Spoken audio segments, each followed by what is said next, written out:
Stop number 2 on this 7 weeks long USTA Pro Circuit SoCal Summer Series takes us to the University of San Diego and the Skip and Cindy Hogan Tennis Center for some 15K action. I'm Brian Fenley. Joined with me is esteemed college coach and working with so many different tennis players in Mark Bay.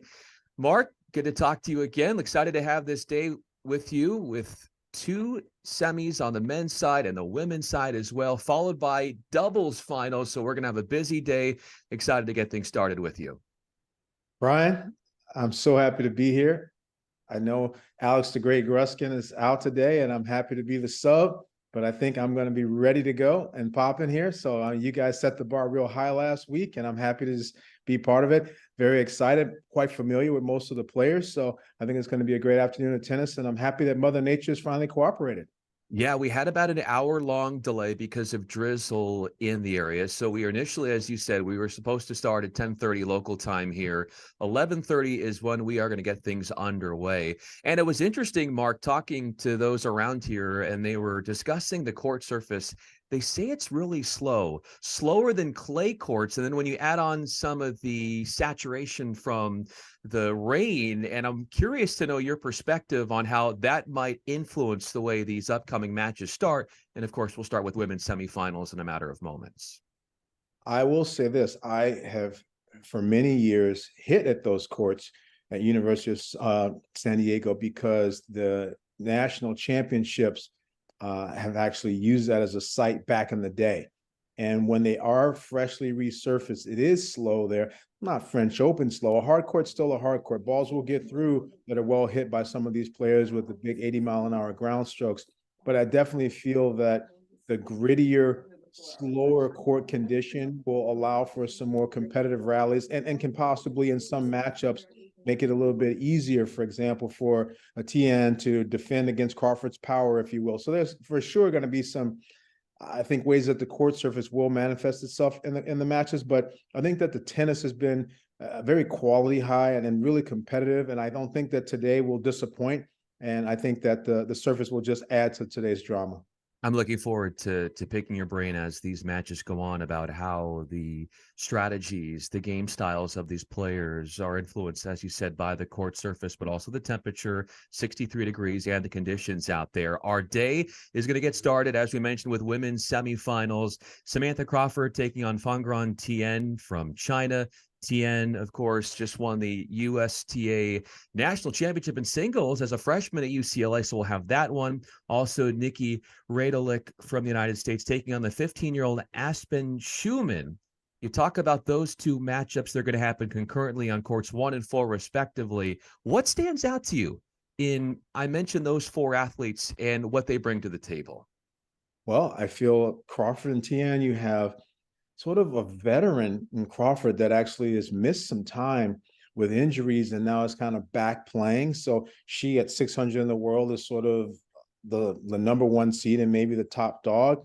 But Tien is probably the hottest player out here right now, doing a great job last week of getting to a final and obviously winning NCAAs. And then on the other side, you got some really feisty upstart with Schumann, who she got to the finals of the Easter Bowl in junior. So when I wear my junior hat, obviously I see her, just recently out in the desert. And Nikki Redlick, I was at NCAAs, and she obviously has been a formidable player and done a great job down low for Pepperdine for all these years. So I feel that you've got some really interesting qualifier momentum on court 4, and then you got sort of a veteran versus an upstart right now with Tien, who's just finished her freshman year, but clearly is earning some respect out here in Southern California. And we'll continue to get deeper into those bios. As you mentioned, Mark, we do have action underway here on court 4. Nikki Radulek taking on Aspen Schumann. And so that's on the right side of your screen. And just getting underway on the left side is Crawford, the 1 seed against Fangran Tien.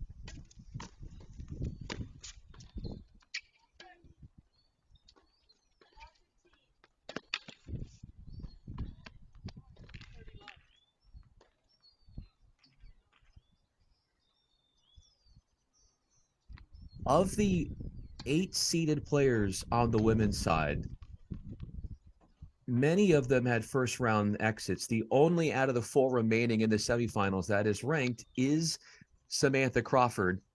And she's on the far side of your screen on the left side, taking on Tien, who is serving.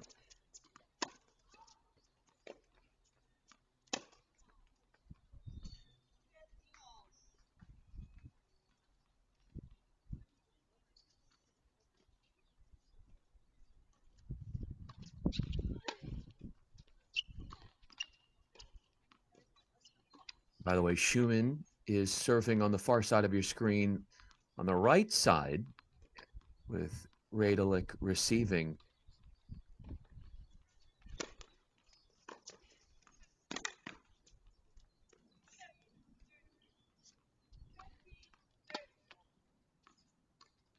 Mark, what do you think about Tien's game and where her biggest strengths are? Well, she actually came to college coming from Beijing as more of a baseliner, one that tends to just play solid and have good directionals. And I think that credit to Coach Stella Sampras and Rance Brown, they have actually gotten her to be much more comfortable moving forward. I was pleasantly surprised in the last couple of rounds of NCAAs at how well she was taking balls early and cutting off the court. So I'm looking to see not only is she going to be consistent off the ground, but is she going to actually look to dictate to Crawford, even though Crawford's probably the person that's looking to probably be in control of time and space. And it's going to be a busy day for Tien because she's also part of the double final later on today and is going to be partnering up with her UCLA teammate, Kimmi Hance. Break points on Tien's service in this opening game.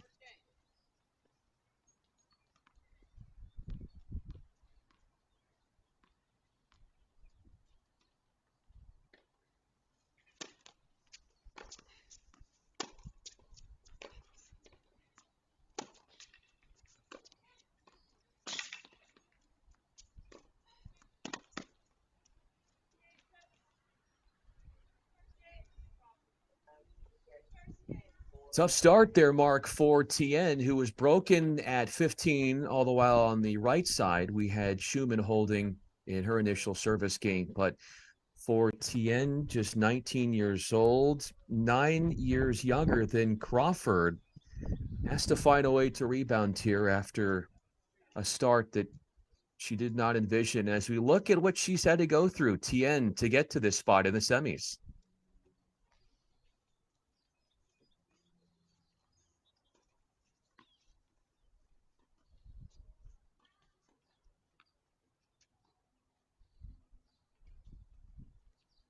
As far as Tien, she's been on the court of those wins 4 hours and 35 minutes. Crawford will serve now.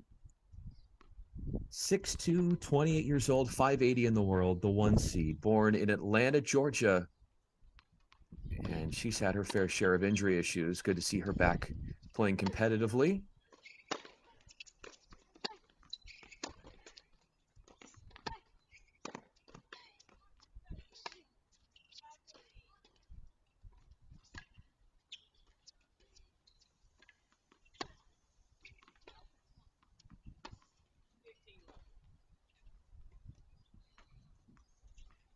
Nikki Radelic, 21 years old, on the right side of your screen. The 15-year-old Aspen Schumann. Radelic is serving. Has 1 more year left at Pepperdine. So we're seeing some really outstanding teenagers / late in their college careers level of talent.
Back on serve here in our women's semifinal matches happening on courts 1 and 4. Mark Bay, I'm Brian Fenley. Serving to the left side of your screen is Tien at 2-all.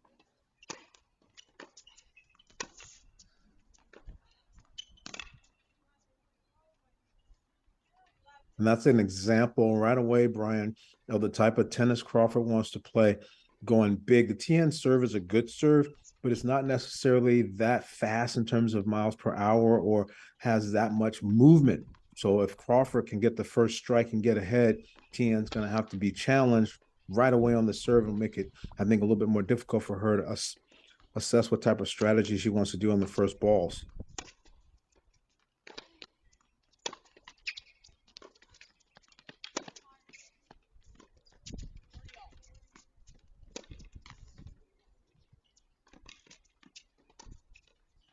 And that's well played. So I think that Tien, in that point, was able to get beyond that initial knockout blow of Crawford and then start negotiating more cross court and down the line types of shot combinations. And I think in that instance, where she can use her speed and ability to misdirect, can create opportunities. That was clearly just a let court where she was fortunate. But I think that getting into the point is what Tien wants to do instead of getting overwhelmed in the first 3 shots of the point.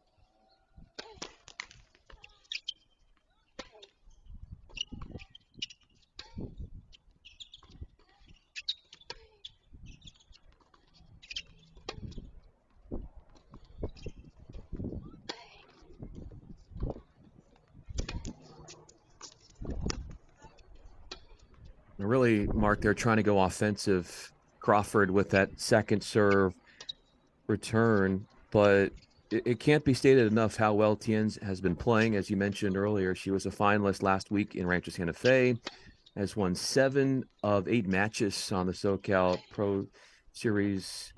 In those 7 wins, Mark, she's only lost 2 sets. Just shows you how methodical she is against her opposition.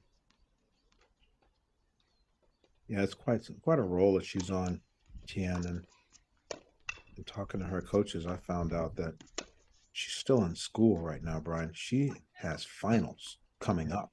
So she is doing all of this tennis damage here and still going back to the hotel room and doing homework. That's amazing, Mark. And she was just the second Bruin, as she is a UCLA Bruin, on the women's side to win the singles NCAA championship. And she did it, Mark, 6 wins in 6 days. You know how that works. You were part of the calls for the NCAAs in Orlando. How grueling is it to do what she did? It's much tougher if the team is going deep into the team tournament, but the heat and the challenges that obviously happened many years in addition to this year make it extremely difficult. But she just was steady Eddie, great routines, and her winning of her very first round match against the Iowa State girl, where she had some challenges and a little bit of a rivalry going with her throughout the season. Getting past that win was the one that kind of freed her up, if you will. Then she went on a great run. Looking at a point that's lasted over 30 balls here on the right side of the screen. Redelik serving to try to tie this up, but I'm not kidding. This is 40 hits now. And it must have been called wide. It was very close, but called wide. That is one heck of a point they just played. So that allows Redelik to hold. That was a 40-30 point that went well over 40 balls. And obviously both young ladies now are going to the towel and catching their breath as necessary. Redelik won the quarterfinals against Catherine Huey. 6-1, 2-6, 7-6. Broke 9 times. Mark, she had 17 break points. There were a whole bunch of tiebreakers that were critical in all of the different quarterfinal matches. Ironically, Brian, in looking, not one of the tiebreakers really went beyond 7-2. It was a lot of 7-1 and 7-2 tiebreakers in the competitions yesterday. One of the big problems for Huey was she had 20 double faults in that quarterfinal, even though she did win 8 games on her return. But sometimes it's those self-inflicted mistakes that can really hamper the cause. Yeah, no doubt that's too big of a number, no matter who you're playing.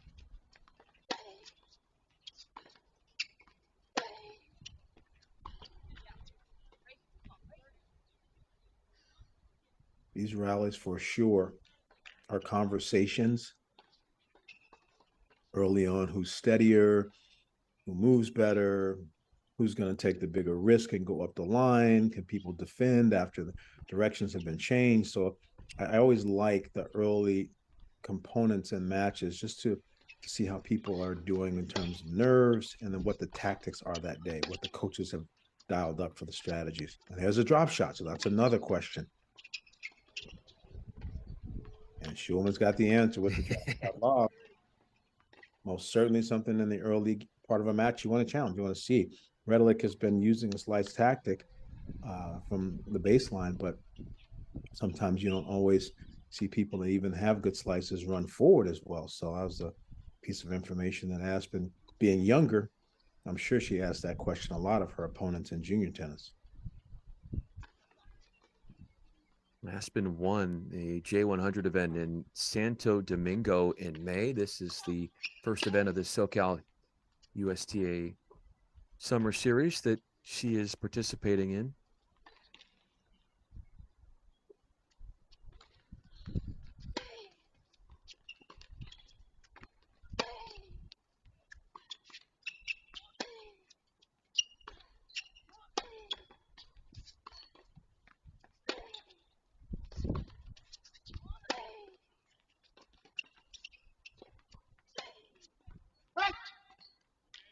Missed it. And just from watching so far, some of the rallies that they've had in this game, the Schumann backhand is really clean, a lot of distance and depth on it. She tends to, I think, try to elevate and shape, change speeds, and open up the court a little bit more with the forehand. I'll see how the points go, if that changes with the score line changing, or if she sort of sticks to that pattern of play.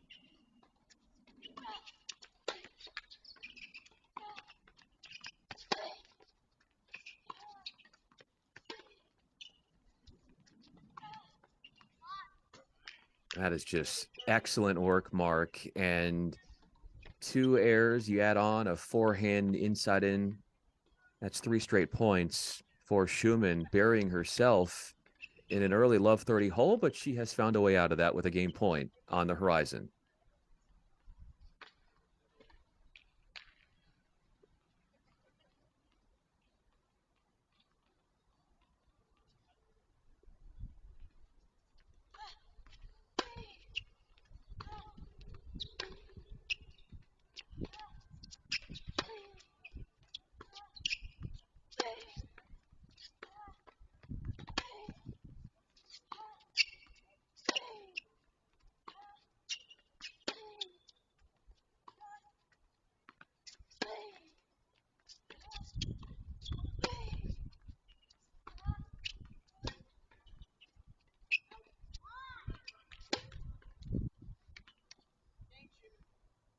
Oh, the ball's called long. Yeah. So definitely Schumann doing a great job of competing and holding serve there, but it seems like she's mixing those forehands with height and then drawing, really precise backhand lines in terms of her cross court. I just like, Brian, the dynamics at this level, this 15K tournament level, because you have such a diverse melting pot of players that are out there playing the tour, and collegiate players that are now trying to get some points in the summer, and junior players who are trying to actually build their resume and sort of test perspective sense where they stand versus the group. So it's such a neat combination, clustering of players. And I really think you can throw all these rankings out the window. 614, 1042, 1788, 862. It's just 4 good tennis players that have earned their way to the semis. And Let's see who can come out on top.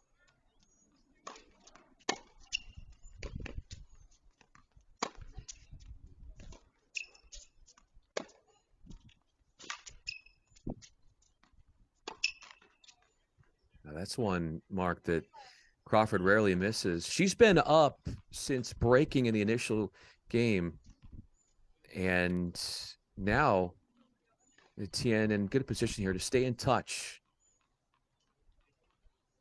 Well, when I was talking a little bit with Coach Rance Brown about it, he said, Crawford hits a big shot, but he says that Tien is actually good at just defending base. That's an ace down the tee, so that's a big serve and a weapon. And so Tien has put together a nice combination of lateral movement, 3 points on the serve, and defending against Crawford's offense. So that's a quick 5-2 lead for NCAA champion. Yeah, so I might have misspoke earlier, but so Tien was broken right away, but she has come right back and now leads 5-2 after that ace up the tee. 5-2 in front of the 1 seed Crawford. As we now go to a 2-box, Nikki Radelick, the qualifier, Aspen Schumann, a qualifier. They've had to win, Mark, 2 extra matches just to get into the main draw. That's exactly right. But sometimes fitness could be an issue at the end of a tournament relative to that. But Brian, there's nothing like the momentum and confidence associated with doing well at an event. The most important, in my opinion, part of professional tennis is in the early stages of your career, learning how to go through the cues and come through as a qualifier and earn your way into the draw. It's just a really important playing and psychological growth experience.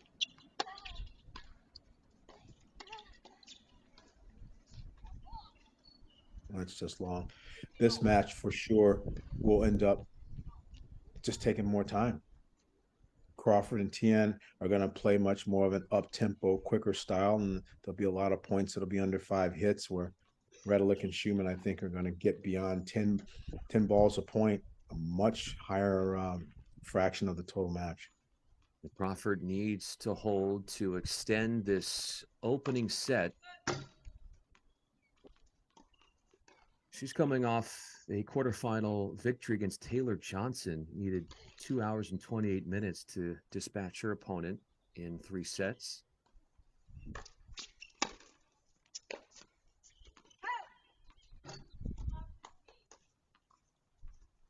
It's been quite the inspiring journey here for Samantha Crawford, considering that there were 5 years between 2017 and 2022 where she was not playing competitive tennis, myriad of injuries, has come back, fought back, actually finished her degree in sports management at the University of Florida, and is back healthy and playing competitive tennis after, you remember, breaking inside the top 100 in the world. She did back in, I believe, 2016. It's been a while. I remember seeing her for the first time when she was 12 or 13 years old at the USTA National Training Center, which was in Boca at the time when she was younger. And she was getting grooming and training at that point. So I've been familiar with her and her game for quite some time. And it's hard. Injuries and the road back. It's great to see Alexander Zverev get back into the semis this past week at French Open. It doesn't matter who you are. It's so difficult when you've been out of the game and you're trying to work your way back up. And it's great to see that Samantha's back in good health and competing.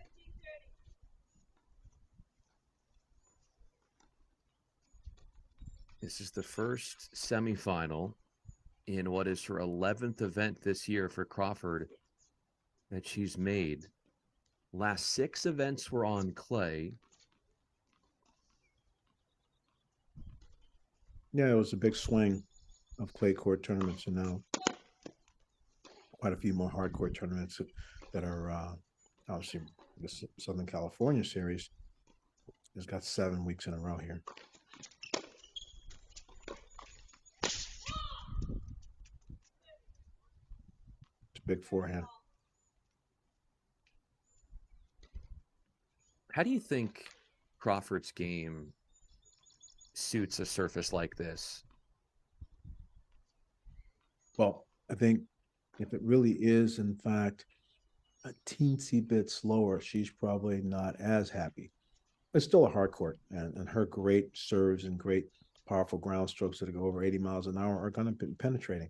I just think that the little engine that could from Beijing is just ready for the task here, and so far has been willing to fight her tooth and nail, and just make it more difficult for Crawford to get winners. Crawford needs to probably win with an aggressive ground stroke. Doesn't look like she wants to come in as much. And obviously, a double fault doesn't help her cause at all.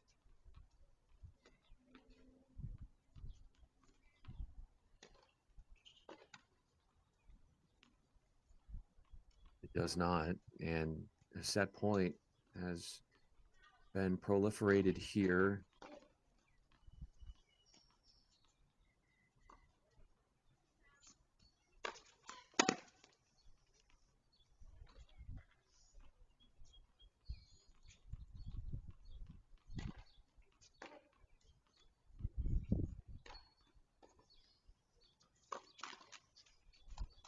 Oh my goodness.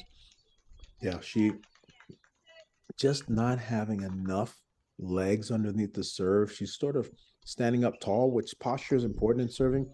But on the second serve, you need to feel your legs and then really go up and feel the ball. And that was it's kind of, almost kind of an angry double fault there that didn't have any legs or shape on that serve. So first sets in the record books. UCLA Bruin, who has won a lot of sets, is already up 6-2. And now coming back to this battle, yeah, this one's going to take a while. Yeah, this one much more even. Into our seventh game.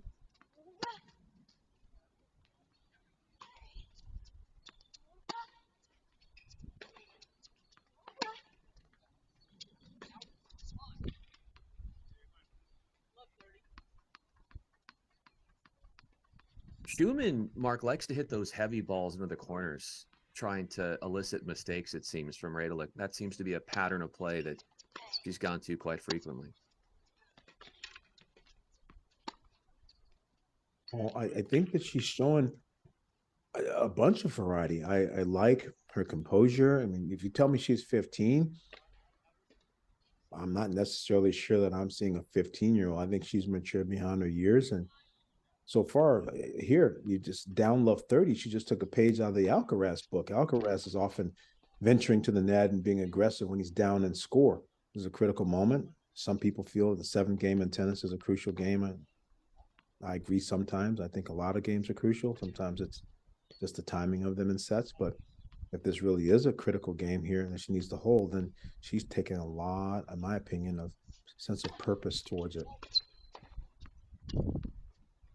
She got out to a great start this week, taking down the winner from last week, Megan McRae, in the opening round.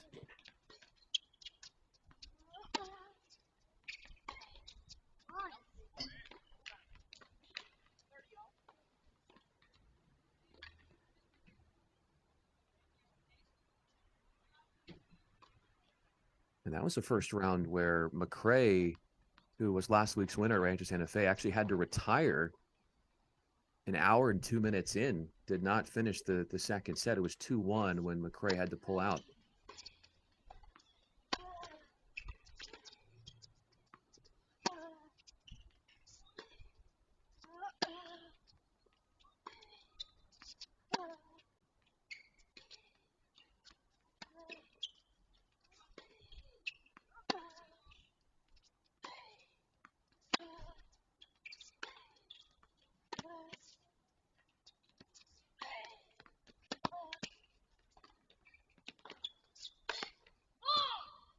That's well played.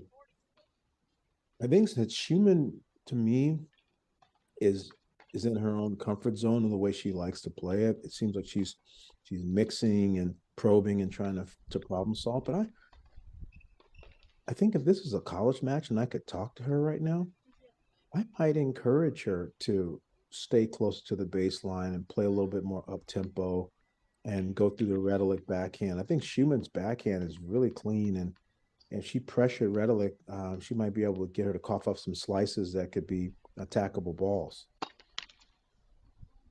But it seems like she's definitely likes to take the forehand and explore heights and angles, and then sort of drive the backhand. This is sort of the style, at least this 6 games she's been playing.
The Truly, definition of a grindy point. How about that, Mark? truly incredible point. These girls are going at it. Love, love, love the intensity and the fight. Redelik just throttled in there and refused to lose that game. Wow. Spectacular long rallies have been commonplace in that one. The outright lead goes to Radelic after breaking Schumann, the 15-year-old, at 30 there to change over. And we're already into the second set here on court one in the other semifinal. Crawford finds herself down a set. And if you're her coach right now, Mark, how do you mentally, confidence-wise, get her to gain better traction in this one? I think that Crawford's game is quite simple. So starts here with the serve and the return. She has to do a much better job on serve and return. I think that her serve percentage, like you can see here with the double faults, it's not been on the mark. So Tien is going to try to put the majority of the balls in play. But if I looked at how many times has Crawford gotten a free point on serve, a free point after a return, or successfully done a serve +1 that hasn't come back, like those kind of bread and butter early point ways to win, I'd say that she's under 10 right now in that category. So most certainly not a high enough number to make a dent in this match. And Tien, I think, is just on automatic pilot right now and just doing what she does to win matches. See, like that first ball error there by Crawford, that's sort of a check out. It's like a bailout. She's falling backwards to go backhand line flat there. Under no circumstances is that going to be the ticket to probably get her back into this match. So hopefully she settles in and makes some good decisions here. She doesn't want to go down a break here in the second early because this match could get away from her very quickly.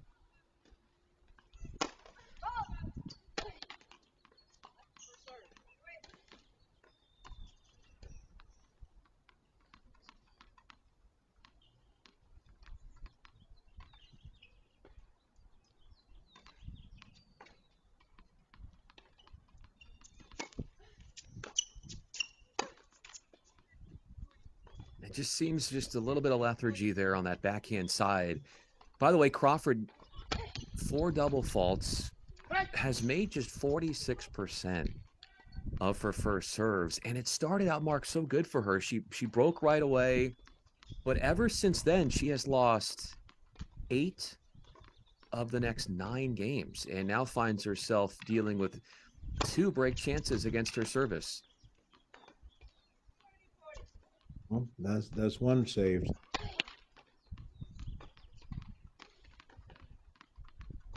Also, you have to take a look at just the total amount of matches that you play towards the end of a collegiate season in terms of aggregate total matches. Tian has played a ton of tennis. We're playing 15 Ks and 25 Ks. Maybe 1 week you win 2 matches, 1 week you lose first round, 1 week you win 3. The match count is variable. Excuse me. Where in college tennis it's predictable and substantive. Oh, that's a great ball. Great shot by Crawford, and that's the type of point she likes to do within serve and return, almost win that collision to create a ball with time, and then step up, dictate, enforce, and hit either winners or forcing shots that are not coming back. That's her 5th saved break point for Crawford.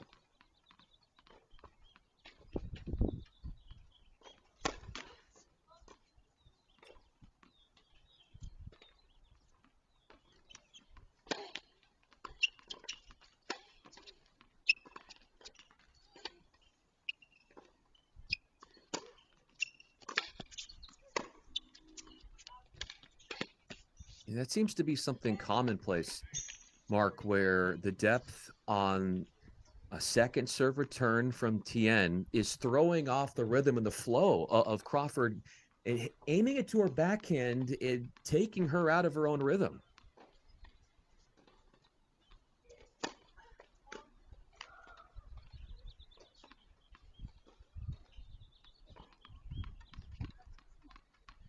This is the 9th break chance of this match on Crawford's serve.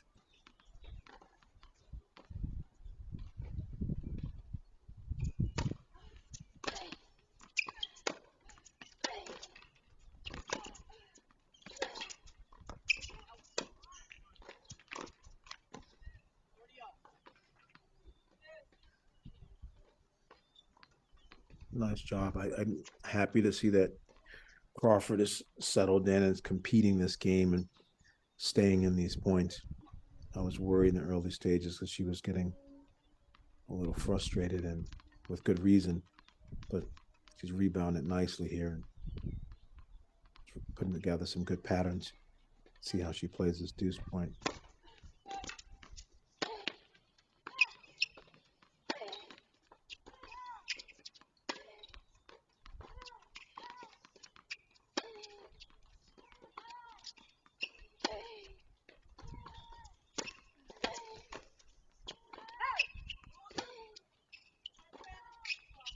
Winning more points on second serves has to be one of the top priorities for Crawford, who has pushed aside 3 break chances as a game point at her disposal, winning 36% of her second serve points. Crawford, that's a number that she has to get up in a hurry.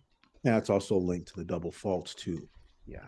The double fault count is part of that 36%.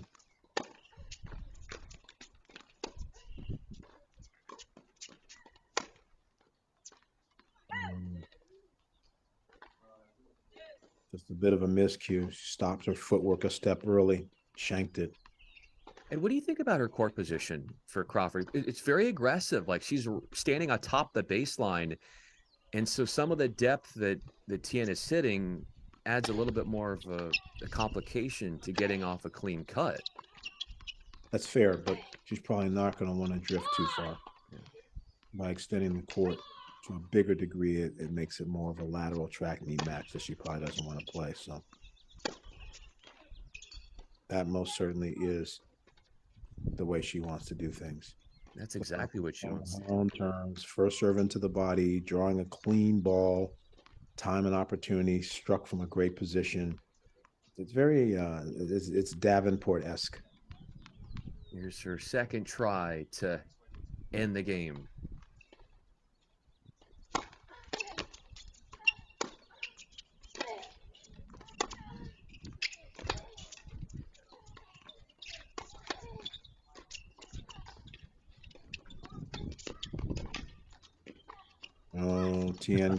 Oh, Tien guesses right.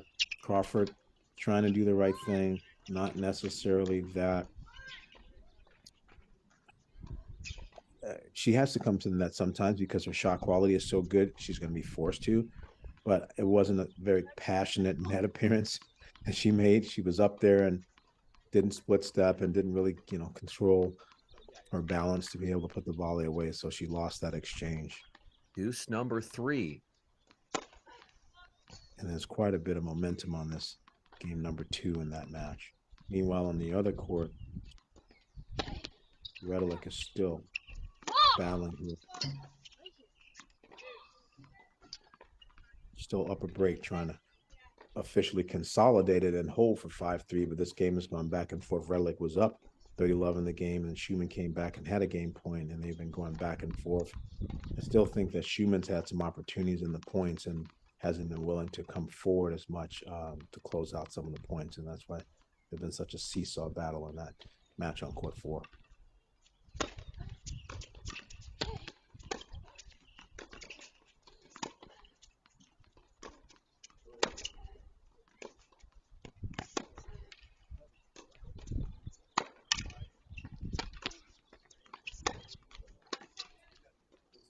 Oh, wow. Did she connect on that cross-court forehand? I think it was good. Wow. Well, not to overthink where we are in that court 1 match, but it would seem almost more than crucial for Crawford to hold here, considering where she stands.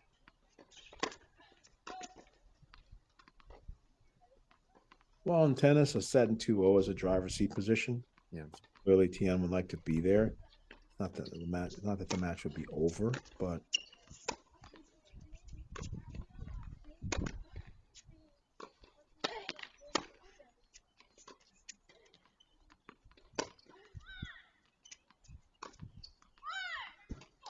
that's tough. Really feisty.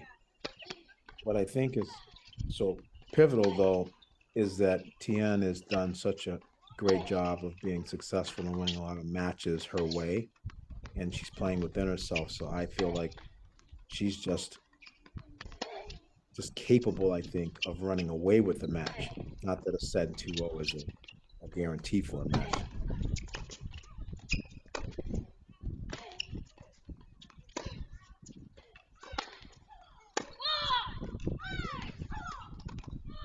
And a 5th break chance in the game was the one for Tien after Crawford sails a forehand off course down the line. You pointed it out, Mark. That's that driver's seat you were mentioning for Tien. Yeah, I think there are different stages in a match. I think the beginning to the first 3 games, you're trying to turn on the competitor, and then I think the middle of the first set is a little bit more of an upper break or downer break type of piece, and then whoever gets to 5 first in the completion of a set, that's a whole stage. I think the very first game of the second set is an actual stage, and then that stage 5 is like the driver's seat, somebody up a set and change, looking to try to close it, and then eventually somebody being in position to close out the match. I think matches can go through that 6-stage process quite often.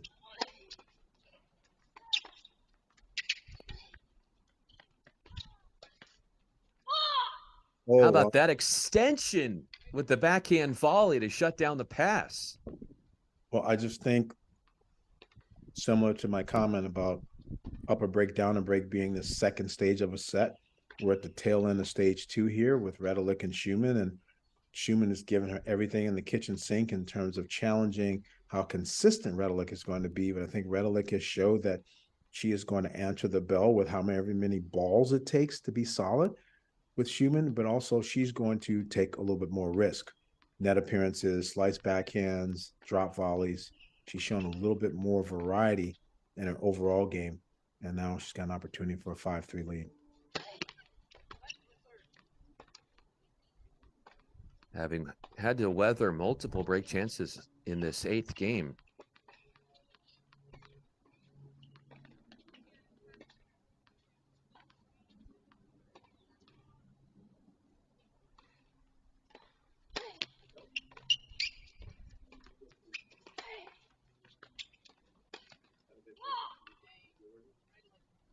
That long on the volley. The punched volley goes long. No, it goes in. Oh, it goes in. I beg your pardon.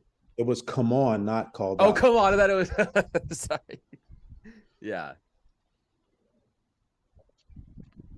So consolidating the break through multi deuces. I think that was a huge point there. Speaking to my comment before, because Redelik did not hit a great approach shot there. He just had the willingness and the gutsiness to come forward. And Schumann should have done a little bit better job on defense, putting up a lob or a more difficult pass. Redelik was able to take care of that volley. And if you're Schumann, Mark, you have to think about the chances that you were not able to convert on. You had 3 break points there and is 0 for 3 in converting on break chances in this opening set. And also, I look at the 2 collegiate players who've been playing singles and doubles. And if it gets to that, they're actually performing at the net. They're match tougher and they're performing at the net, which is obviously sometimes a difference maker in some matches where things go long. So far, Schumann's response has been very good, stepping up here and getting a quick 30 love at 3-5 and not showing disgust from losing that last game. How hard is it to put some frustrating moments in a prior game and just flush it? It's a great question, and it is extremely difficult. I liken that last game, that 8th game. It's like in boxing, you talk about body blows and punches and taking someone's wind out of them. When you lose games like that, it's a question of how many punches in the stomach can you take? How much frustration can you deal with and still remain positive so you can keep competing, because tennis just has so many twists and turns. And I would think, Mark, as well, that when you have a sports psychologist or a lot of the mental aspect, that is like a muscle in itself. You talk about working on the physicality on the court, but that too.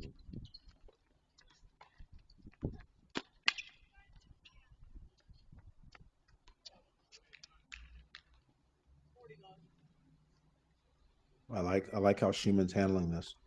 She's kept quiet. She hasn't shown any negative body language.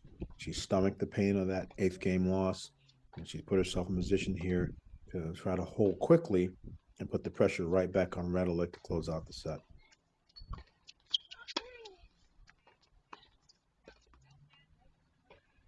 A wayward forehand on that first forehand.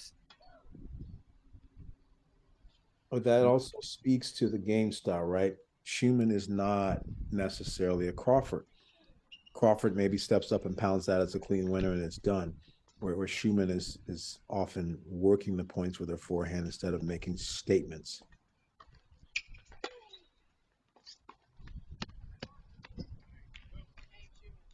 That one's on the line. Talking about making a statement with that redirect on the forehand. My goodness, that was spectacular.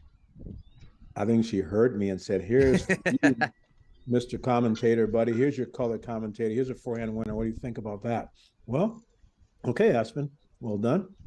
Congratulations. And now let's see what happens with Redelik in game number 10. Yeah, we'll get there in a moment. Here's the rundown of the path for Schumann and that second round of qualifying. Mark, she needed a 3rd set super tiebreaker, won at 10-6, but to think how close she could have been into not making the main draw, she gets in the main draw and has made the most of this opportunity. Absolutely. Great job there. She's been gutting it out.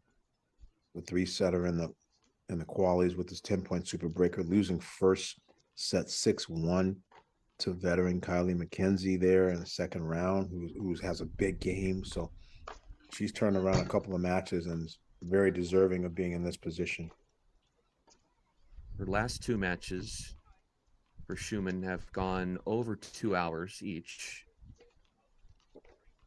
We're almost to an hour in this opening set, 5 minutes until we get to that hour marker.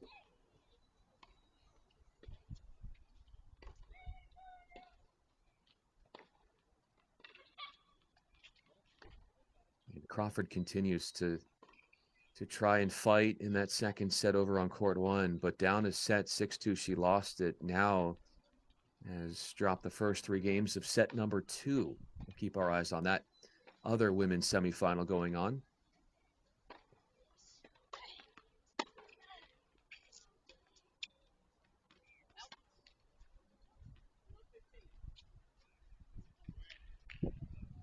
I wanted to bring something up, Mark, because you said this earlier about how you can throw the rankings aside when you're playing an event like this. There's only one ranked player out of the 8 in this draw on the women's side that's still alive. So to your point. Oh, you mean only one of the 8 seeds? Yeah, one of the 8 seeds. Excuse me. Yeah. No. I think you can throw it out the window.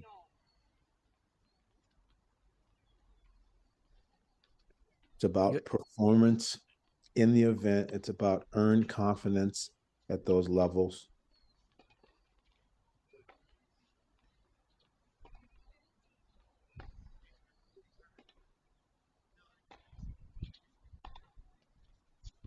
A little bit about how the games match up with one another.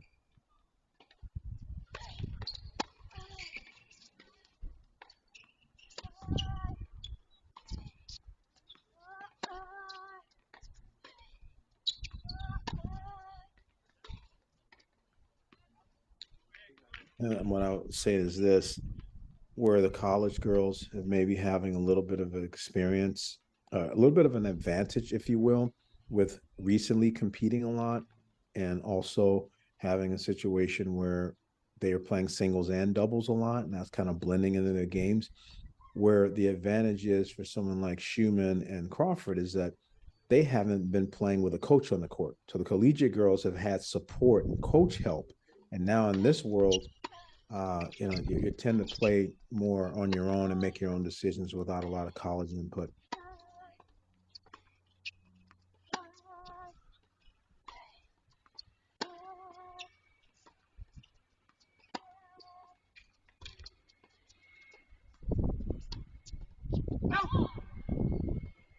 Not a bad thought. She pulled off of it a bit, decelerated instead of swinging a little bit faster. She was just wide enough to consider an angle. It wasn't the worst choice, but wasn't the best execution. Think about this too, Mark. First round exits for seeds 2, 3, and 4 in the women's draw. But with the McRae loss, sometimes that happens where someone has a great week and then they just haven't physically recovered to start the next event. So sometimes it could be fatigue or an injury or something that relative, not to give McRae a pass, but it could be that. So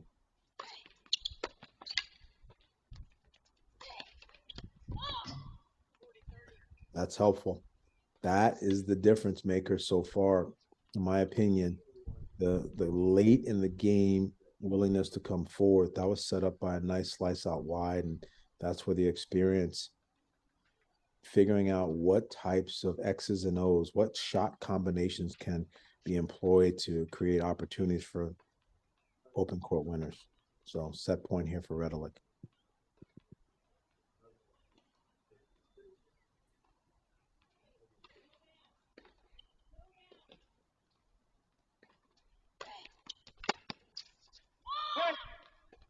For the second time in this tournament, Redelik wins an opening set 6-4. She does it there. She did it in the first round against Elizabeth Goldsmith and holds in game number 10 after falling behind 15-30.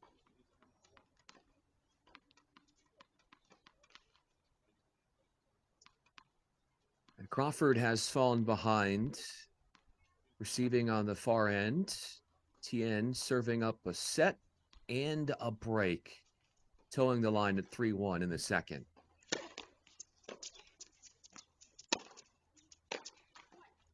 I love it.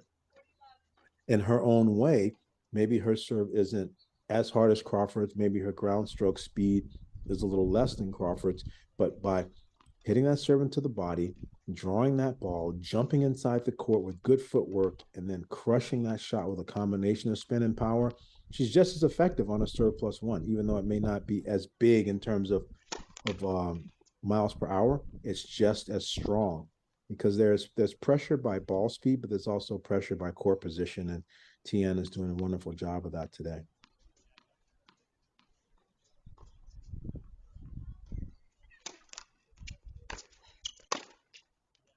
Whoa. The redirect off of a missile return. That right there, that was like it's like Djokovic. What a shot. Excellent counterattack work and winning 10 of the first, what would it be, 13 games is Tien. Crawford's run to get to the semifinals on display here. Solid job in round one. Katie Codd, the Duke commit, Taylor Johnson, who used to play at UCLA actually, and has been an outstanding player number 2 position for SMU all season. Has been having a great run herself. So it's a solid, result line over some good players, but definitely not an NCAA champion who is peaking right now. She has run into a buzzsaw here, and so far, it's been all Tien in the semifinal. Tien won in the quarters 2-2. Second round against her college teammate Kimmi Hance, 1-1. Seems to be following that trend here, Mark, in the semis as far as how she's been able to impose her will against her opponent. And it's not even that it's a will, it's just a winning formula that she has, and she's been doing well, but she's handled this adjustment. Picture a young girl coming from Beijing to come to Southern California on her own. She's navigated UCLA well, and her first couple pro tournaments last fall, she went to University of Illinois and just on her own, just jumped on a plane and figured it out. So her problem solving and her tennis execution all have come in a wonderful blend, and can't have better people than Rance Brown and Stella Sampras to be Sampras Webster, excuse me, Steve, to mentor her. But clearly, she has matured far beyond her years, and now it's showing in her product, how she carries herself, how she can conduct herself, and how she performs.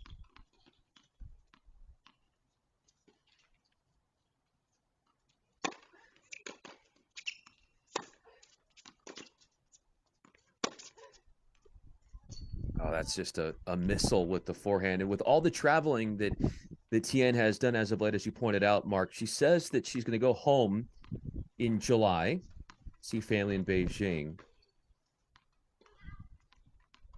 But it's amazing how she's able to, as you said, the high volume of matches. Her body recovery is at such an elite level.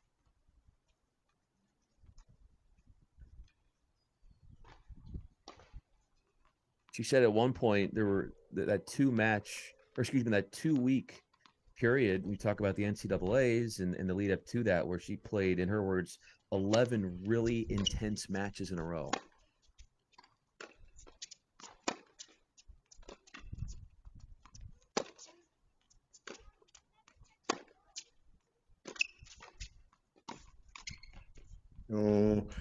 See, the quality of those ground strokes would win the point against a lot of players. But Tien is making her hit just one more ball, and some of those are lower sliced balls that at Crawford's height and size, not always that easy to get down. It may look easy to you and I on a screen, but after you've ripped a couple and you thought it was over, and the next ball comes back and the next ball comes back, it can actually get agonizing. And then she just answers back. She's used to. I would venture to say, I'd like to know what her average winner per match count would be. Someone like Crawford, but I'd venture to say that she's in the 20s of winners all the time, at most levels of play. That she has that many, and I don't think that she has 15 today. It seems kind of predictable. I'd love to get your thoughts on this too, Mark. Like, it seems when she's serving on the deuce side, almost every first serve is going up the tee.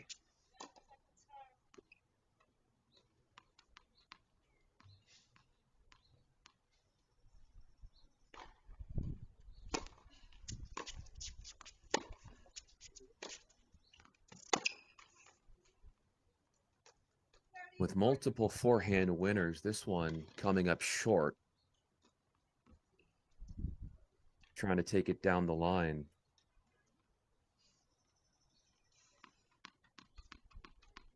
can't say enough too about our tournament director, Nadia Abdallah here, women's coach, University of San Diego, the fine venue. Been so hospitable.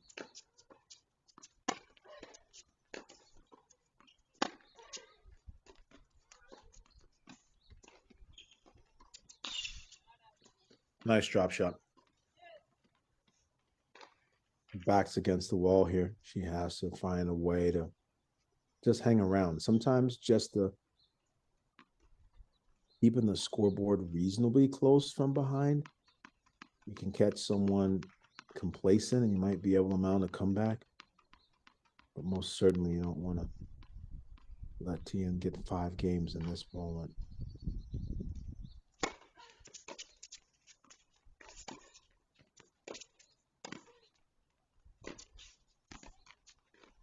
Oh, wow. She did a better job transitioning there, but a little bit off on the grip change, and somehow the little engine that ruined Tien got over there and flicked the pass back down at her feet. Very wise passing shot choice. She is, yeah, a point away from breaking Crawford for a 5th time.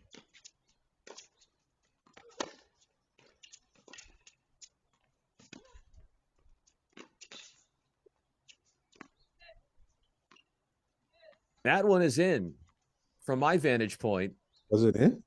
Was it in? I don't know. Tien is motioning like something's wrong, like she was correcting herself. I'm saying it wasn't in. Oh. I'm saying it's out and it's deuce. You're right. You know, I always look at the body language when I'm not. That's a good point.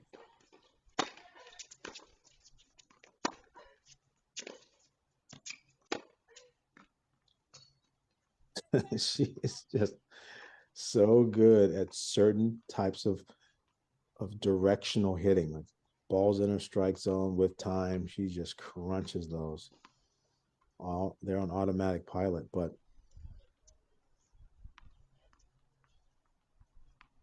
she's gonna need quite a few more of them. She wants to mount a comeback today. She was broken in the second game of the second set.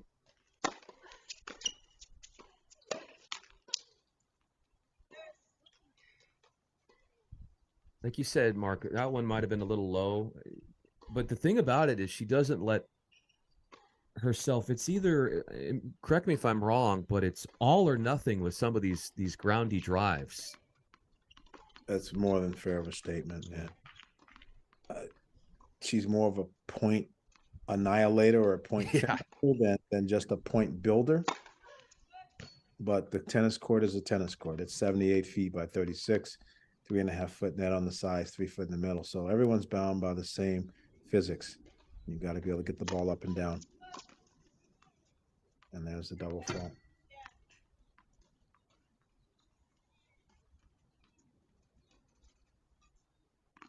Yeah, that's a tough one because that is her 6th double fault. Stitched in with 2 aces. That's not a great ratio. Unbecoming of her, for sure. And she'll try to mount that frustration and fight back.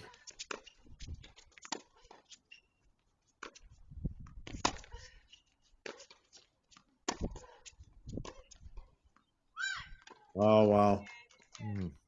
Great hands, good body adjustment.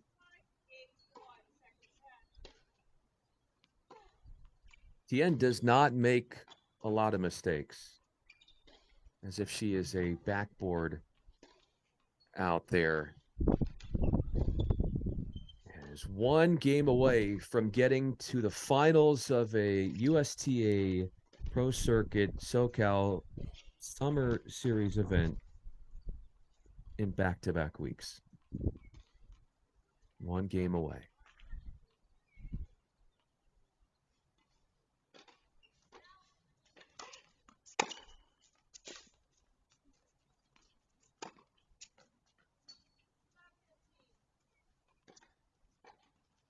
Had license there to go all out with the forehand. Why do you think at times Mark, for Crawford, her transition game hasn't been up to her normal level. Why at times it seems as if she isn't getting good looks and is having a little bit of a challenge in addressing some of those returns.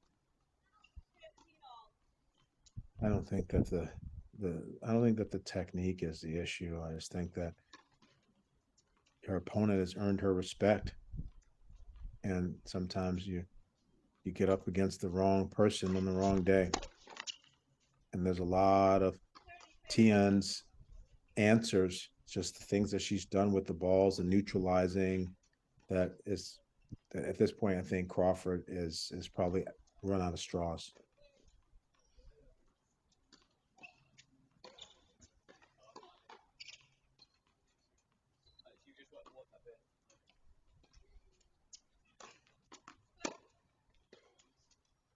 Already, Tien is 9-2 in pro events this year. And don't forget, she's going to be playing in the doubles final this afternoon. Well, but because she's the only one playing, the fact that she's winning this match rather handily is going to be helpful for her. Timing-wise. And if you put a speed gun on that forehand, I'm telling you, that was an 87-mile-an-hour missile that she almost knocked Tien's racket out of her hand. So the type of power that Crawford is bringing, and the fact that Tien is absorbing all of this and staying in the points is, again, a testament to her, the compact nature of her strokes, how strong her legs are fitness-wise. If you're telling me that she's just a freshman, she is for sure looking and behaving and competing like someone much older.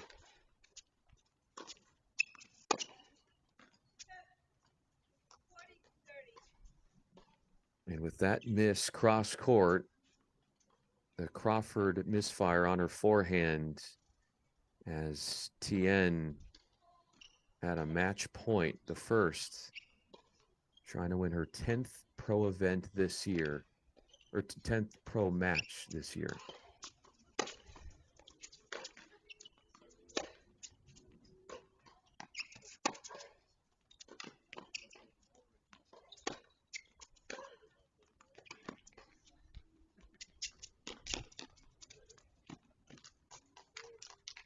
It's her 4th match of the week, and it is officially the shortest match that Fangran Tien has had to play, an hour and 14 minutes.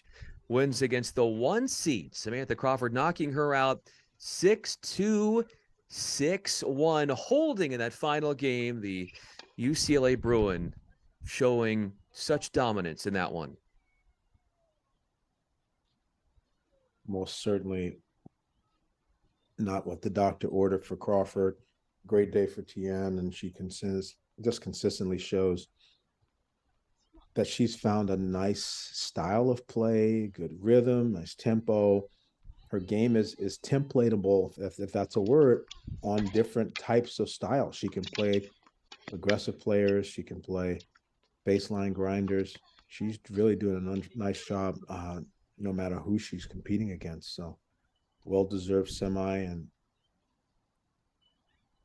this one's far from over in the other semis. So, I'm not sure who she'll be taking on tomorrow, but her game will still match up well, regardless of which of these young ladies come through.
Again, what an amazing job. Reddick has showed such guts and determination with her transition.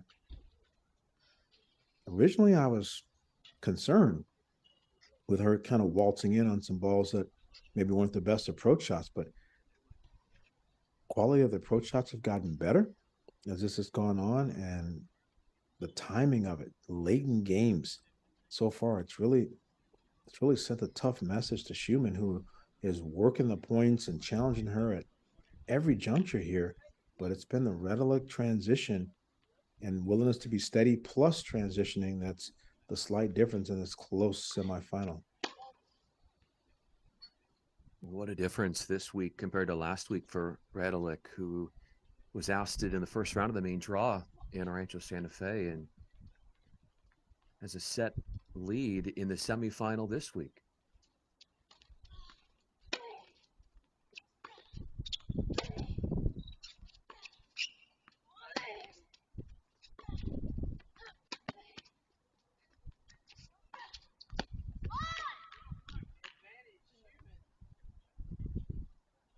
Nice job there.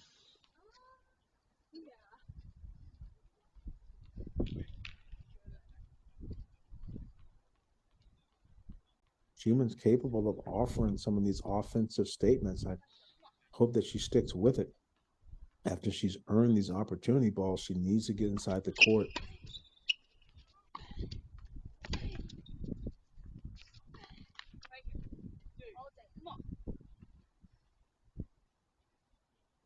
It's just that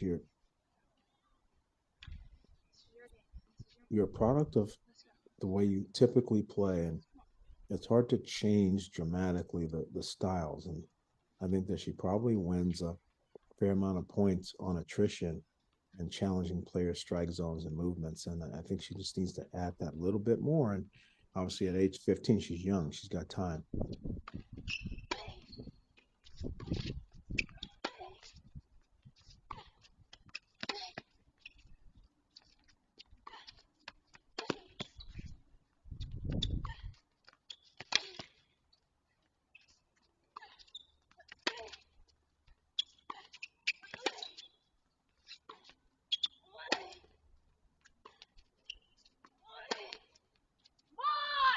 But that's an example right there, Brian, of what I'm saying.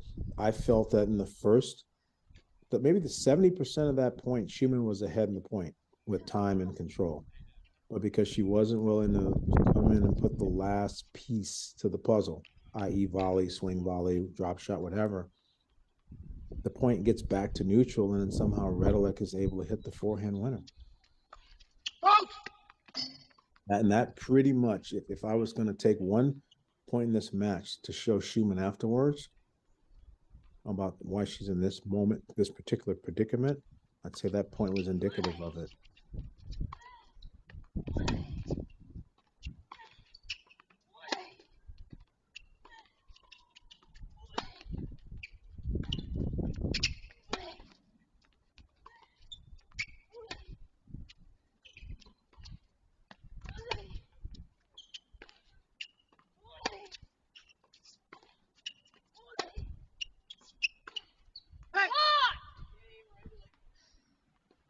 By the way, we are going to have Fangran Tien join us here in moments, coming off that win in the semifinals. We're just seconds away from having her talk about that match, and we'll be able to get her thoughts on everything.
Fangran Tien, how are you coming off the semifinal win? And you did it in such dominant fashion. Thanks for joining. Mark Bay, I'm Brian Finley here on Crack Rackets. How did you pull it off the way you did with such ease today? I mean, the score looks like it's kind of fast, but it's kind of tight. We have a lot of deuce points. She's playing really well too. It just, like, the deuce point really matters, I think. Fangren, this is Coach Mark. How hard were those serves and first balls that Crawford was hitting it? What do you think? Is that some of the biggest ball that you actually had to defend against? I mean, in this tournament, it's definitely one of the biggest serve, and the forehand apparently is really good. I like in my mind, I just like my goal is just get it in, like just start the point and then restart and just. I mean, I really didn't expect myself doing so much on those shots. You've been playing so many matches in a small amount of time, from winning the NCAA singles to everything you're doing on the USTA Pro Circuit Summer Series here in SoCal. How do you recover so quickly, body-wise, to allow yourself to be equipped to handle how grueling this stretch of matches in tennis has been for you?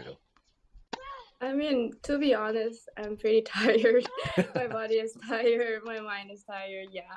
I'm just like trying to think like one match at a time. I'm using like the like entire rest time to like try to like do rolling and just like icing, just try to make myself like recover as fast as I can. And yeah, I just try to get as much as sleep in and just try to refresh myself every day.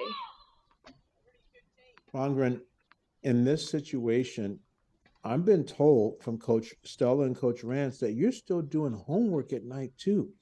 Are you basically getting ready for finals?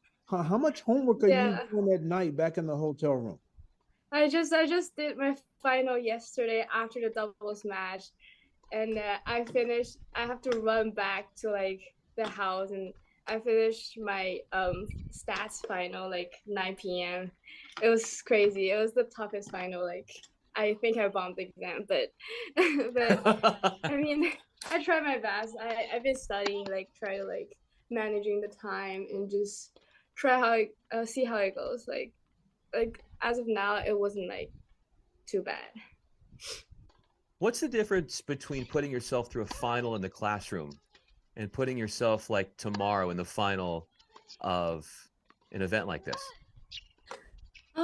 To be honest, like after so many matches, I'm not nervous going on court right now, but kind of nervous going to that exam, like, because I'm not sure how it's gonna be, and like, I mean, I play more matches and I have like more exams. Yeah. Last question from me, Fangren. So college tennis has a coaching element. You get to talk to Stella and Rance, and they can work through things with you at NCAAs and all.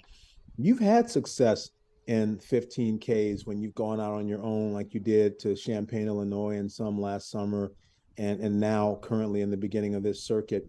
Can you just talk briefly about what's it like to have the college coaching support in matches versus figuring things out on your own? I mean, having like the coaches Stella, Errol, and Rance on my court is definitely really beneficial. Like they're so positive.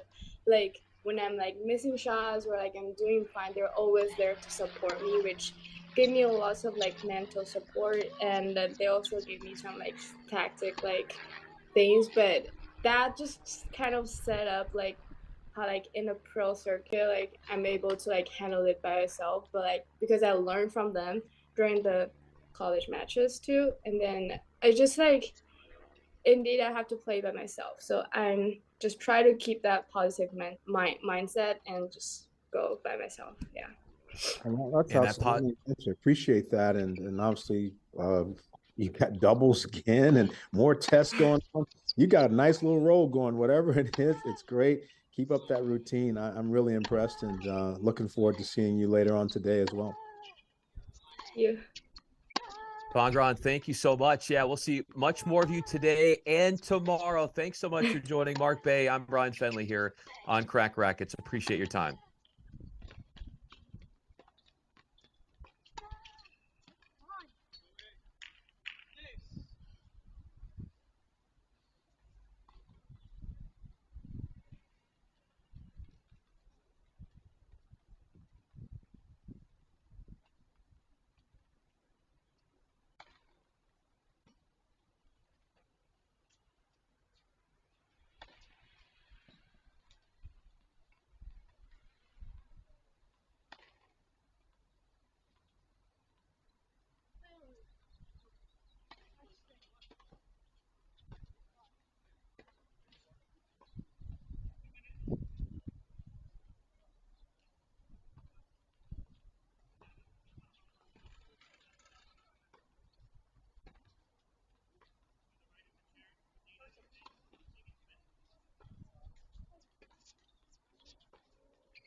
A really fun conversation, Mark, with Fangran Tien. She is going to play the winner of what's happening right here on court 4 tomorrow in the final. But this is the second women's semi.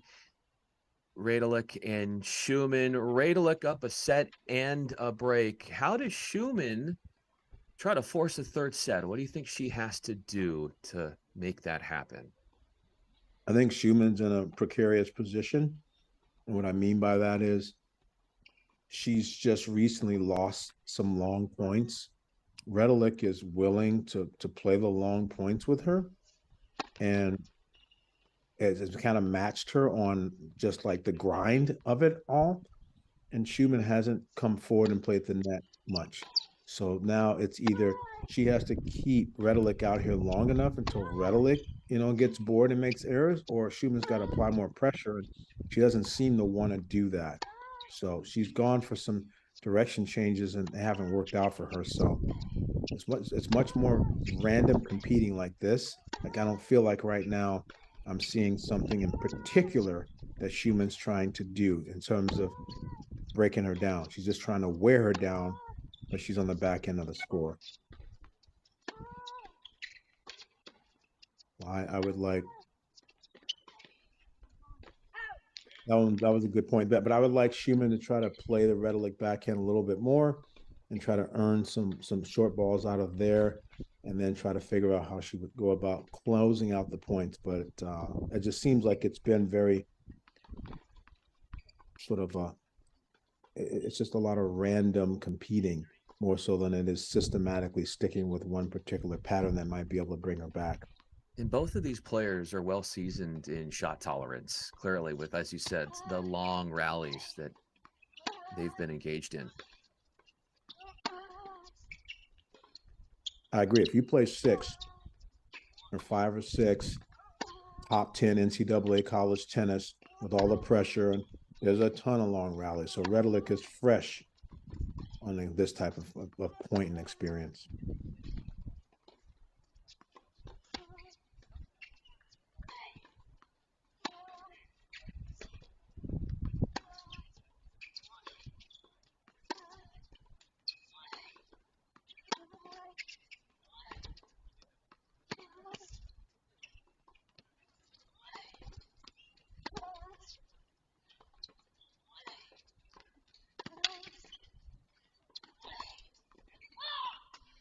One heck of a point. Combination of heaviness, spin, court position. It's not a very windy day here, so the players aren't getting a huge amount of support from the conditions. Even though there was a little drizzle earlier, they have to actually produce these balls and move them around. It's not like one half of the match is dramatically aided by 15-mile-an-hour wind at their back, per se. That can't happen often this close to the water in San Diego. We did have that hour delay, which pushed us to an 11:30 local time start time because of the drizzle, which hasn't had a impact since.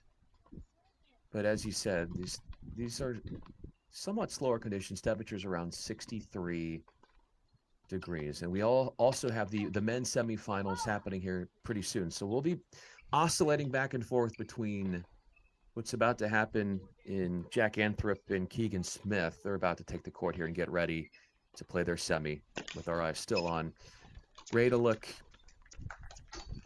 as well as Schumann. And yeah, here we go on the men's side on court 1. And Mark, Keegan Smith went to Point Loma High School. Like, he could walk to these courts from his house. He's so used to playing here and has been playing well the last 2 weeks. Got to the semifinals last week, so back-to-back semifinal appearances for him. Keegan Smith, for sure, is quite the San Diego product. And you're right, he does live very close. Probably spent a lot of his time playing at the actual San Diego Tennis Club. So the coach there, Angel Lopez, long-standing junior developer there, worked with him early on, and then obviously he transitioned and went to UCLA, and has been actually with Bryce Pereira this week, a good buddy of his. He's had a lot of coaches and people that have been part of his game, his process. He is a big guy. He is not a small drink of water. And Not the at all. 6'6" frame hopefully will aid him relative to serving first balls. But Anthrop does a nice job with that first game, holding and kind of challenging his movement laterally. And that's going to probably be one of the big aspects to look for in this matchup.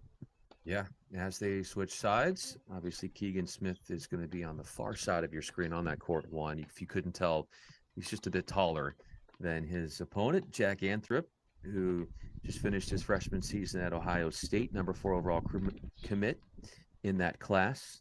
And let's go back to women's semifinal action.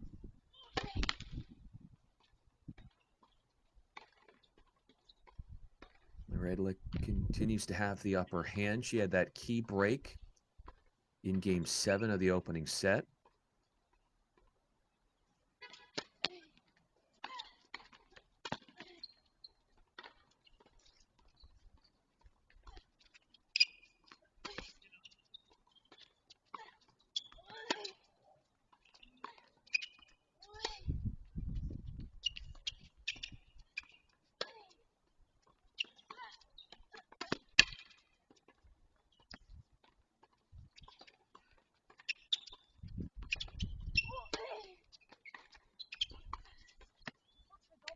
Wow.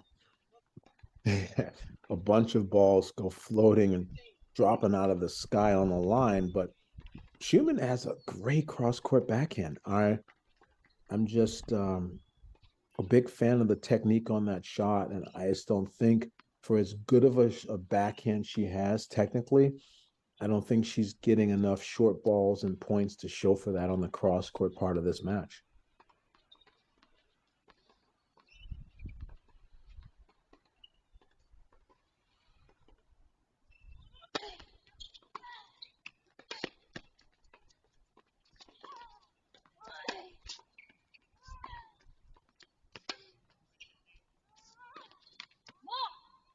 And there's that backhand again, Mark, and she likes to hit that backhand short angle, and we saw how well it panned out earlier in this game. It can be a devastating weapon against her opponent. Just couldn't get it to her liking there. Yeah, but I think the difference, Brian, is that she doesn't want to take it and then go to the net. Yeah. The fact that Redelick is able to just chip balls back in the middle of the court and get away with it. She's not been sort of proven or match proven that it's not going to work. Has really been a key part of this match. Schumann's had control with a lot of quality ball striking and high mixing throughout the match, but it just hasn't given her enough total points.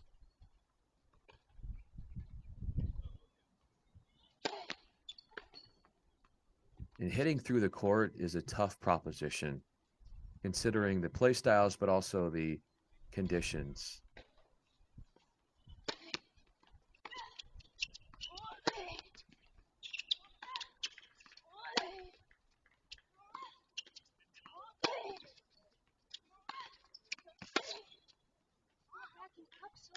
That's helpful. I like that pressure. Stepping up and looking to dictate. This is just an awesome thing.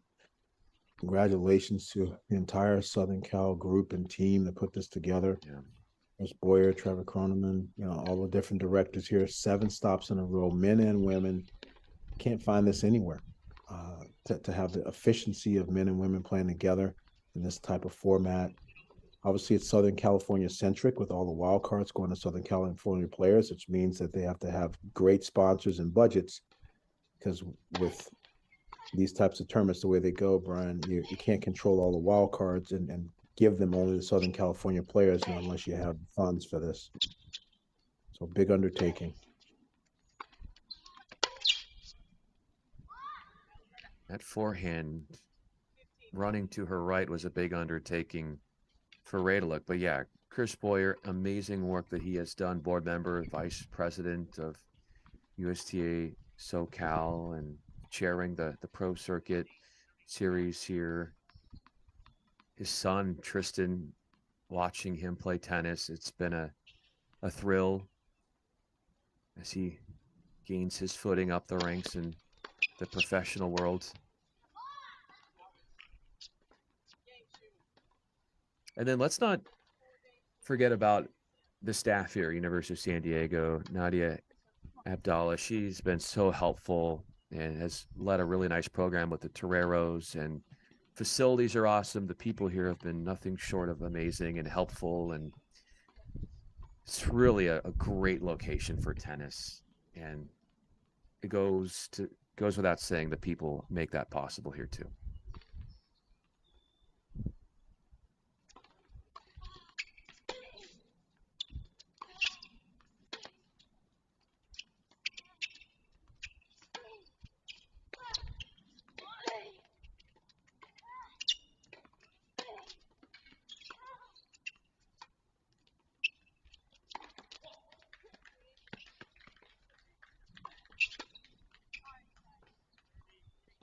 Oh, wow.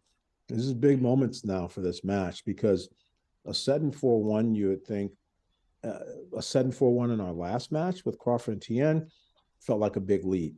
But here, because the points are actually so close and so competitive, it's not as big of a chasm.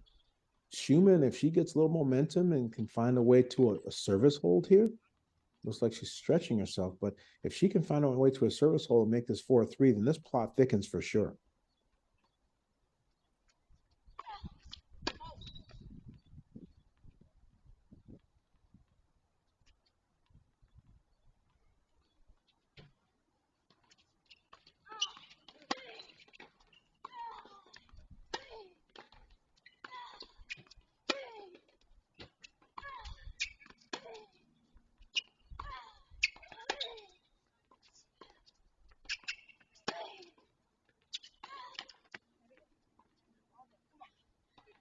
That was the shot. Schumann had it all lined up in her strike zone. Could not convert down the line. Really, Mark trying to go all out with that forehand. A vicious strike, but an error ensues.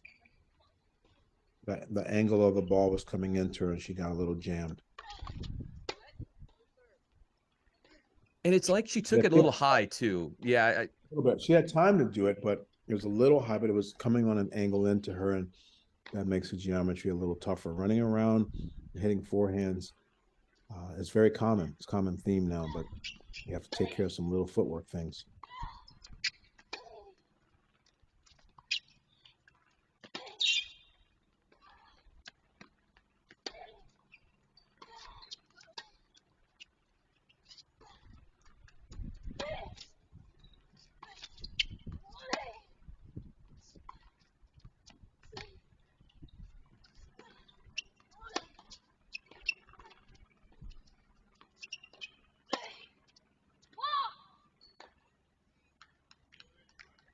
There's a run around, and it misses on the Paroulek side. What did you think about that shot selection as she was backed up, well off the court, tried to win the point in perhaps a situation where you could have hit a stay in the point kind of shot?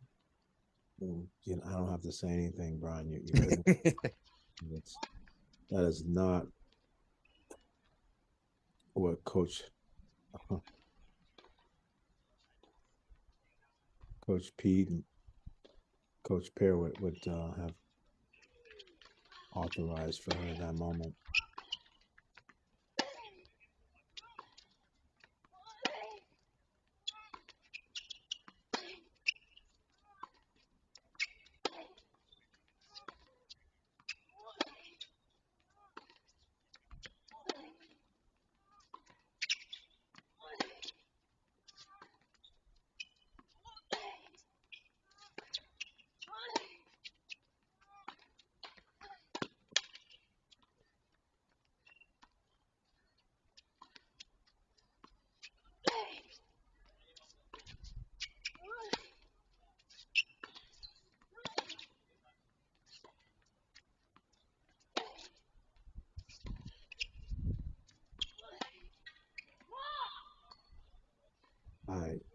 I'm just watching the same four next loop of the same patterns. I'm seeing scenarios where Schumann is ahead in the point, and after a big backhand or even a big forehand is not consistently committed to applying pressure after pressure. It's like a boa constrictor philosophy. Once you get ahead in the point, you got to cut the cord off and keep squeezing. And she kind of lets Redelijk off a little bit, gives her some air. And sometimes with that extra space, Redelijk gets back in and actually stings Schumann back. It's really been a common thread here. By the way, men's semifinal, Keegan Smith through 3 games is up a break 2-1 as he is serving in that 4th game, taking on the Ohio State Buckeye, Jack Anthrop.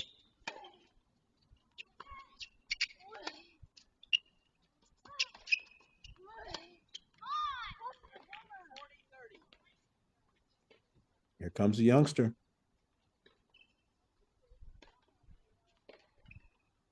A lot of momentum, and Schumann is showing that fight and that grit that has her in the semifinals. All the way from the qualifying. Again, Redelijk won 0-0 in her qualifying round, so she dominated. It wasn't a lot of a scare to get herself into an event like this.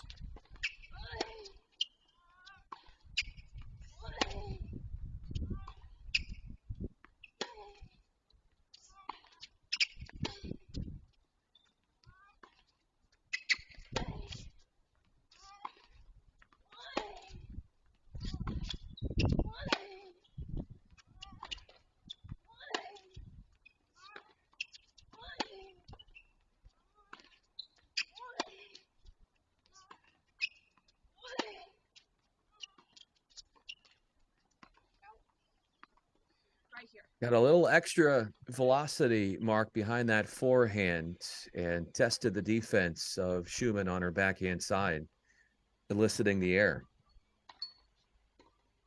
These girls are earning their paycheck. There are a lot of balls hit. There's a lot of tennis to be played. Fortunately, neither of these 2 young ladies are playing in the doubles final. So like Tian, she was able to get the job done and get some rest so she can come back. These 2 can gladiate. Obviously, there's another semifinal. Ziverts and Brumm that are waiting to take this court, and I'm sure they're probably secretly rooting for Redelijk at the present moment, but these are key rallies and points here these next couple minutes.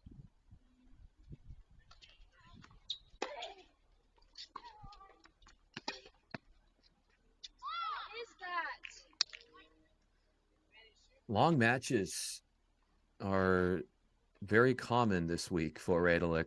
Quarterfinals, 3 hours and 8 minutes. That's what it took for her to beat Catherine Huey, who is headed to Stanford, 18-year-old out of Santa Fe Christian, which actually is the same high school I went to. But there was also the 3-hour extravaganza in the first round for Redelijk against Elizabeth Goldsmith. So there's some clear endurance battles going on here for the 21-year-old from Pepperdine.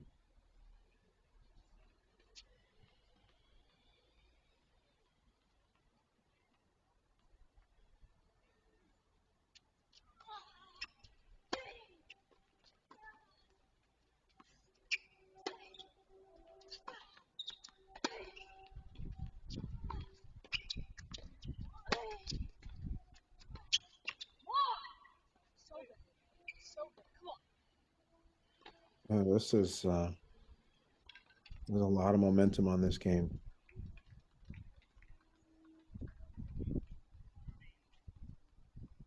Do you think, Mark, this is the kind of game that will decide the fate of this match? It will.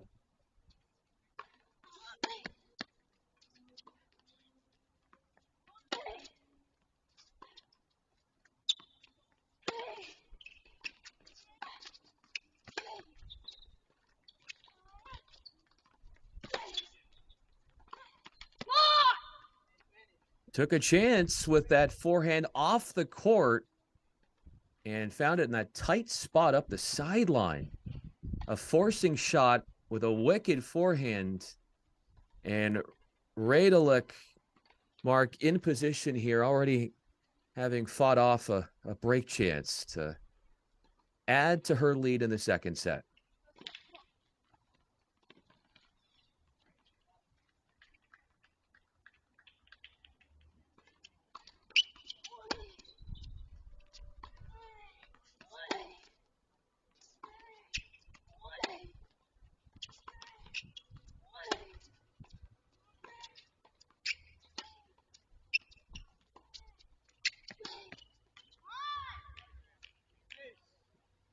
That's a good slice from Schumann. I like the fact that she's adjusted. She has seen the slice. Reddick shows it very early that she's going to use that shot so you can get prepared. And now Schumann is not making unforced errors off of it. She's getting consistent with her backhand and actually offering some slice to slice back as the Reddick slice comes through. Reddick obviously needs to keep using it and try to draw Schumann in. She just hasn't been able to bring her in and pass her as of late.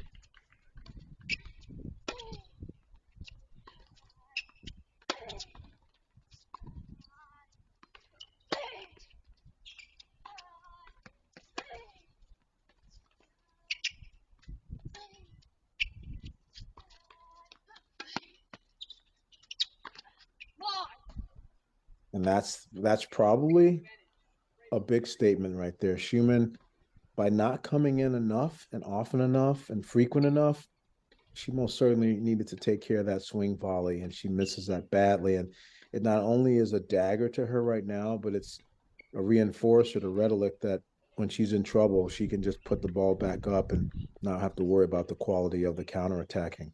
This is the second break chance for Reddick.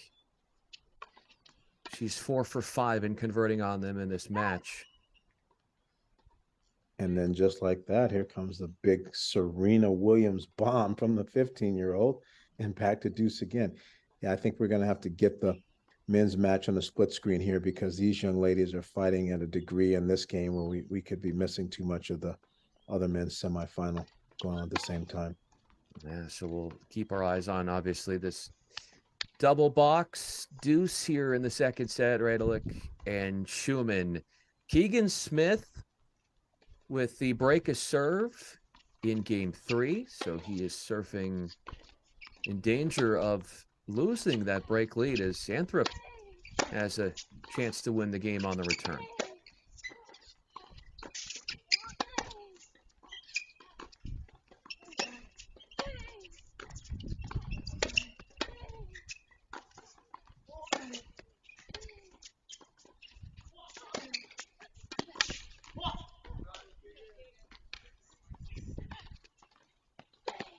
Putting up a stop sign to that break chance as Smith progresses to the net and watches an Anthrop forehand down the line come up short. Yeah, I'm excited about this matchup.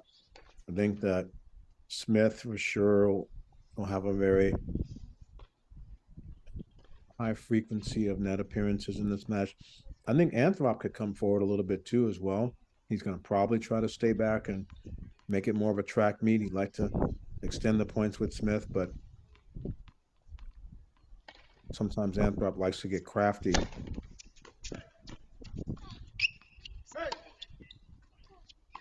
And use a slice. I just think that Anthrop needs to be careful and keep that slice low because if Keegan has the ability to dictate and step up and come forward, then Anthrop is having to play too much on the passing shot and the defense. Keegan Smith, by the way, has won 6 of 7 matches coming in. Has won 2 singles titles on the ITF World Tour. Looking for number 3 this week.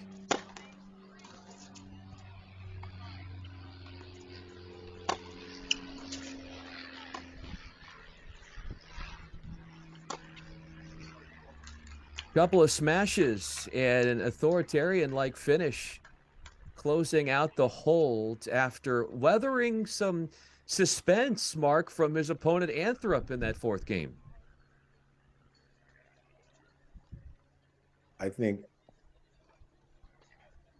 the decision that Anthrop made in that point to mix instead of staying physical on his break point just cost him being back on serve. And it seems like I'm being a little bit harsh there, but I just think that Anthrop needs to come forward some, and he also needs to be careful how he throws in the craft just because of the strength and the physicality. When you're playing in number 6 position in a lot of college tennis matches Anthrop's played, he hasn't played against too many guys that are bringing this kind of heat and this kind of power. Anthrop's won a lot of tennis matches, and he's 16-1 for the Buckeyes, playing in the 6th hole there and finishing out the season as one of their best points. But I just think that at that position, you play a lot of points that are similar to this Redlich Schumann kind of match, that are going back and forth, seesaw, type of points. And I think in this match, he has to be a little bit more focused on exactly how he plays. I don't think he has as many options of what to do with balls, and sometimes that's tough mentally. By the way, over on court 4, Schumann was able to hold, fending off 2 break chances. Those are the first missed opportunities at breaking for Radulek after she went 4 for 4 to start the match on converting.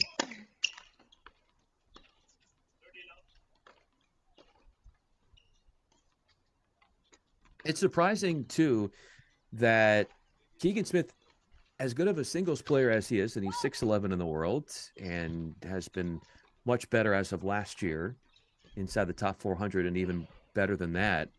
But as a doubles player, he is inside the top 300 in the world. Said he wanted to take doubles off this week and said because it's tough on his arm.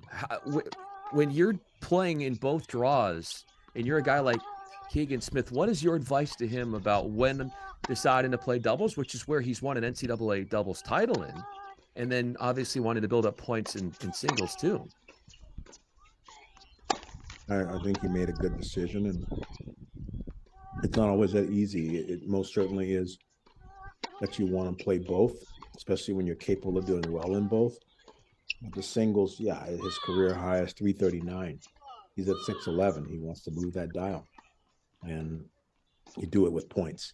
So you need to be able to 100% focus. He's always going to be a threat to win a doubles in the 15 or 25K level. So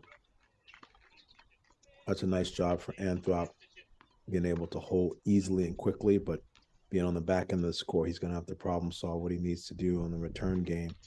I think he needs to, vary his core position on the return, but he's going to have to keep hitting. Just trying to kind of float and bunt it back is maybe giving Keegan too much time on the first ball. Let's go full screen on the girls until the boys' changeover is over.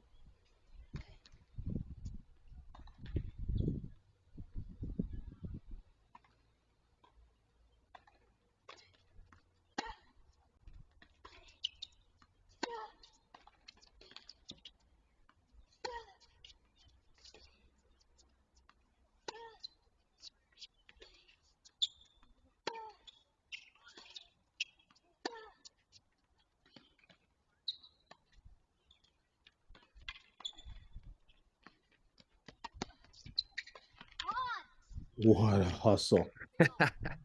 Great get. But I'm so happy that Aspen is doing the right thing.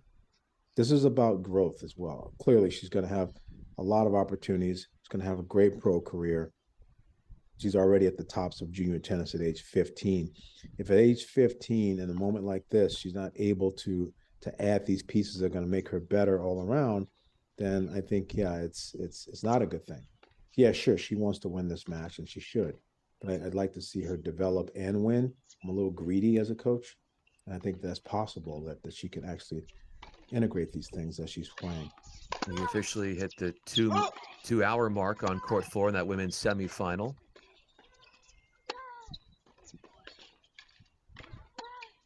Men's semifinal on the left of your screen.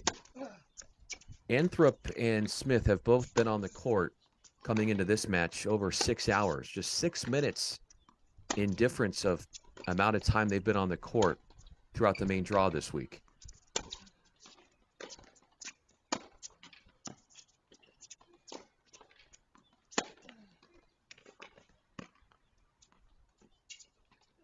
I like that point much better.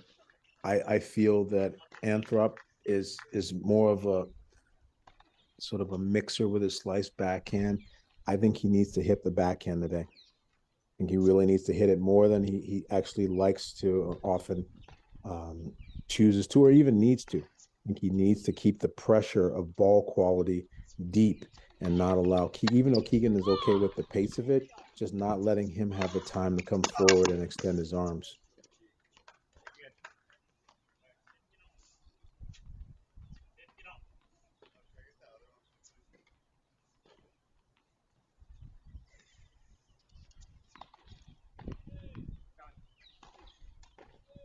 That was a service winner right up the tee for Smith, who gets it to 15 all, lost in the semi. I was just going to say he lost in the semifinals in Rancho Santa Fe to Jamie Floyd Angele, a man who Anthrop beat yesterday in the quarters. Yeah. I'm just not used to seeing these guys in civilian clothes. I'm used to the UCLA uniform, and I'm used to the Buckeye gear. So it's fun to kind of see these guys in different outfits. And look out over there in that women's semifinal. Like I said, down 4-1. Aspen was able to break Readily quickly. And she's 1 point away from tying things up at 4-all. Readily has outpointed Schumann 62-50 Hance. So if that doesn't give you an idea of just how close that match is turning out to be.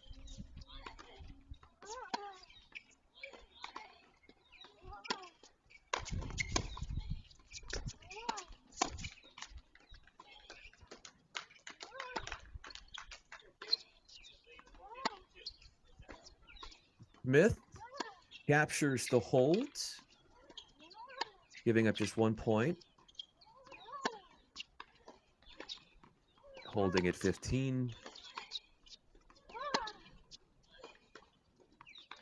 His father, Jim, is a professor in accounting at the University of San Diego. So, and Smith, obviously, with his roots at UCLA, but his uncle, Peter Smith, and all he's done for the sport of tennis, formerly at USC, the coach there.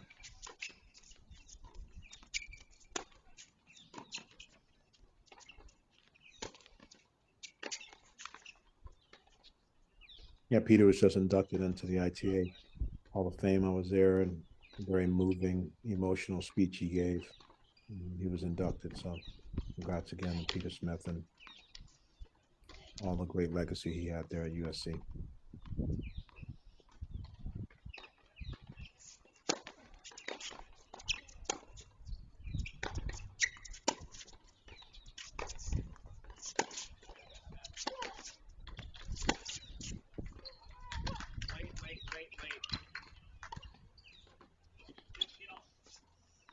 What do you think, Mark, is the biggest challenge here for Anthrop in trying to stitch together hold after hold?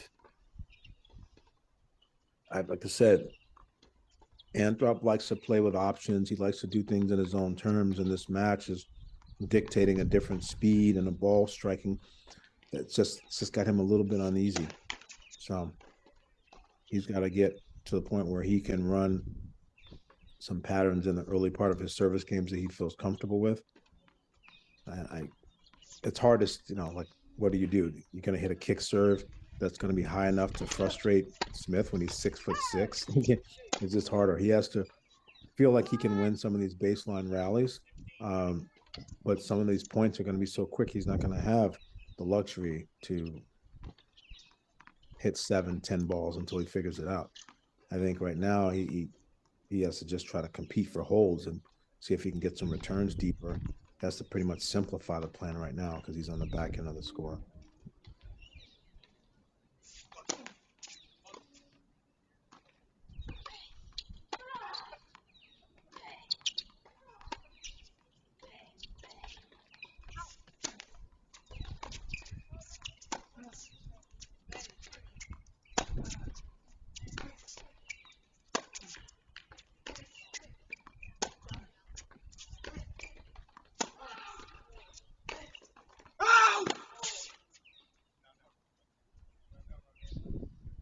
Cross court forehand just wide. Is that what I heard?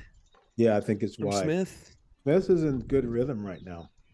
I think that Anthrop is testing him. Anthrop's checking out his backhand to see if he's solid. Anthrop's trying to run him wide to his forehand to see if the big windup will yield an error. And so far, that shot was a miss. But for the most part, Smith has been playing, I think, maybe more solid off the ground than Anthrop maybe initially expected. After a love hold in game 5, it's 30 all through 4 points for Anthrop in Game 7.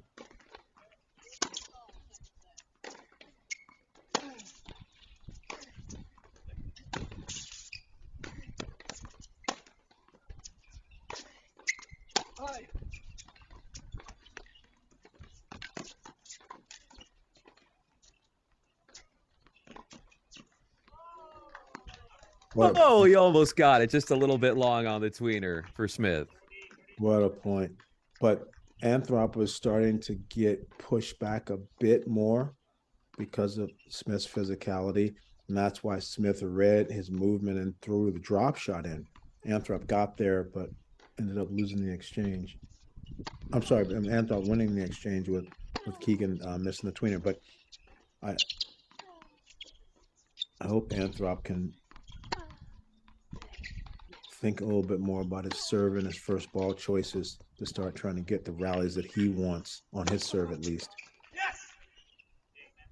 All the while, over on court 4, women's semifinal, Schumann has won the last 3 games, Mark, and has erased a 4-1 second set deficit. Yeah, and she's done it 2 ways. She's won the first point of 3 out of 4 of these games. So she's getting a quick lead in the beginning of the games, which has given her a boost, particularly when she was losing. And I also think that she's made a couple of trips to the net. She's shown that she's willing to play a little bit more aggressive in some of these moments when she's ahead in the point. So through competition and a little bit of courage, she's turned the scoreboard around and obviously up to a quick lead in this game as well. Let's go back over there where Schumann is serving the 15-year-old. I wasn't trying to jinx Redelik either, but I did say at 4-1 that this is a much closer 4-1 than Tien and Crawford because of the style of play and the length of the points. They're playing similar. Redelik just was winning some of those key points in those games, and now obviously this last stretch she hasn't. She showed some negative body language a couple games ago that you never want to show when you're up a set in 4-2 either.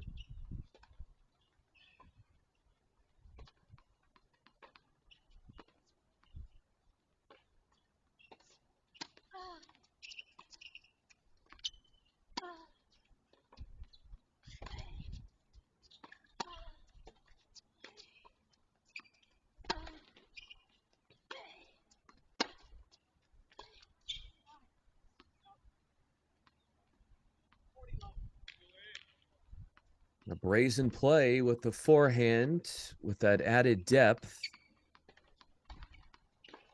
Schumann continuing what could be a string here of 4 consecutive games won. A point away from achieving that feat.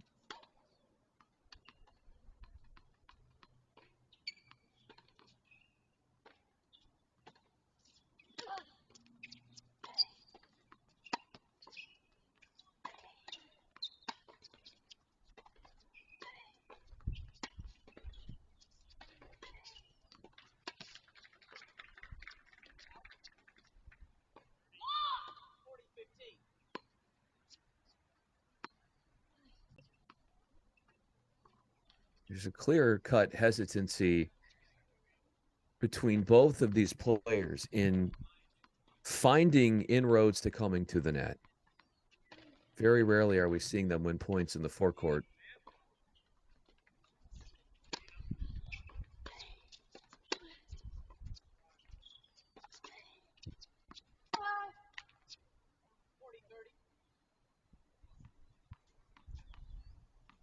Couple of errors there from Schumann. Has taken away 2 chances to close out the game on her serve. And look at Keegan Smith there, Mark, using the serve and volley tactic to his benefit. Most certainly wants to employ that tactic if Jack plays a little bit deeper on the return and give him some more time. You've got to put that kind of pressure on Jack. It makes all the sense in the world. Keegan Smith with the hold there.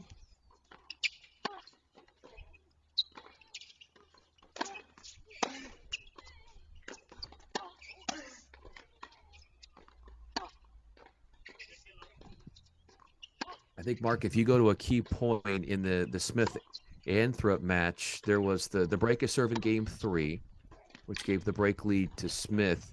Chances to re-break right away for Anthrop in game 4, but Smith saved 4 break points to maintain the break advantage.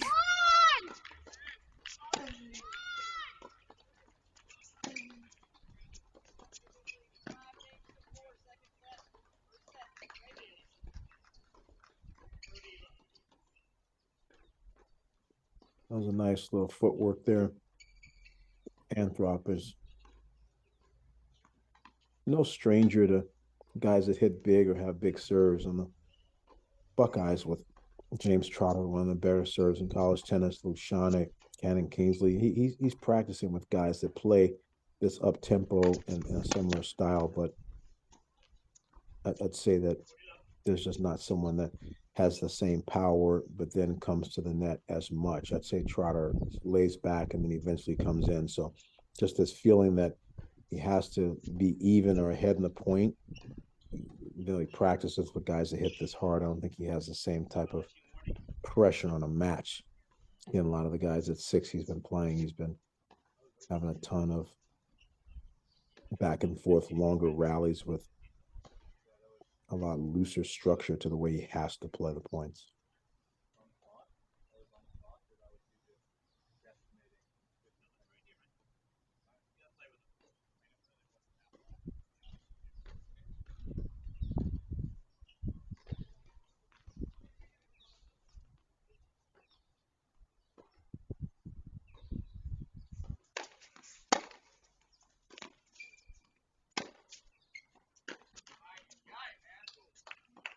There was a lot of open court up the line, but the inside in from Anthrop doesn't work, and he missed out on what would have been a second love hold for him in this opening set.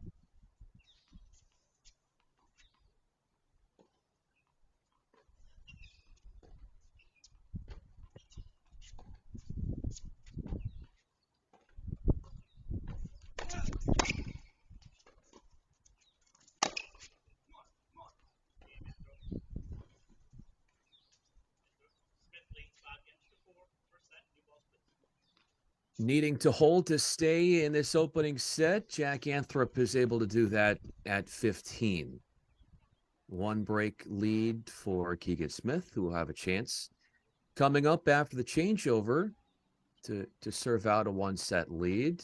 The changeover is where we are, where Schumann is ahead 5-4 in the second after startling out of the gates in the second, down 4-1. Looks like she's getting some treatment, and she could be ailing. Could be something going on with her. Or she could just need a mental, emotional breather from losing 4 close games in a row when she's on the brink of being able to close out a match like this. So big moments for the upstart junior who's she's already made a name for herself in tennis, but she's trying to make an even bigger splash here by getting to a finals of a 15K. So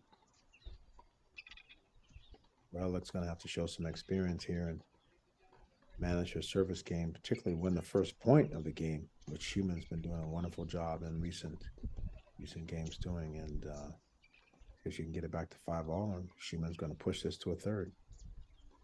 And Brumm and Ziverts are going to have to get another snack.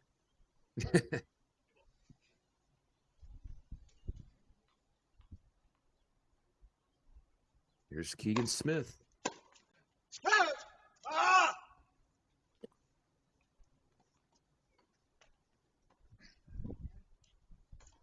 Some unnecessary, you might say, aggression off the return of serve and a miss down the line from Anthrop.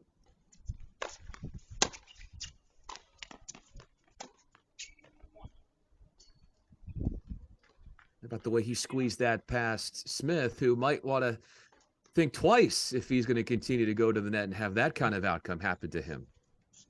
Oh, it was a nice job by Jack. He held the pass there. I feel that he has to win some of those battles. You can't always feel that Smith is capable of getting inside the service box, and it's going to equal a point. Jack has to win some of those. How would you break down the serve of Keegan Smith? When he flattens it out, he can get some serious torque behind it. I think it's a pretty simple, clean rhythm. It's not a lot to break down. He's a really good athlete. Played baseball and basketball. Wanted to play basketball all the way through his juniors. But Jack has to shorten up. You have to put the pressure on him by taking time away and trying to get the return down. I would have liked Jack to start it deeper, but then gotten in tighter because Keegan just kicked the serve in. Jack doesn't know what he's going to do, but the sort of the chess match of it is, where does Jack stand versus what does Keegan choose to do in terms of wide and flat?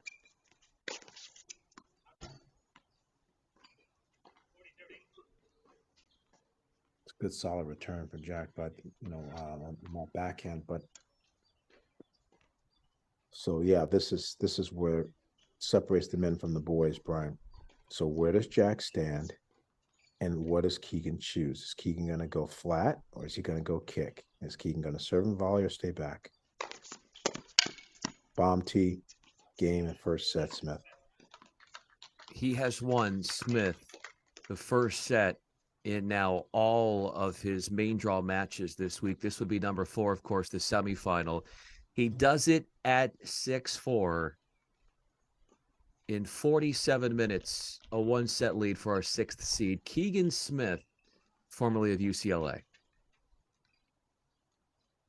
And he really looks like he's just out at the park by his house playing a set. It doesn't feel like right now he's at a 15K playing Jack Anthrop. It feels like he's just...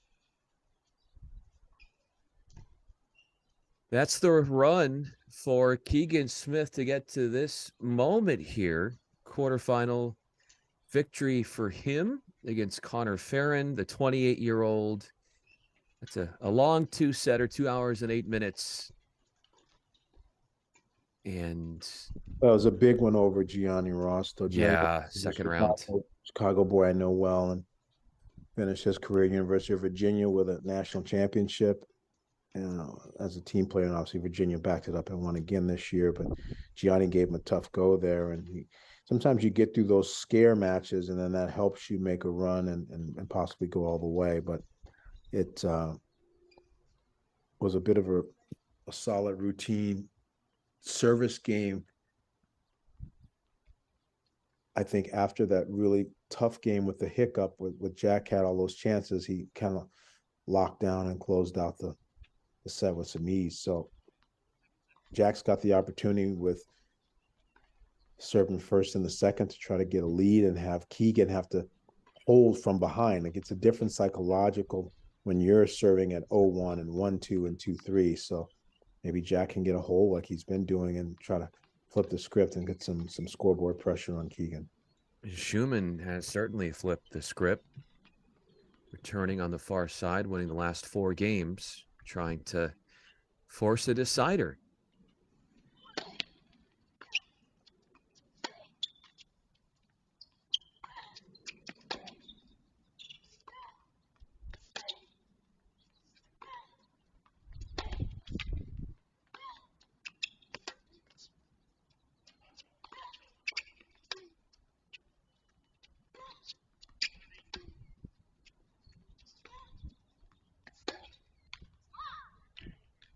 Why do you think, Mark, on that point, after going with a couple backhand slices, Radulek decided to go two-hander, and why she made that change in that cross-court exchange? He was a little deeper in the court. And to be honest, some of those slices were just sitting up like lame ducks. Schumann still letting her off the hook more than half the time. Schumann should be hitting some of those and coming in behind them.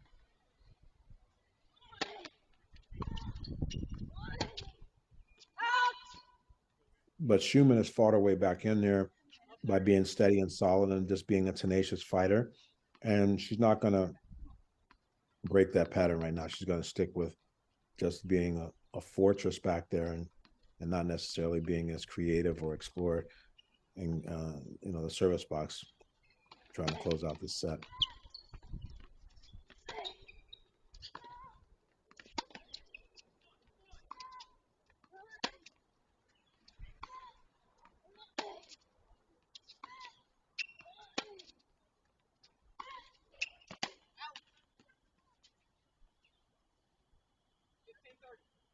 A missed cross-court forehand just sent long from Schumann. What I like about this so far is that I'm seeing that the players are making their own call. And then you have an actual chair umpire who is getting very involved with any call that's close to the line. The chair is actually gesturing with their hand in and out on every ball that's lying close. And I kind of like this format.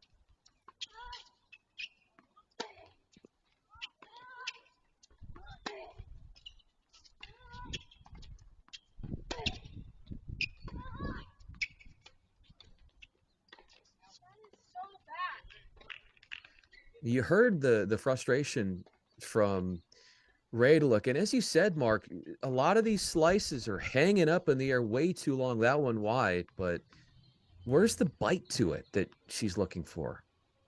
Yeah, she's breaking posture and taking too big of a hack at it. And when you go down the line, that's a higher risk drop shot that she just tried there. So it wasn't a great idea to begin with, and then wasn't a good technical execution.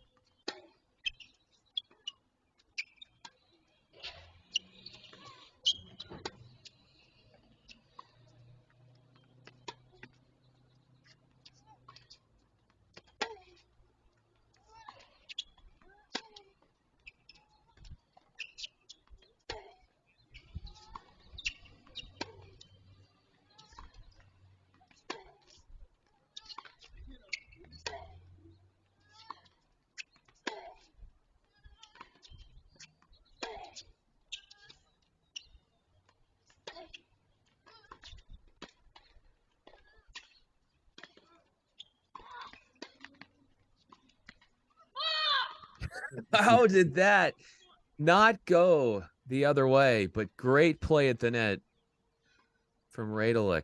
Saves a set point. She has been following this mantra all match long, and in this 5-game stretch or 4-game stretch where she's lost all 4 games, she hasn't been at the net. There hasn't been much from her coming forward. So she most certainly will probably want to do more of that in this game and in the third set or the end of this set, whatever happens here.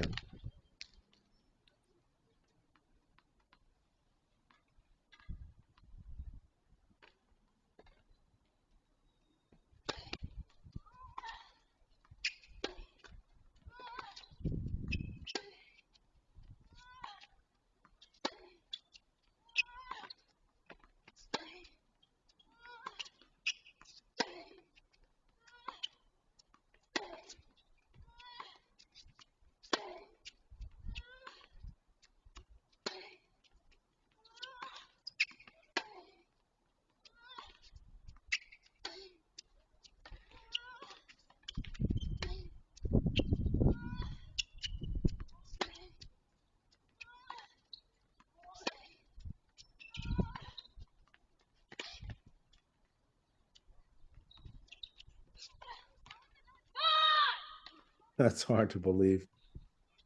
It's still just way too many. The feeling that Schumann has now after having that wide open pass on her racket and a bunch of balls just floating through the air that she doesn't take, it's aggravating. It's a double-edged sword life she's living with playing this type of match.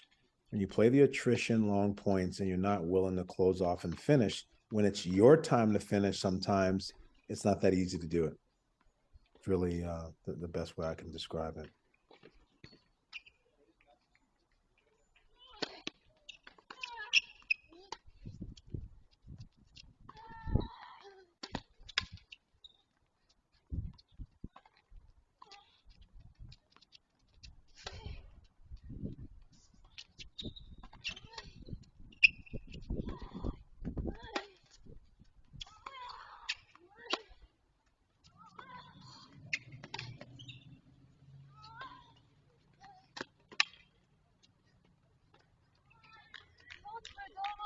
Spreads that ball really nicely with the two-hander.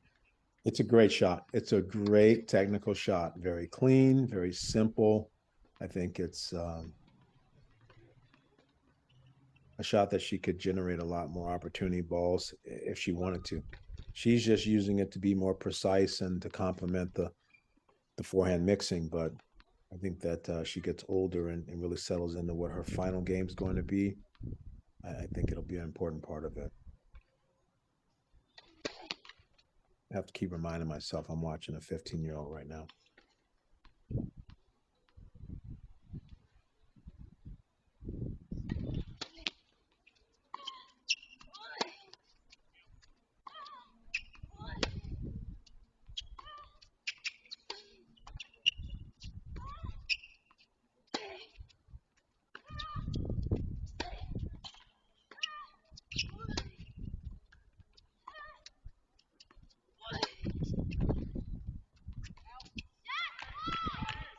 A fourth break of serve, winning the last 5 games. And on a third set point, Schumann pulls it out and evens this women's semifinal at a set apiece. That is gutsy. And a lot of tennis balls hit there. Going to be a difficult regrouping moment for Redelik.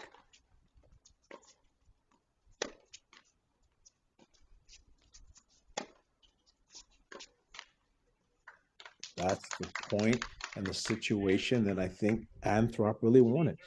He wanted a hold, and he wanted to get deep into the next service game of Smith, but a routine backhand where he doesn't move his feet and he's too close to the ball and he nets it is not the answer at 30 all. That was a really important point because it wasn't just a 30 all, he was in the point. And now he gets ace bombed and it's gone. So just like that, a second ago, he had a backhand on his racket to go up a break point, and then the game's over. And I just think that dichotomy and that pressure that Smith is putting on him is just different than what he's been dealing with recently. A 48-minute first set. We're about 10 minutes into the second set on serve. What I'm saying is just the margins are slim for Anthrop out here. It's not that he's not capable of winning points and doing all kinds of things, but to win a tennis match, it's about breaking and holding when you get to its simplest parts. Yeah, well said. These two have never faced off against one another in a pro event.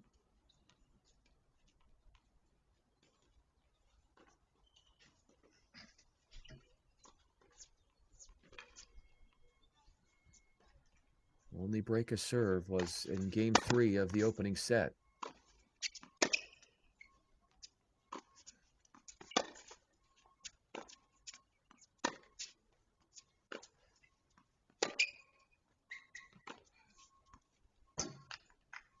That's some guts, Mark, to try that backhand.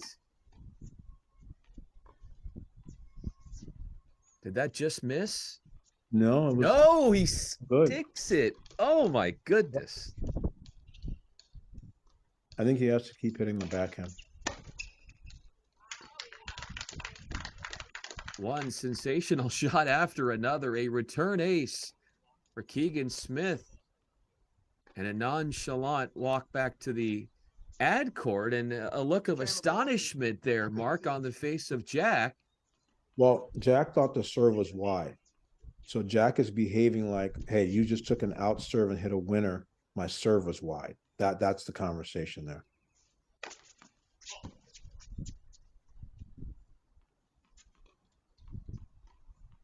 Well, if there was a challenge system, Jack would have challenged to prove that his serve was out actually instead of in.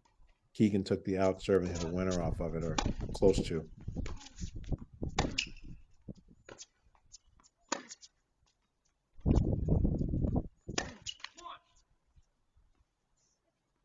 Right there, that miss from Smith on his backhand was the 18th point of the second set, as we are an hour in. That actually, Keegan looked a bit mechanical. He didn't look as fluid and comfortable on that backhand as he has in some of the other rallies so far. Not sure what size shoe he wears, but it looks like it's got to be 14 or 15 maybe. And when you got to take the adjustment steps and get yourself ready for some of those routine balls. It's maybe not as routine at that height, that size, with feet that big. The second straight game, we're playing a 6th point. A hold for Anthrop in the opening game here of the second set through deuce.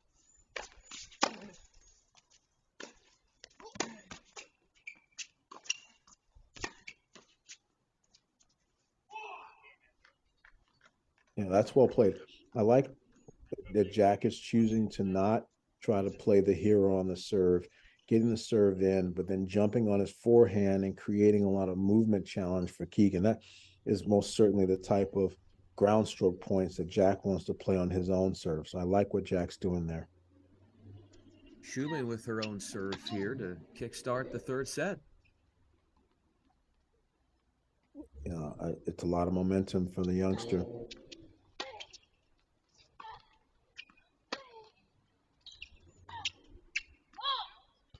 You're right, Mark, on the momentum. Won 5 straight games after falling behind 4-1, and it was if you predicted that was going to happen. I remember the way in which your sentiments were about Schumann, even though she was down early in the second, and you had that feeling that she was going to come back. Well, people that are as competitive and as successful as Schumann, they don't go down. You have to put them down. You have to actually finish them off. And if you don't, if there's a little glimmer of hope, then they can use that and turn that into a comeback. And clearly she did that. So it's a lot of emotional fortitude for a 15-year-old, because she could have packed it in there down a set and 4-1 because it wasn't going away. So really credit to her. But I think that Redelik is a veteran. She's been around the block a little bit. And Schumann has been pretty good in the early parts of the games, but right now here, she's been a little off on the forehand this early game. I think that a break of the Schumann serve would be a huge push, a huge shot in the arm for Redelik right now.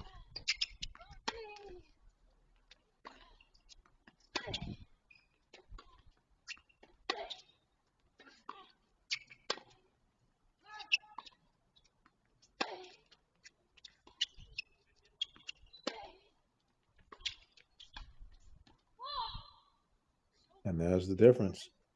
There's a big, big difference. One player has the net available to them.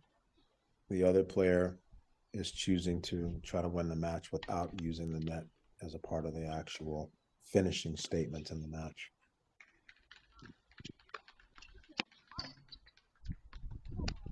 First serve there. Oh, it was called in. Although Redelik thought it went out.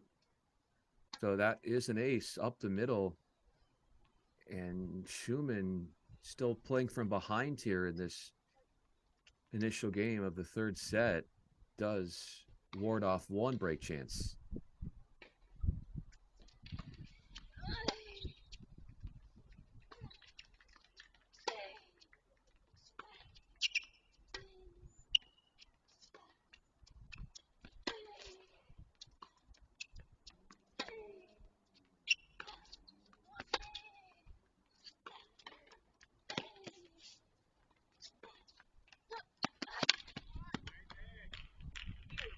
That's very well played. Nice footwork, nice combination of forehands in a row, control in the center. And in a match like this where they both have run so much, they spent so much time on the court, if you can just be the one that's running a little bit less, that could be a difference maker at the end of this. It feels like, because as you said, they've been on the court so long, it feels like the other semifinal, which was a win for Fangran Tien over the 1 seed Samantha Crawford, 6-2, 6-1. It almost feels like that match happened yesterday. Yeah.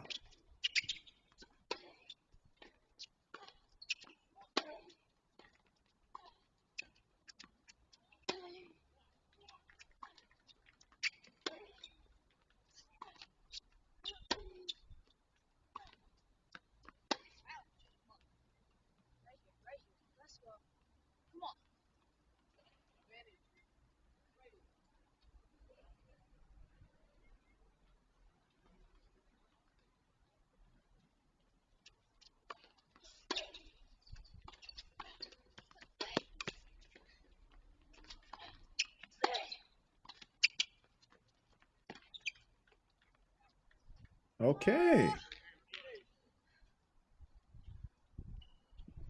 Nice to see Schumann breathe a sigh of relief with winning a net point, but she's capable. It's something that what she's gonna have to. What's difficult to do when you're somebody like Schumann, where you're 15 and you're playing Easter Bowl 18s and playing pro. You don't have like an average Southern Cal sectional match anymore where you can experiment and work on things. She's playing matches at a pretty high level in UTR circuits and different things. She's just not having these matches where she could do a ton of that growth. Her match tree is a little bit different now, and that's what makes it harder to break out of some of these patterns. But I think that she really wants to take it to the next level and go up another tier in this, get beyond this ITF tour level. I think she needs to add it because I like the way her points develop.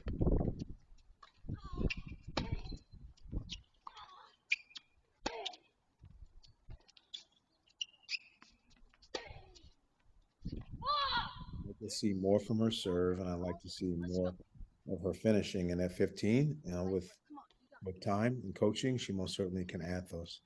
Winners are hard to come by considering these core conditions and the playing styles. But you brought up a really interesting point, Mark, that I wanted to pick your brain about as far as player development. As that is a forehand winner hit by Schumann to erase another break chance. But and you've worked with so many outstanding players over your career in coaching and beyond. And how do you get the most out of a player in terms of match time, but also taking the time to work on the fundamentals and how, like, if you're looking at a pie chart, how do you optimize the player's potential? Oh, wow, that's a tough miss. That's a great first game for Schumann. She was down there back against the wall and she was able to get that done. What a big boost in the arm. It continues the successive games in a row, the consecutive, excuse me, games in a row that she's won. Oh wow, that Redelic had a lot of looks in that game, but it's the grit and the toughness of Schumann. To address your point, I think that there's a developmental pie chart that you use your coaching time with. So if you have a kid and you see them 2 or 3 lessons a week, you might be working on some of these extra areas for a third of the time in those lessons. But we also have to develop the quite a few things. Like you have to play tournaments, you have to play practice matches against people. You have to work in groups and with assistant coaches on things to reinforce it and have privates and do fitness. So it's a lot of spokes on the wheel to truly get a developmental growth and learn how to win at the same time. And I think also what's tough in this generation is kids aren't playing as many matches as they used to, and sometimes it's a little bit more fear, and sometimes that's affecting people being willing to grow. Well, Fangran, yeah, not to interrupt. I was just going to say for Fangran Tian, when we were talking to her, she said a lot of the extra match playing has taken away the nerves that maybe you would have felt or somebody would have felt if they didn't play as many matches. So spot on. But she's also mature beyond her years, and she came from China and implicitly trusted Rance and Stella. And obviously, there's a proof in the pudding. no doubt about it. With plenty of UCLA, players that are out there on the tour. I just commentated with Jen Brady a couple weeks ago. How many players have come through their system? Robin Anderson. I mean, the list goes on and on that are outstanding. So we're looking at a UCLA Bruins serving on the left side of our screen, and Keegan Smith and Anthrop is 0 for 4 on break chances. He hasn't had one on Smith's serve in the second set.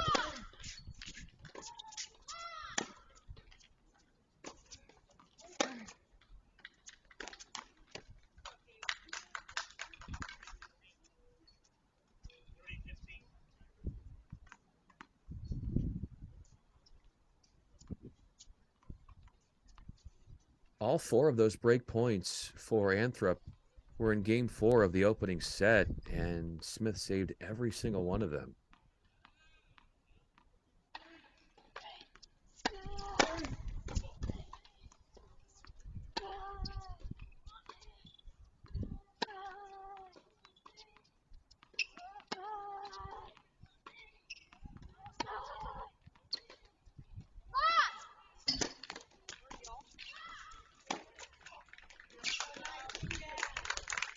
That's one heck of a shot. Keegan's backhand in. Wow. You can't ask Anthrop to do better. Anthrop is starting to shorten up the court, take the returns early, create a little bit more angle even on that return. That was a good return by Anthrop, and Keegan on the run just goes off balance, backhand line over the high part of the net. When somebody does that, you just have to tip your cap. Let's say too good.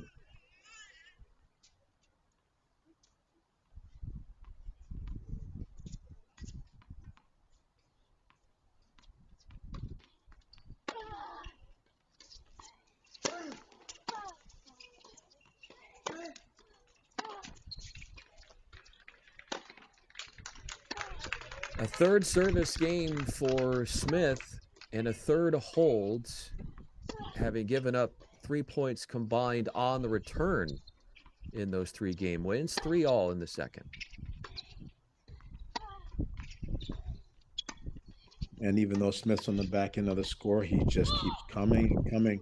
There's a lot of belief in Smith now. And why wouldn't you have the belief? He's done nothing but execute and be lights out on the serve.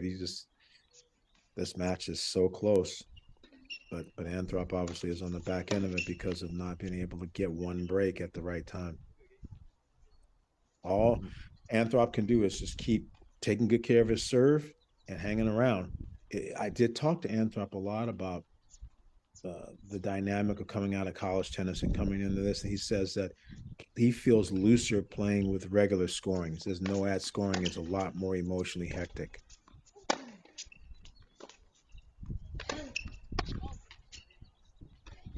And I agree with that. I think 15-30 is an incredibly swing score in college tennis where you lose that point, you're down triple game point. Where if you're down 15-30 and you lose a point in ad scoring, you're down 2 points, which is still tough. But 3 game points to defend is a lot more difficult than 2 game points to defend.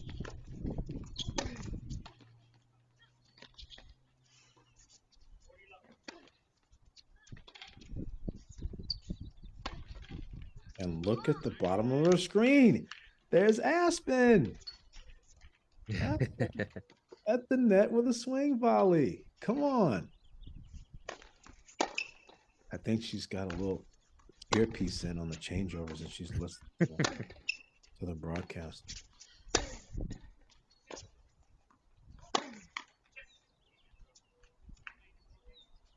What's your message to Nikki to try to change the tune or the tenor of this one-way traffic we're seeing? Yeah, the funny thing is that it's not one-way traffic. Every game and all the points are close, but it's one-way scoreboard traffic. It's not one-way tennis traffic. So it is. I gotta say, at this point, she has to just a gut check. But if I was a college match, if I was Pierre or Coach Pete, and I was on the court with her, I'd tell her to go forehand to forehand until she got an opportunity ball, step up, rip the forehands, and try to get to the net, and keep the slices lower.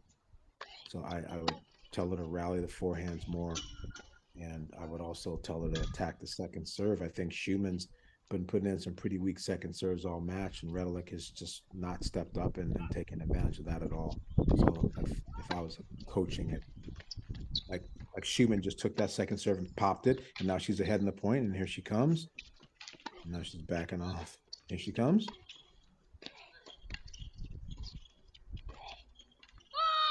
Not able to win it, but she has to be able to sort of close off those kind of patterns. You get ahead in the point because often the second serve is the weakest shot you see in a tennis match.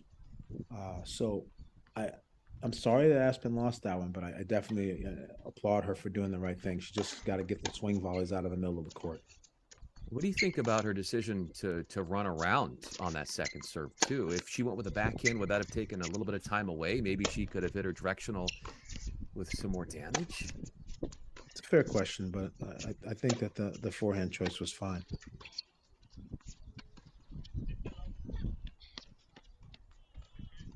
Oh, look at that. And Surprise dropper.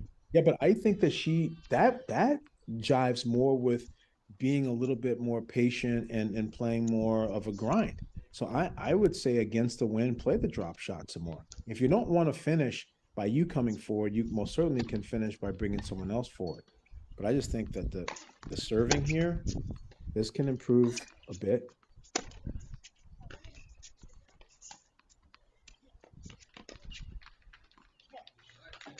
And right now in the second serve, Redelik can take that second serve and apply pressure, but she's not. She's just allowing Schumann to play in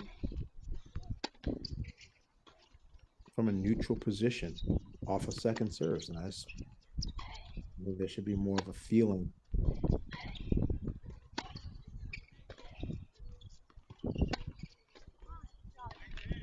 There was some really nice directional cross-court forehand. That one just sitting up for her, and Schumann hit it right into that sideline.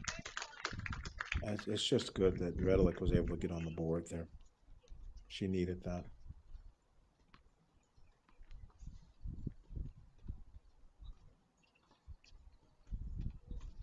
Smith about to get a fourth game win on the board in the second, as he eyes a love hold on court 1 to your left.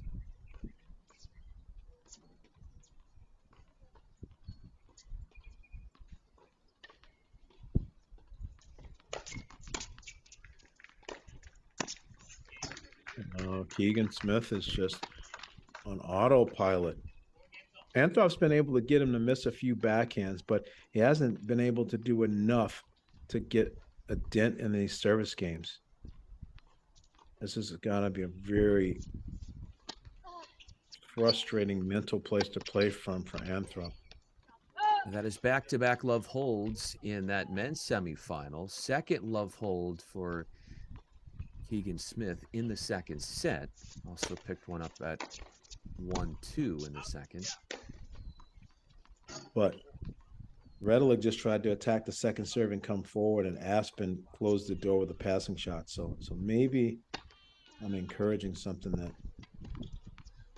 might be too difficult to pull off.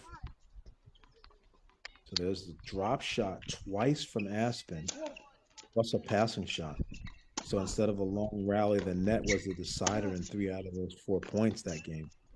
Well, so considering how many long points they have played, Mark, do you think that the drop shot is Schumann's way of saying, hey, let's try to make these points shorter just because of fatigue?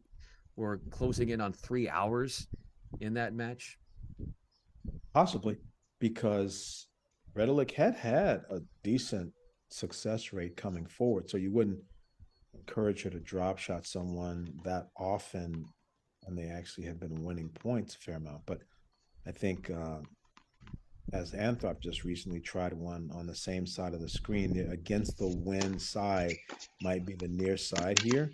And so as a result, you see Keegan at the top of the screen, maybe there's more sort of offensive power possibilities at the top of the screen, and on the near side of the screen it's more difficult to hold and win points in games. So as a result, you may be bringing out the drop shot choice on the near side of the screen here today. That Smith point ends a streak of 12 straight points won by the server here in the second set. It was funny. Jack Anthrop just behaved like he hit an ace because of college tennis playing Let's. He had to remember that he has to play Let's. That's another one of those fundamental differences.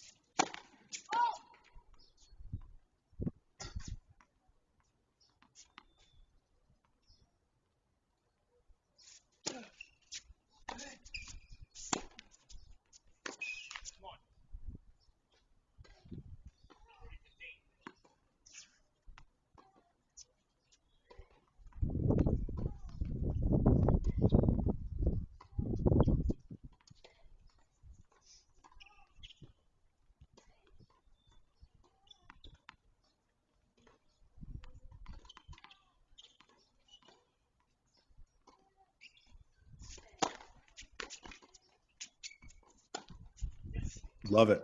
I think that Jack has got a whole bunch of problems solved in terms of, like we were talking earlier, was that Jack needed a clear idea of how he wanted to hold serve. He has gotten that. He is showing me 3 or 4 great patterns right now of getting the first balls that he wants, and he's taking a very aggressive stance on his forehands, and he's playing just as big as Keegan is in terms of, I think, controlling his own serve, but he needs to catch a break somehow on the return end.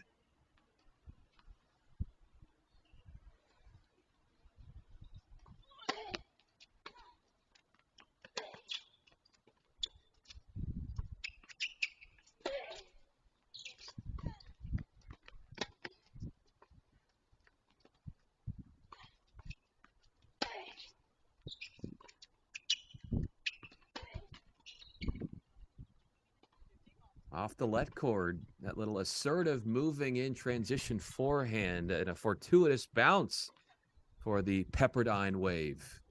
Yeah, that's when I often say sorry, not sorry. Yeah.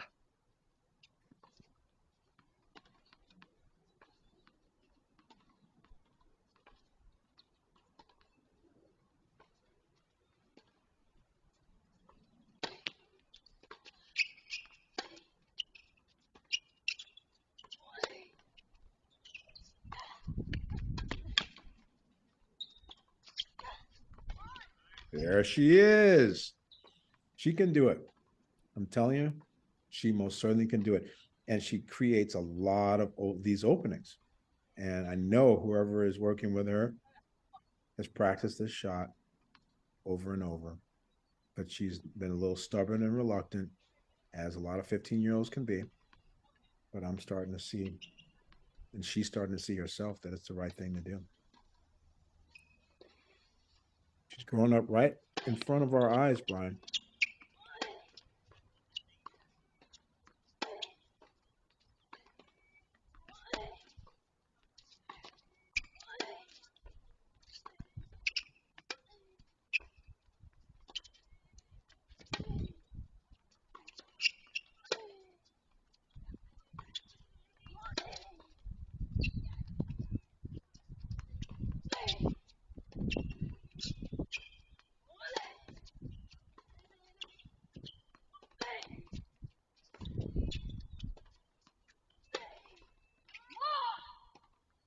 Okay.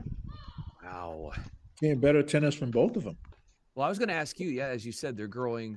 I mean, the play of both of them is just growing in front of our eyes. But you pointed out Schumann. Who, as we get close to 3 hours in that women's semifinal, who do you think, from what you've seen, your read on the conditioning of both, who do you think's better suited for the fitness of the toil that this match is bringing? I think it's even.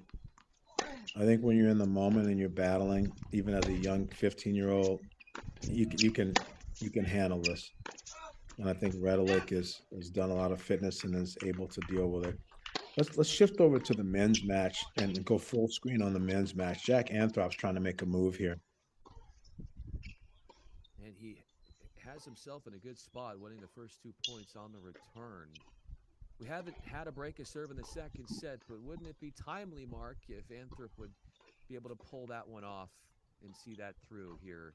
He got a great return and a good look at a forehand that he took care of, but now here he is. He's starting to stand in closer. I think it's great move from Jack.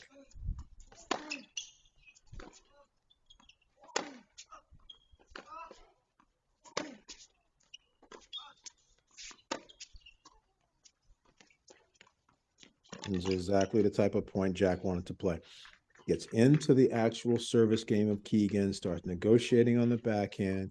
Keegan gets comfortable in the rally, just thinking, hey, I just need to play solid here. But he's not paying attention to the craft. And Jack is got the racket like a magic wand.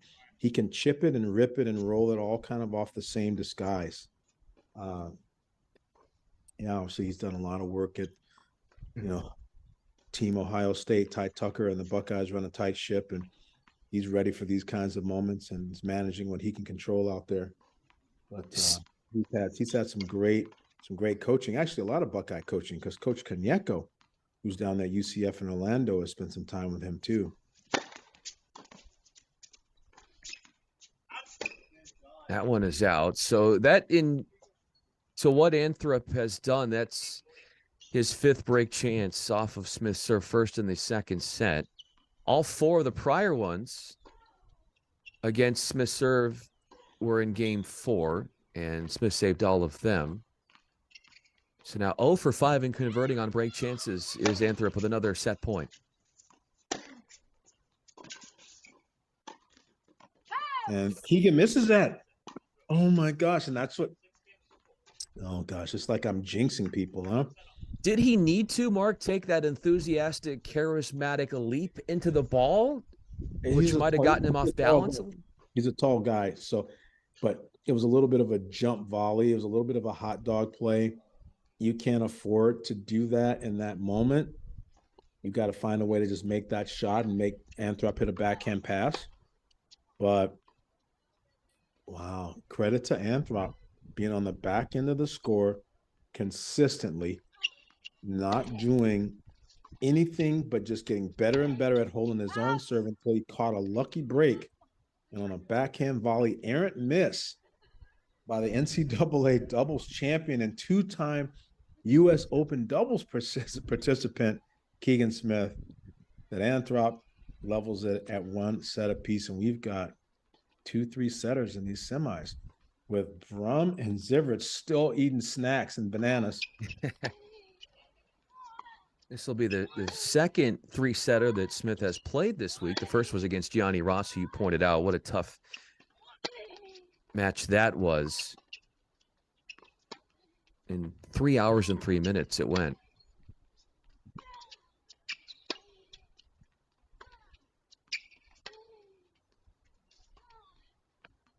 You know, and Aspen's got what she wants. She's got herself a French Open battle. And she is coming up with the goods on the passes. Now Redelik is starting to sense that she needs to push forward. But Schumann on the run has earned a lot of respect from Redelik here. I think that it was probably a heavy percentage that Redelik was winning coming forward, and I think that it is evened out now. It's getting closer to almost only 55% of her net points won because Schumann has been much more precise on the run. Schumann has won 8 out of the last 9 games.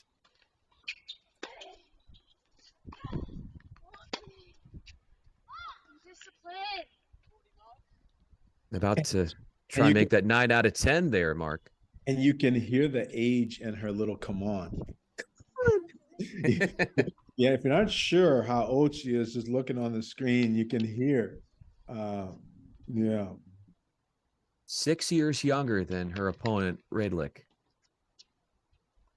who still has another year of college at Pepperdine. Just finished her junior year with the Waves. Yeah.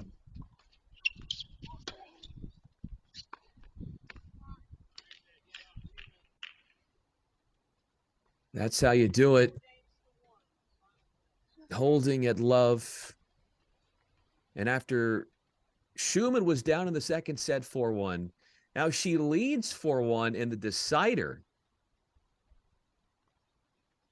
Truly, truly monster comeback. And 4 minutes. She stayed true to who she is, and just has gotten a little bit better at defending and coming in a little bit herself. So she hasn't changed a lot, but she's fought hard, changed a little, and just gutted out a lot of games that have gone to the extra innings of the game. I mean, a lot of deuce games that she's won. So yeah, they're 4 minutes away from hitting 3 hours on that women's semifinal, as we're now into the second point of the third set. Smith and Anthrop, a set apiece. 1 break a serve for each one of them over the course of this semifinal, which is closing in on 1 hour and 30 minutes.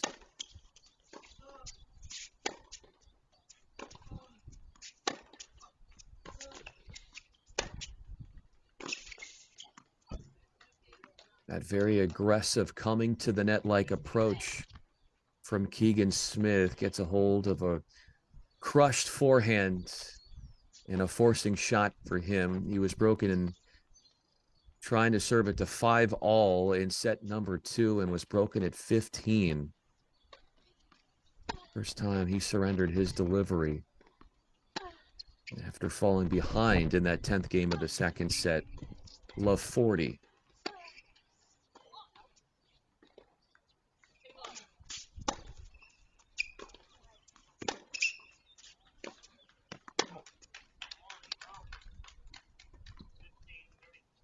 Five-shot rally ends with another air from Anthrop.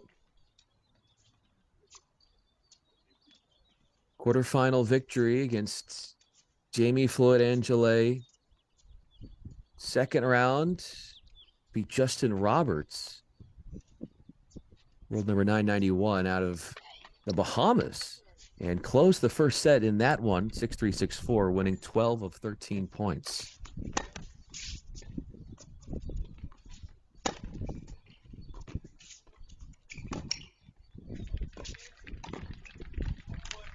Oh, wow. That's a great volley from Keegan Smith. And so there's no time to breathe a sigh of relief. And Anthrop here. Trying to serve Anthrop some payback here, Mark. Yeah, but he has to know. Living the life of being behind the whole match, you finally get it to even. The last thing you want to do is drop your serve to give him a break right away.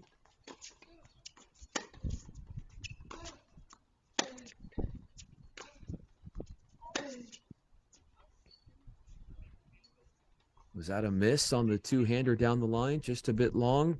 Yeah, it's a miss by Keegan, and it's a bad miss. You got Anthrop right where you want him. Don't check out there. Why do you think he went for more than he needed to on that shot? He's gone for it a couple times and made it early on, but the score significance right now is just too important.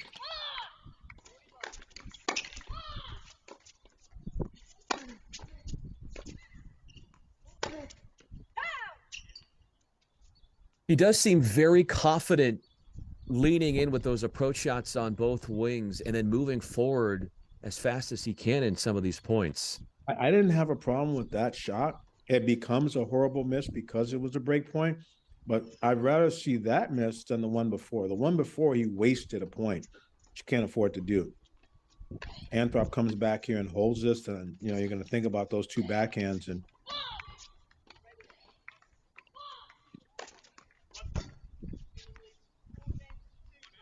putting some pressure on Anthrop and making him hit backhand passing shots. I think that's exactly where Keegan Smith would like to be on the Anthrop serve.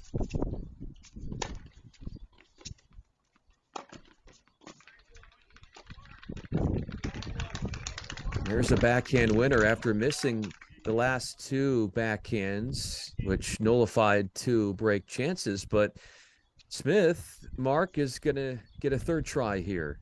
Yeah, it's a poor choice by Anthrop. Smith's already on top of the net. He was already inside the service box. I'm not sure what Anthrop was doing with a continental chipping kind of shot. It had no possibility of causing any problem for Keegan Smith. He had to hit that forehand passing shot.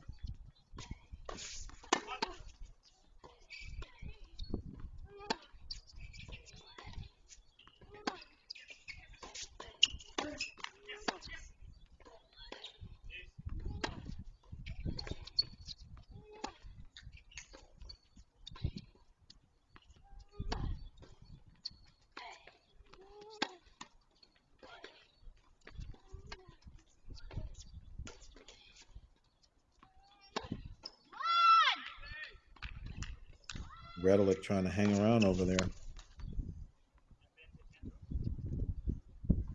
Nice body serve by Anthrop. That's a good choice. He'd been going slice wide so much. He'd actually been taking the speed off of it, and Keegan was even aware that it was probably coming. So it's nice change up to finally go into the body. And then the body is a good place to go. I don't care who you're playing against.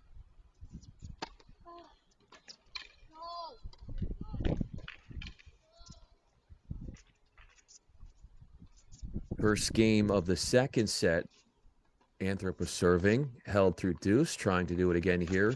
Opening game of the third. Yeah, he needs to be a little taller on the serve. Got to keep reaching up.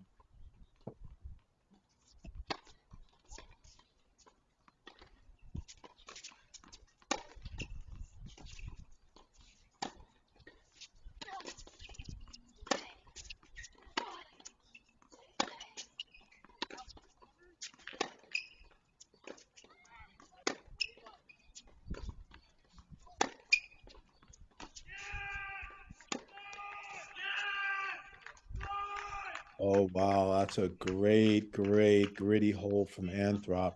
But like I said, you're going to remember those two backhands from Smith from 40-15 ahead.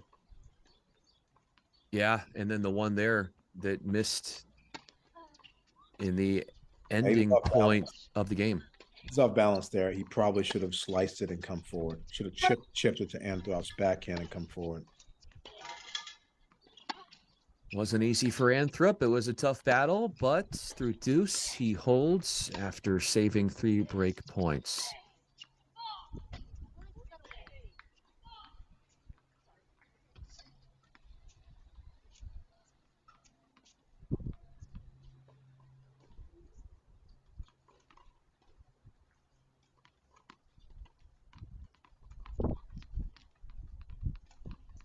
Opportunity for Schumann now.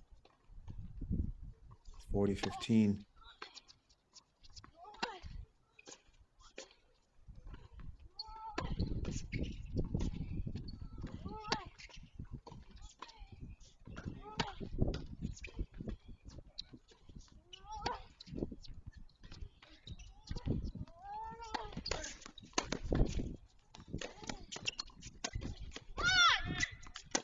Schumann's starting to do a nice job there.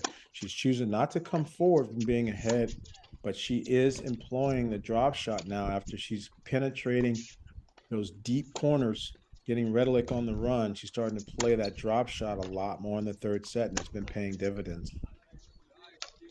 Yeah, so that's going to be a hold for her, as you pointed out.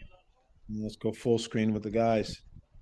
And a change over there. We'll go over to court 1 and eavesdrop on this Keegan Smith Jack Anthrop semifinal match.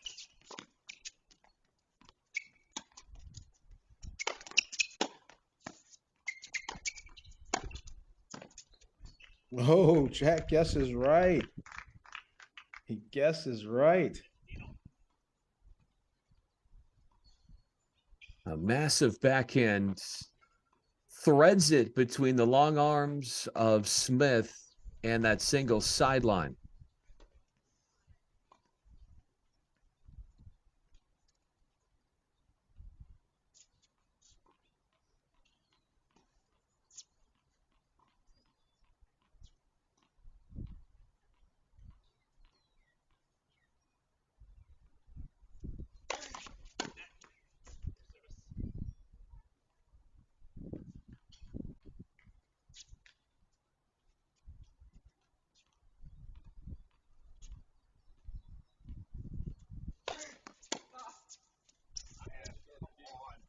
Great body serve. I like the fact that Anthrop has now adjusted his core position a little bit more and is challenging Keegan and standing up to him. He's gotten used to the speed and the pace of the serve now, so he can shorten up his swings and try to get it back to neutral. Again, it's a fractional return mindset, but I've jinxed him because he's missed the last 2, but I still think he's given himself a better chance to give Keegan a more difficult first volley if he chooses to serve volley, or to get the ball deep middle and neutralize him, not allow him to control the center right away on the first ball.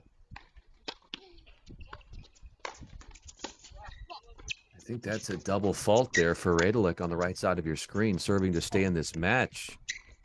Winner between those two takes on TN, the UCLA Bruin, who breezes into the final in just a little bit more than an hour, beating the 1 seed Samantha Crawford.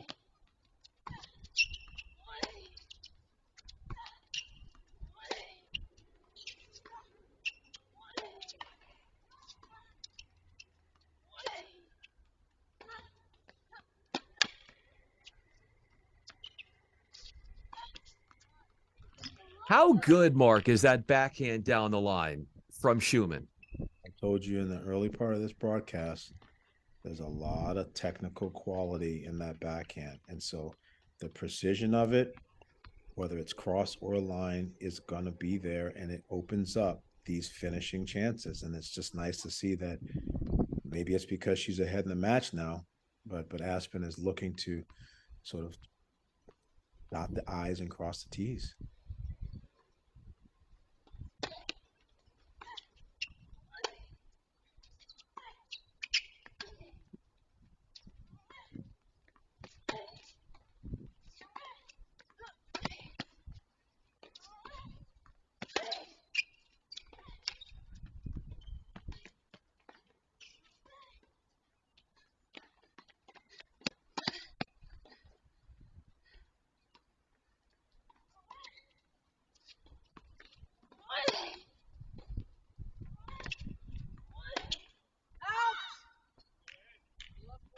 Unforced error and match point surface after a forehand was struck wide from Radelic.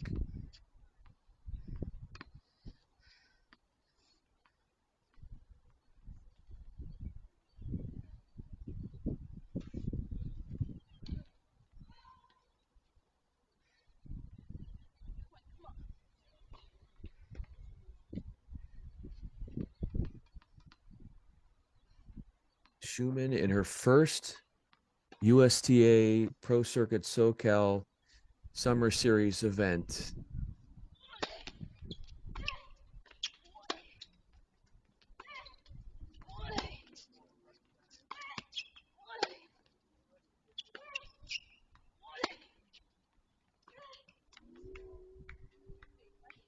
Hanging on is Radelic.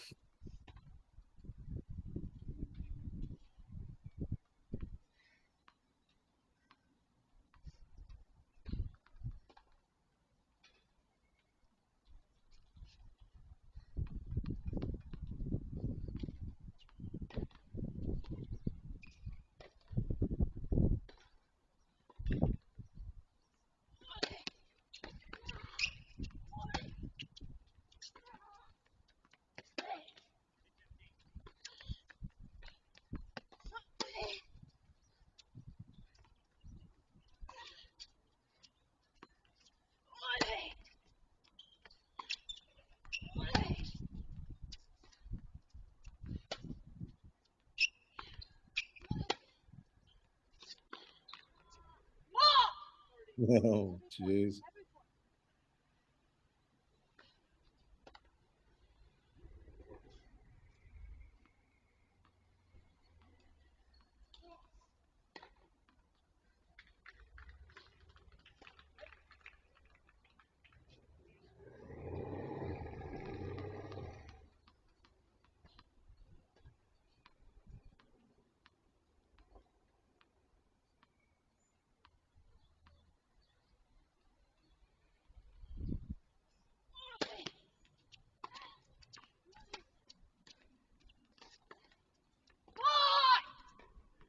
Oh, Wow. good. What do you think it's troubling Schumann here in her hopes of trying to close? Just showing her age a little bit.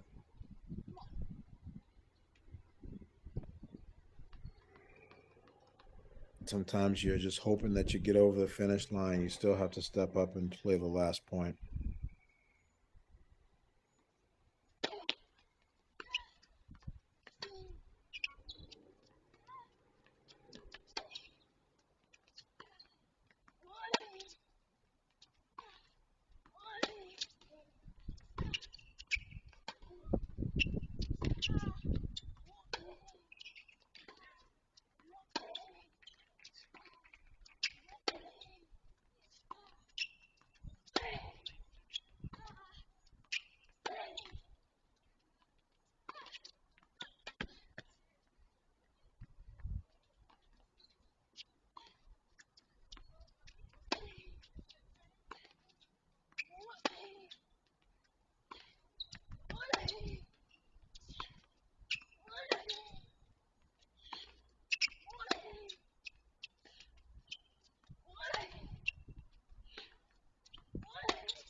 Match points disintegrate, and Radelic has a game point to try and find some energy and momentum towards the late stages of this deciding set.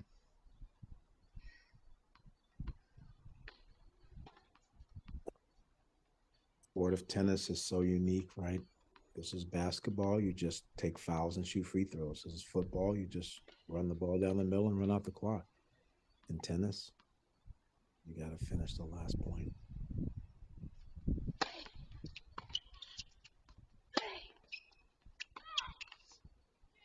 No siestas. And now the pendulum swings. Redelic shows some guts, and she actually coached herself and said, hey, every point. She said that to herself in the beginning of this game, and I like that little self-coaching she gave her, and it obviously gives her a little bit of a breather to hang around a little while longer, make the youngster think about it. Let's go back to the men's match and let's check in there. Radelic saving 10 break points in that match, including 2 match points. And yeah, let's make our way over to court 1. Keegan Smith, Jack Anthrop on serve in the decider.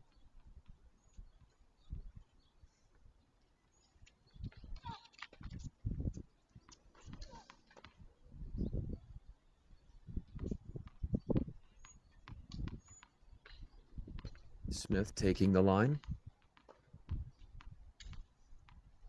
An Anthrop at a love 15. And another backhand direction change.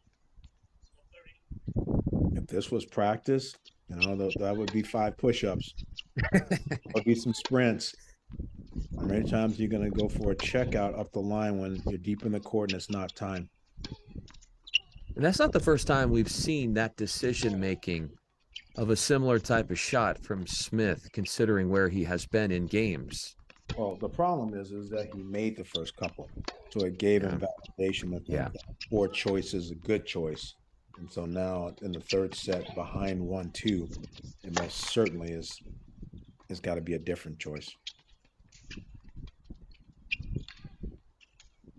Well, that was the right choice on the right side of your screen. A lob over the head of Schumann for Radelic, who would love to capture a break and get back on serve.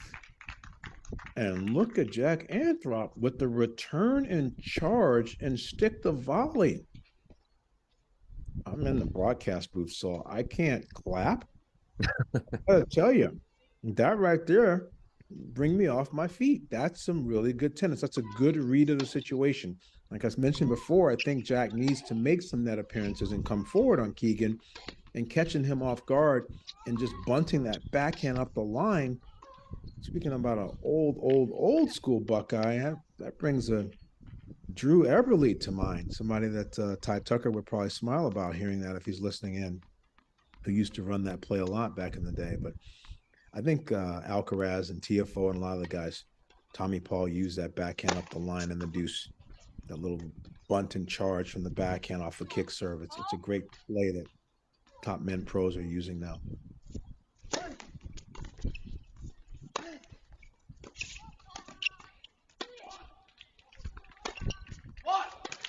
And there's the size, the height, backpedaling in the smash from Smith.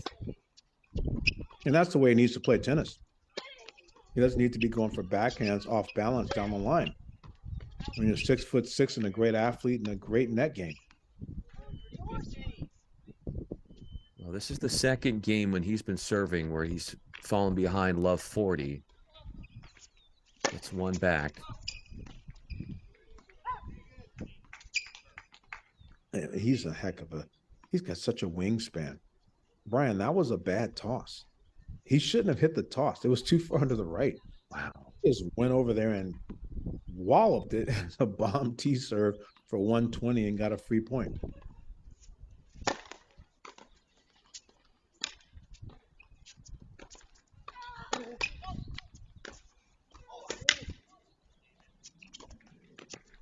That's some good tennis from Jack Anthrop, people.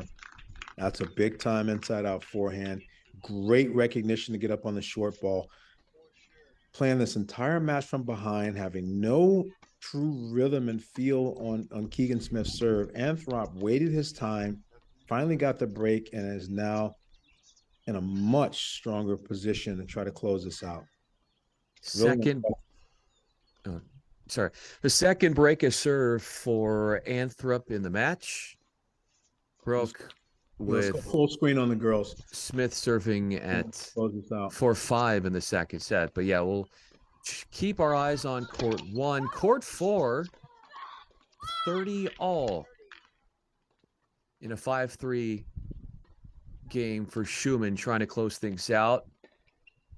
She'll have a match point. Had 2 match points on the return in the last game that she could not see through. So we'll try to lock this thing up with her delivery.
Well, there's a call in question. It's called in, but Radelic says no, and we are going to have 2 teenage prodigies in tomorrow's final.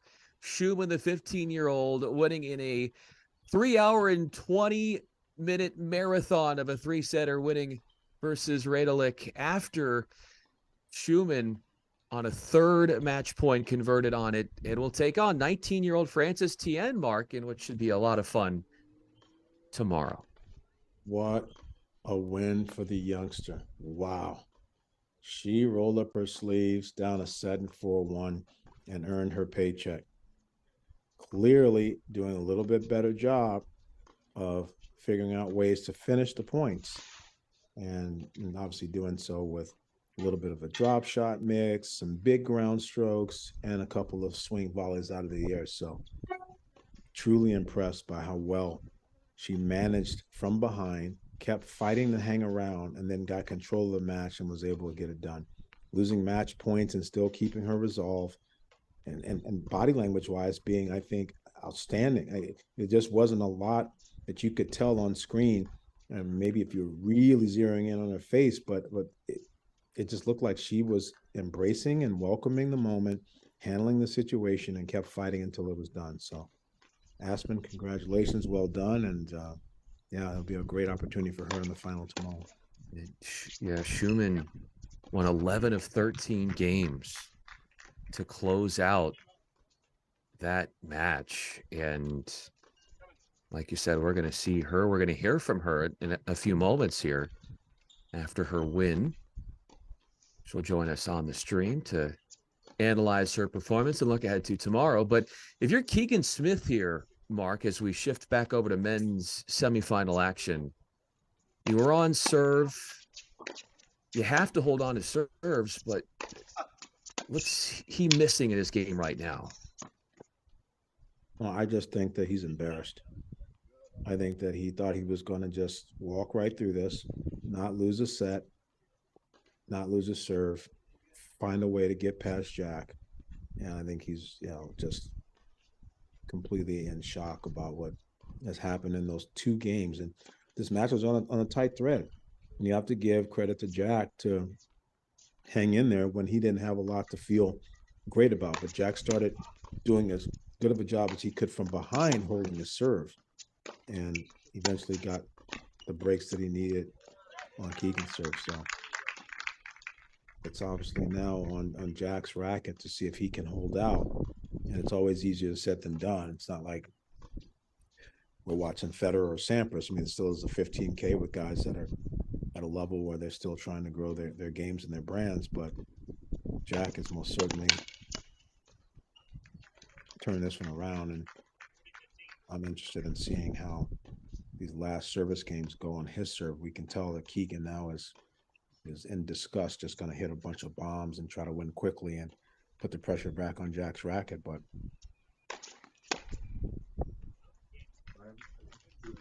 I think it's to Jack's benefit to really compete his tail off on all the return games. Like, I don't like that return game there where it's like, whatever, it's my serve now. Because it's not like Jack is serving 140 and not getting points. Like his service games require negotiation and playing and back and forth. And sometimes when, as we've seen in the girls semifinal, someone's back's against the wall, momentum can change. So yeah, this is key. And if he's paid attention in Buckeye Land, he knows how important it is to win this first point. That's helpful. Not quite sure why Keegan would send that one flying wide. Deep up the middle should be his concentration in terms of this returning right now.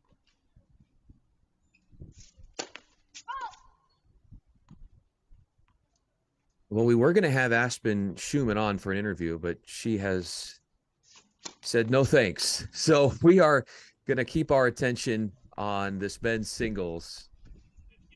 After she took 3 hours and 20 minutes, she has to feel like she's going to have to get right to her recovery right away. Don't blame her there one bit.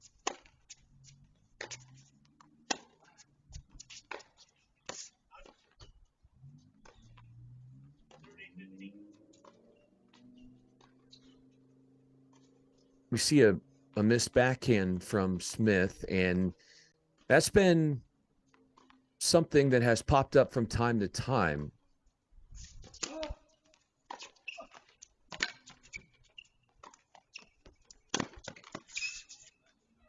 Much more in control in that point mark, and a delicate finish, playing within himself with a 0.1 in the forecourt. I think Jack has taken the serve speed almost too far down. I think he needs to hit the serve a little bit more here.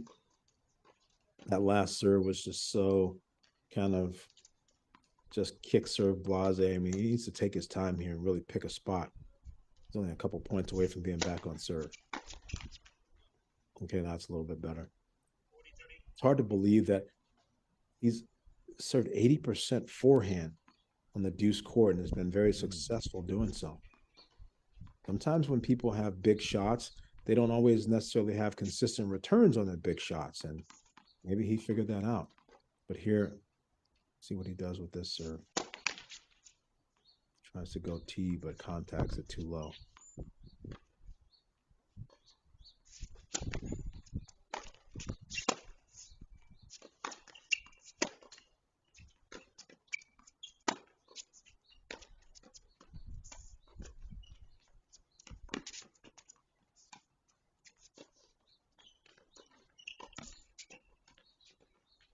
Oh, the tweener, but the great lob. And it's not easy to get a lob over somebody 6'6", but Jack Anthrop's able to get that done and hold. Those were big moments there at 30-all and 40-30.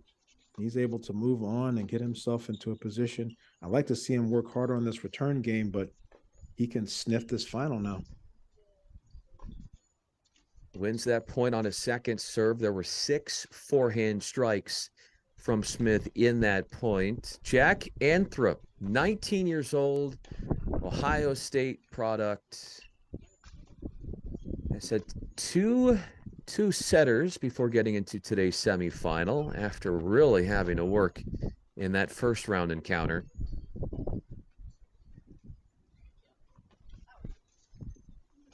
Oh yeah, he could have been out. That's always so common, right? When people make title runs, that there's a scare in that process.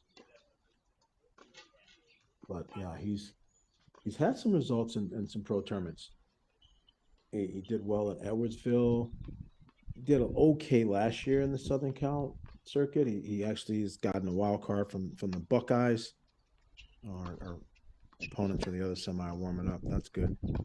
But Anthrop is holding on to a few points in 3 different tournaments, but this would definitely be key for his career. He's the last direct acceptance into this tournament at 1,024.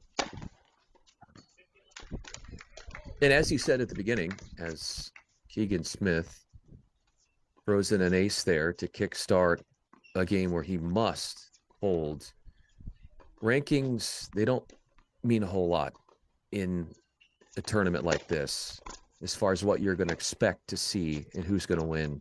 It's sort of a toss-up.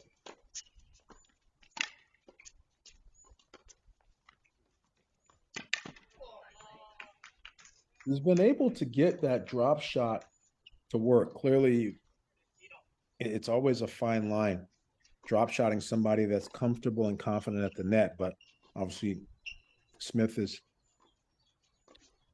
got to move forward and be able to get there with ease. It's just a blessing that Smith is still on the courts playing. Again, he suffered that really traumatic skateboarding accident a couple of years ago, hit by a car, and it was a small window where people were worried if he was even going to be alive and with us. And so to think that he made it through that and was able to get back out and compete. And that was April of 2022 with the skull fracture.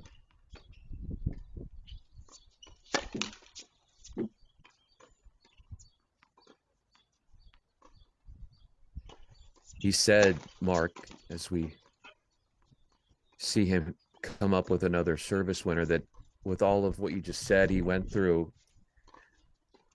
when he got back onto the court for the first time, and it happened to be on those UCLA courts, of course, he played there 4 years, although that 4th year was truncated just a little bit because of that injury that was life-threatening. He said he just cried uncontrollably when he got back on the court for the first time after his life was in jeopardy, just appreciating the moment more so than ever before.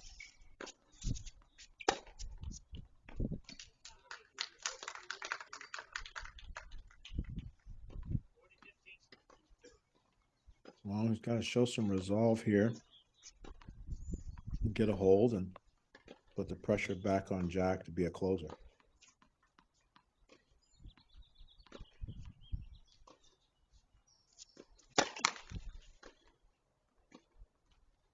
The one break of serve in this deciding set was Smith serving at 1-2.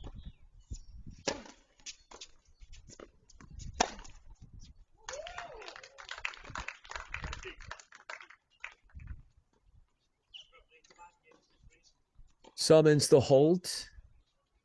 What do you think his mentality, his approach has to be here as a returner, knowing what's at stake in this game that, for Keegan, where Anthrop is on the doorstep. Every ball back in play. Every ball back in play and hustle like a dog for that first ball that Anthrop hits. Get it back to neutral, make Anthrop play the complete game. Like, get this ball back. That's just too good. Good precision by Anthrop on the first ball to open up enough space to go back behind. I love the back behind play late in the match. The wrong-footed shot with the forehand. Players often cheat with their hips to run out of the corner late in the match. And going back behind them is a good choice. That was well played.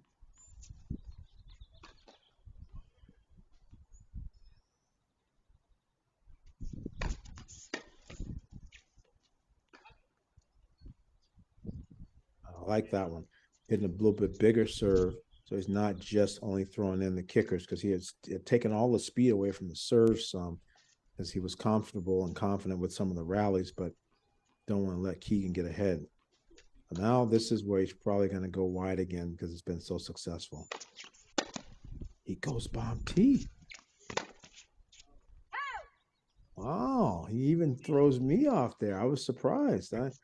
He go back to the bread and butter that's won so many points for him. But I'm happy to see that he's been hitting the serve this game.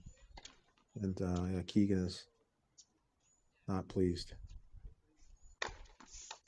Match at stake right here. And there it is. 19 years old, just finished his freshman campaign at Ohio State. Jack Anthrop taking down the 6th seed, the former UCLA Bruin, Keegan Smith. After losing the opening set, it was a reverse sweep, if you will, 6-4, 6-3 for Anthrop into the final, tomorrow's final.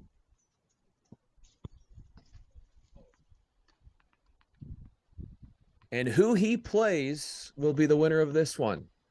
Warm-up is still in progress here. Zivert and Brumm. So we'll have that second men's semifinal for you in its entirety here on Crack Rackets. By the way, shout out not only to Mark Bay, I'm Brian Fenley, but our awesome producer, Daniel Westhoff, has been with us, and the rest of the Crack Rackets team, everybody that's been so helpful here at the University of San Diego, the great crew on site here, led by tournament director Nadia Abdallah, women's coach here for the Toreros. Such a great facility, state of the art. Chris Boyer, major props to him and what he's done. And I know, Mark, you mentioned him, and we could not sing his praises enough, considering what he has done to make this 7-week-long pro circuit here in SoCal out of the USTA a possibility. He has just done priceless work in growing the game. I agree. I really am impressed with the organization of it. Yeah. Being part of a challenger in Winnetka in Chicago for many, many years, I understand all the logistics that go into putting these tournaments on. They're not easy. The amount of money it costs, the amount of sponsors, it's very difficult. And I must say, to have 7 weeks in a row combined with men and women, you see Brumm hitting the forehand winner, sees that many people combined, it's really impressive to me, all in all, to have the efficiency of this, to be able to have the Southern Cal people not even have to travel, just to stay with friends and spending most of their time in one area. It likens to like a country like Italy, some of the countries that now you see Sinner and Berrettini, these guys that are up at the top. It's because they had a very positive, easy pathway with getting so many tournaments that are in a geographic location close to and making it easy for players to get their first points. So for 23, and there's a lot of to get their first points. Yeah. And there's a 3-year commitment. So also to Bruce Cleage as well, I think, who stepped up and really been part of putting money behind this and helping. I think it's just an exceptional overall effort. Could not have said it better myself. And there's a lot to play for, not just the points, but getting a wild card in the qualifying draw of next year's Indian Wells on the men's and women's side. And of course, there's a couple caveats to gaining that. You would have to be either a SoCal native or going to college in Southern California.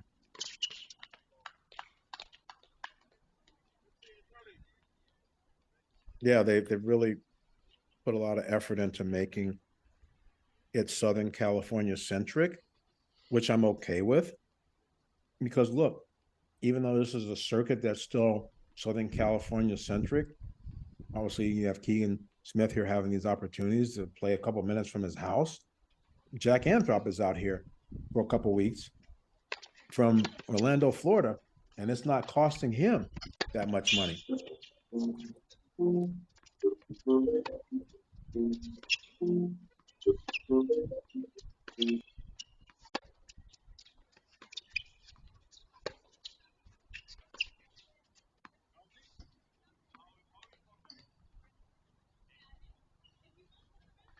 Jacob Brumm, who is on the near side of your screen, 24 years old. He is 2 wins away from capturing his first ITF singles crown.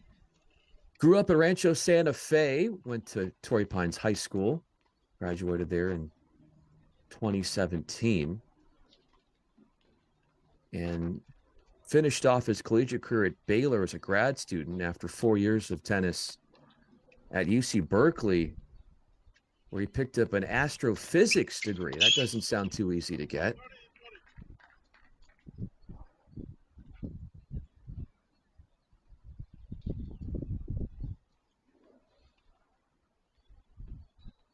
And Brumm pry a game away from Ziverts, the server, in as a qualifier from Sweden, who played 5 years as a Wildcat for the University of Arizona.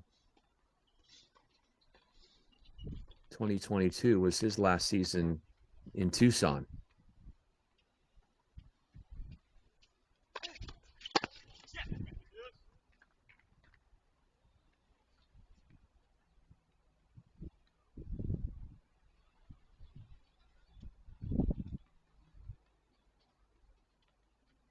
Brumm has been on the court coming into today's semifinal an hour longer as far as his match play this week in the main draw.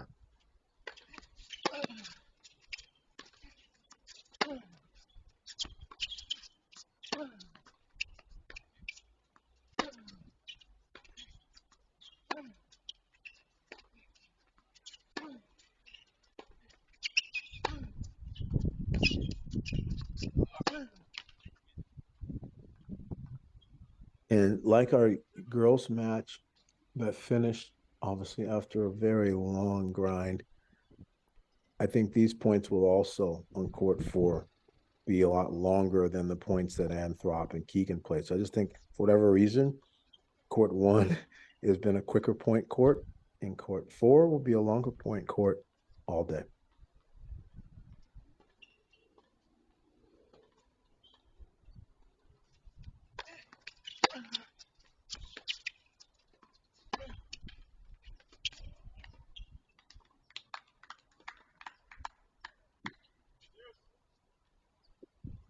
Whether or not Brumm wins this first game on the return, just the pressure that he is putting on Zivert's serve has to be a positive.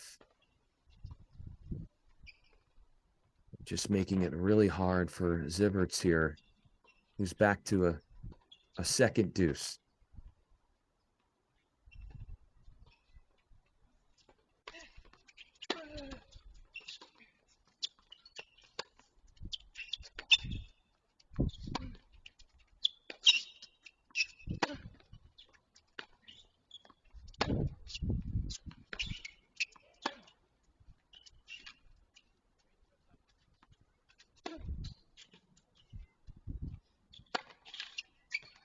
Good smash and finish.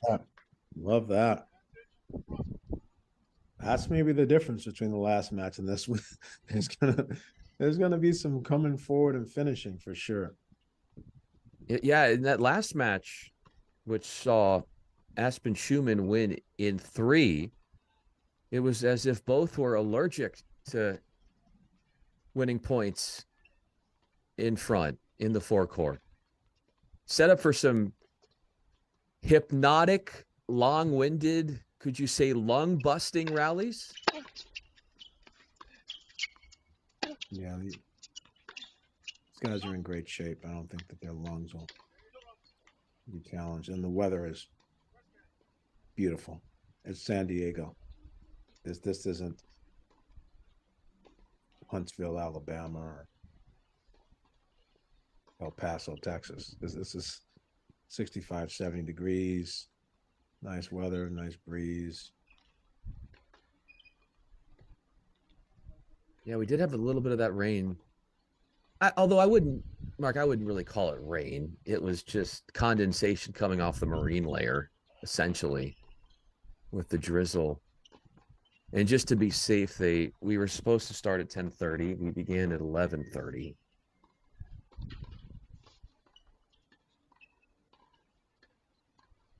but there weren't any puddles accumulating anywhere. So the drying of the court didn't take a whole lot of time, thankfully. As Brumm pockets the break, an immediate break is served. Both of these competitors, 24 years old, and for Brumm, this is his 11th 15K event just this year. What kind of experience does that do for a guy like that, and his caliber and his will and his belief? Yeah. I think he just gets where he's really comfortable at this level. And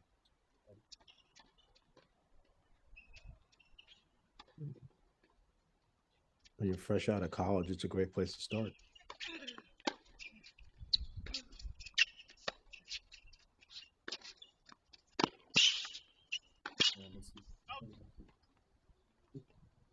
It just feels like to me that Brumm is going to be the one that, after the initial rally or the first 5 or 6 balls have been struck, just going to look to try to cut the court off and transition a little bit more, hit the forehand bigger. Just feel like Brumm's a little stronger on the forehand side of the court. Zivert is maybe a little bit better on the backhand side of the court. But and serving wise, I'd say it's even. Maybe Brumm's a little stronger server. So I think this matches up well.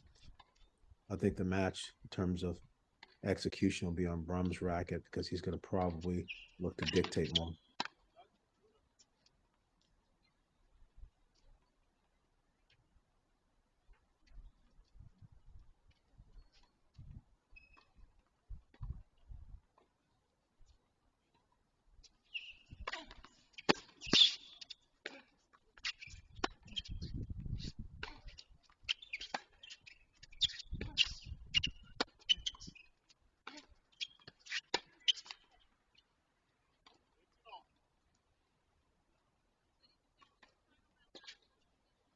The last 4 points.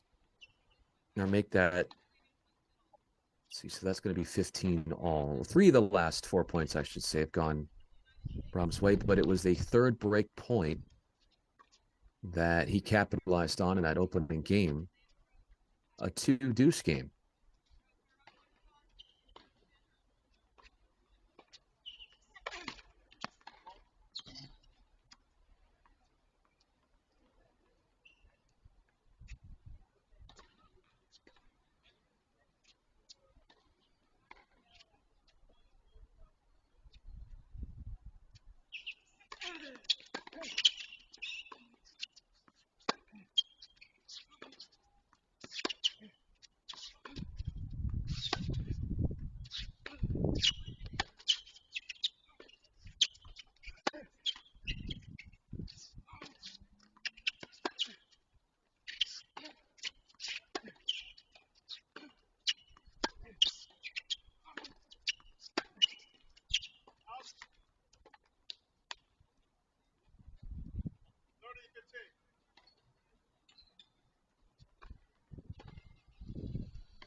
This has been a lot better of a week for Jacob Brumm into the semifinals after losing to Gianni Ross first round main draw last week at Rancho Santa Fe.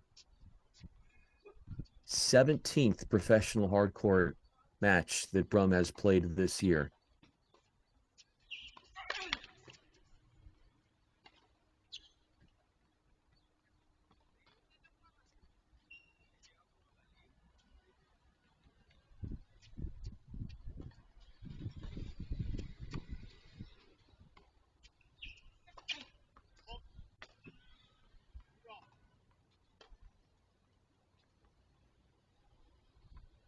That's that one slip away.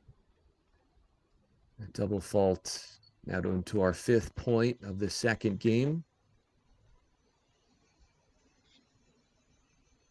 After we needed 10 points to seal the fate in the first game.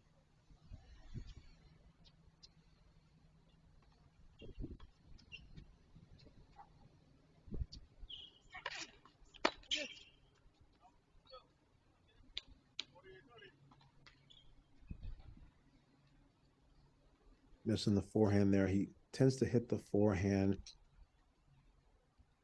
with a big wind up and a lot of shape. And sometimes that can end up creating shanks and errant misses. I think that the rally ball and the return mechanics on the forehand should be slightly different.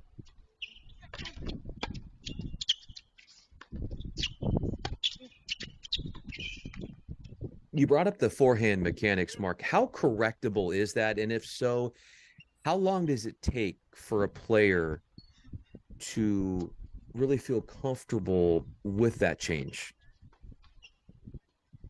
Well, somebody at age 24, you're not going to change it.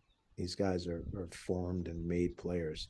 It's difficult to make major changes when they've already hit millions of balls a certain way since they were a young child.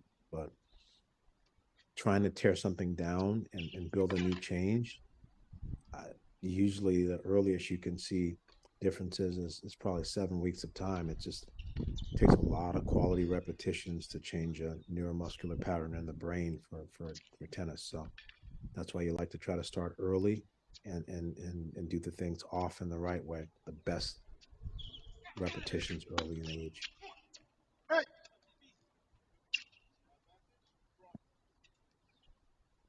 Good serve by Brumm into that backhand. 2 games, both entering deuces, and here would be a game point for Brumm.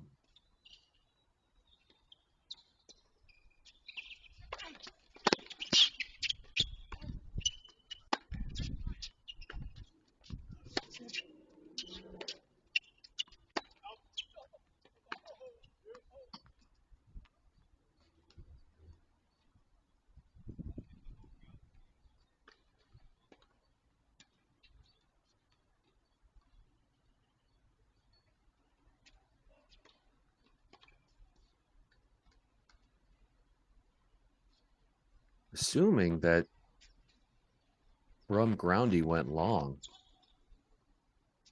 So that's going to take us to our second deuce. Second straight game we've had that happen.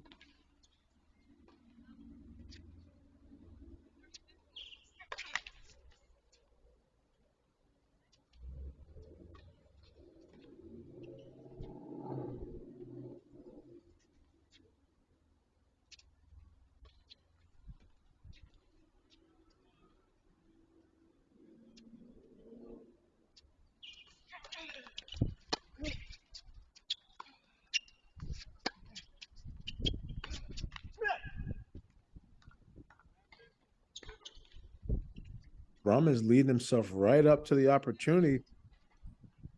This hasn't been a sort of a pressure performer on the game point here to close out a service game and go 2-0.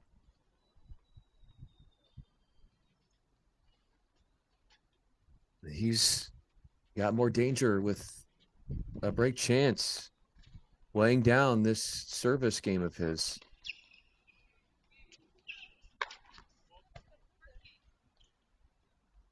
He went straight this corner. Thank you.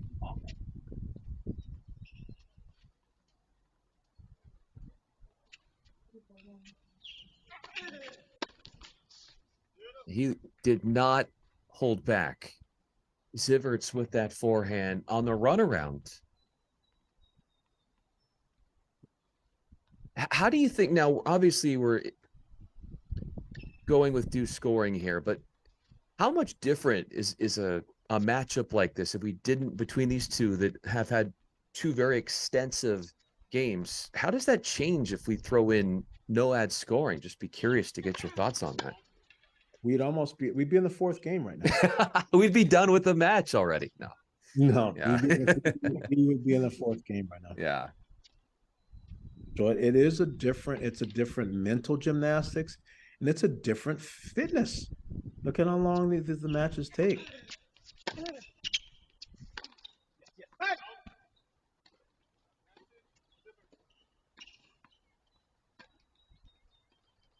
Again, Brumm just seems like he's going to be the one to be the prober here.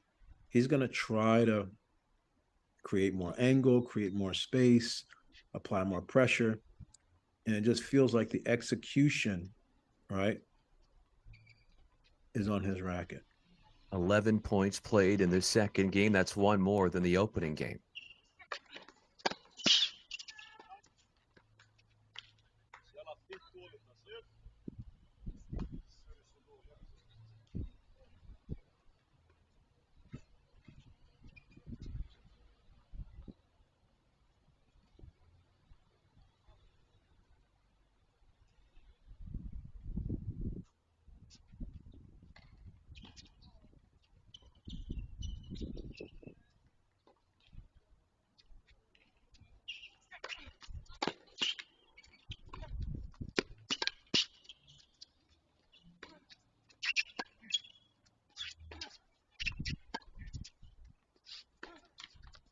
Unforced error.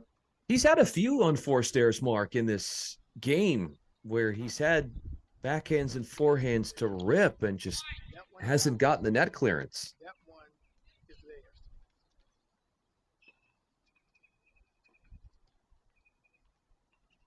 Mirroring the opening game, a third break chance in this second game.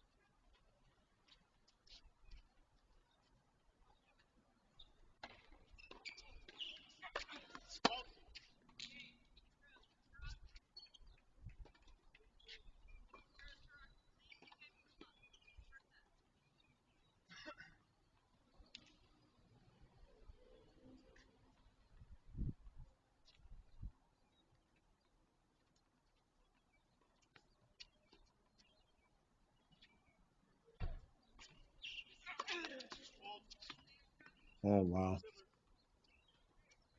A dizzying finish to that game. 14 points that game lasted, and a double fault takes away the break lead from Brumm. And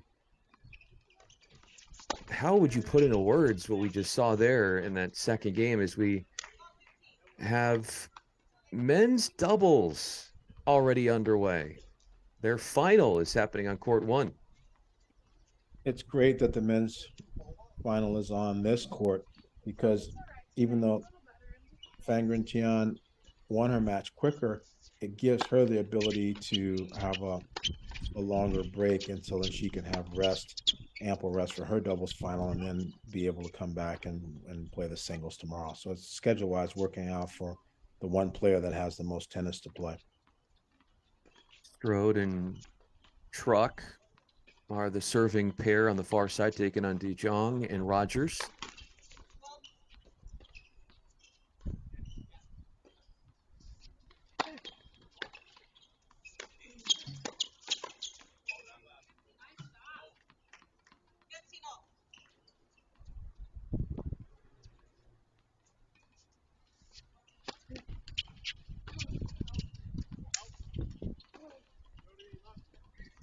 In no way, and I know, Mark, one of the things that you said about what's going to happen on court 4 is we're going to see some of those longer rallies, but it just doesn't seem like we've gotten a flow and a rhythm. A lot of unforced errors, short points. Not saying that that's going to continue on, but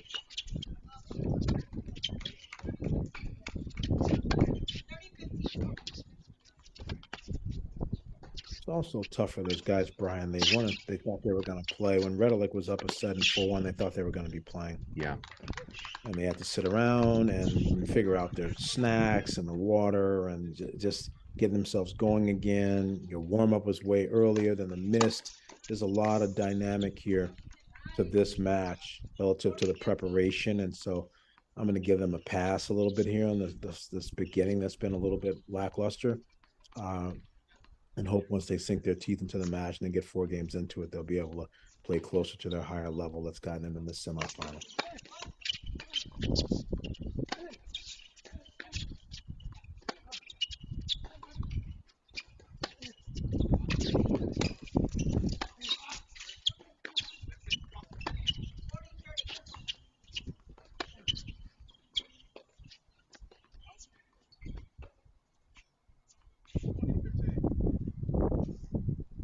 So it's now 40-15 Zivert.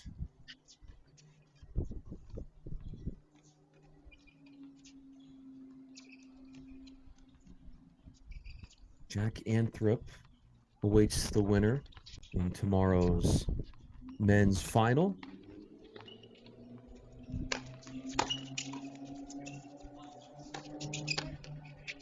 Oh, geez. Save the women and children. He had to duck.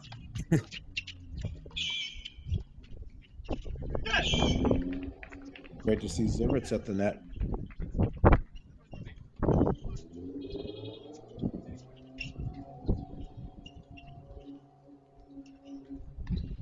Zivert, Pac-12 Scholar Athlete of the Year.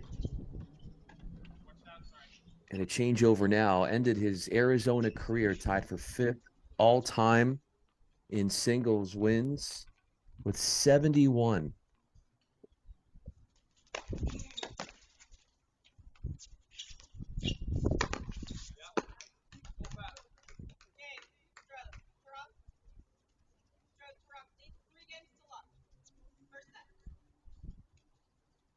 No ad scoring in our doubles portion of the draw, and it is one-way traffic for Truck and Strode into the doubles final as a wild card. Zivert and his journey to get to today's semifinal took out in qualies. Yeah, had to get through qualies, and in that quarterfinal, took out the 8th seed Enzo Wallert 6-4, 6-4 in an hour and 48 minutes. How about this ratio for you, Mark? In that match for Zivert's, 12 aces, 1 double fault. I'll take that any day. I would too.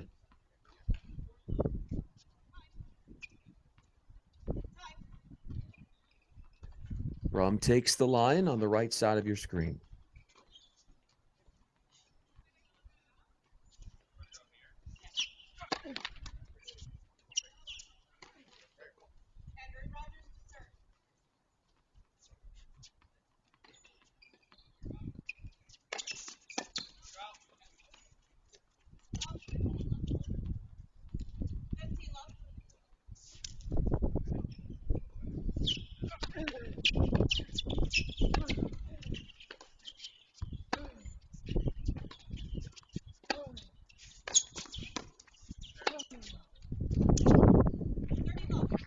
Little loose with that forehand, struck in the cross court by Brumm.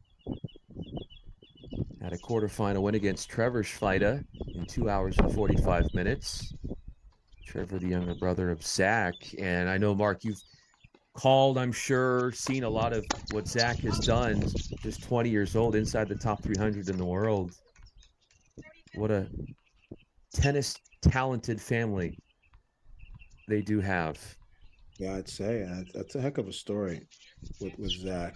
Not playing any junior tournaments, almost like a Williams sister kind of story. And I commentated his Kalamazoo run when he won Kalamazoo and got to play in the U.S. Open a few years back. And so I agree, Zach is very natural on the court, and the racket seems like he plays with ease, and for sure a bit surprising to have had so little match experience in juniors and to be so dominant when he did show up to Kalamazoo that year.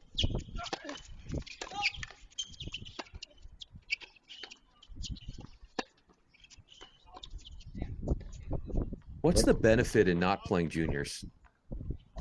Sometimes in juniors, there's just a lot of circumstances with the scheduling isn't ideal.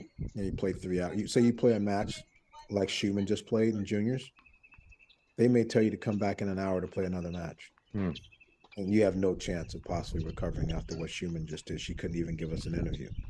And in juniors, like the schedule is just too cramped, or obviously this without referees and officials on the courts, the cheating and sportsmanship can be difficult, and sometimes the parents can be a little bit too overwhelming, being too concerned about results early on. So kids are scared to play, so they're not playing aggressively because they're worried about losing. And so it has a lot of those dynamics, and that's why some people have chosen to play little or none. Obviously, if you do it the right way, in a healthy way, it's a great experience, and and obviously great preparation for college and professional tennis. So there's a lot of different pathways, a lot of different ways to skin the cat. But relative to some of the drawbacks of it, I'd say that's a pretty common list. That was so well said on your part. And as you were saying, Brumm has dropped his delivery for a second time. So it should be 3-1 Zivert. And it will be Zivert serving.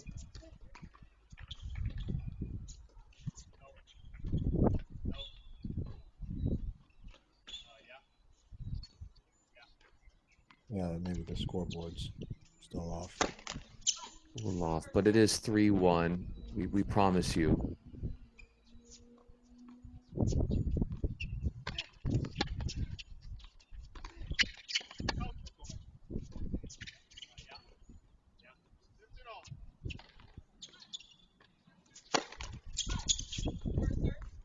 Maybe let's focus on men's dubs for a second, full screen. Maybe they get that together soon.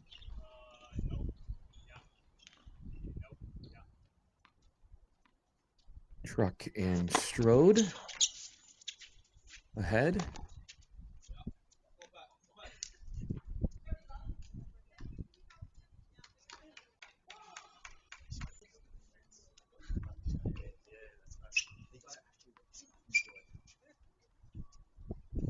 How hard is it, Mark, to be really good in singles and doubles at the same time in your career?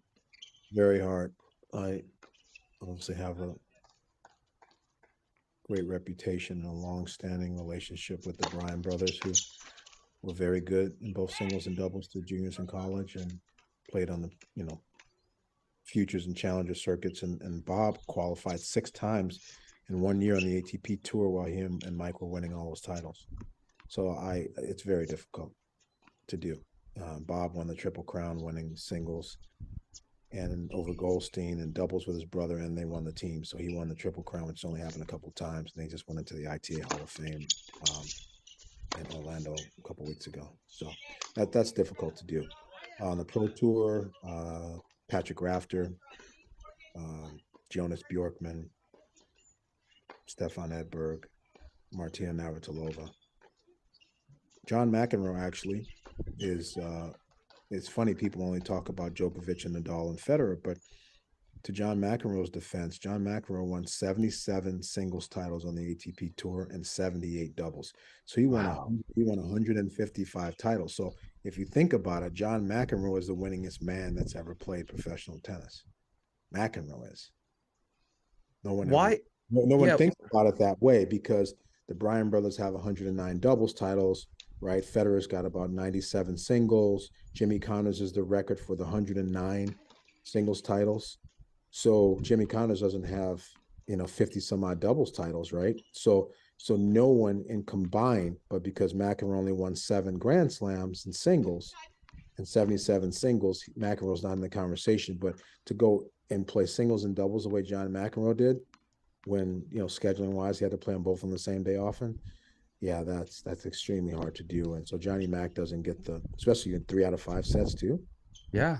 Johnny Mac doesn't get the credit that he probably deserves there, because everyone's very single centric. But I'd say that it's very hard to do that. Well, the score here is actually 4-1 in favor of Strode and Truck. And they're receiving at the top of the screen. Yeah.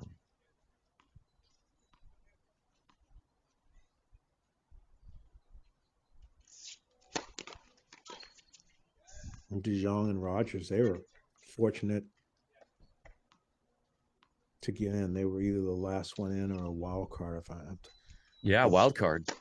Or no, excuse me. That would Truck and Strode were a wild card. Yeah.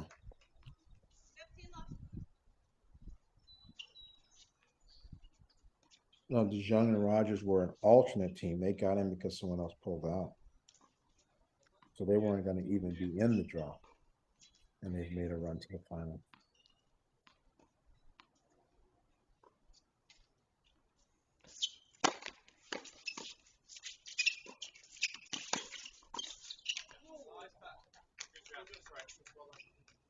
We just saw. Sorry, Marco. And they beat some really solid teams en route. Yeah. Zivert's just got broken. So we've had a total of 4 breaks to serve, 2 on either side. For Brumm and Zivert's in the men's semifinal, which is happening simultaneously on court 4. So back on serve they are, heading into a 6th game.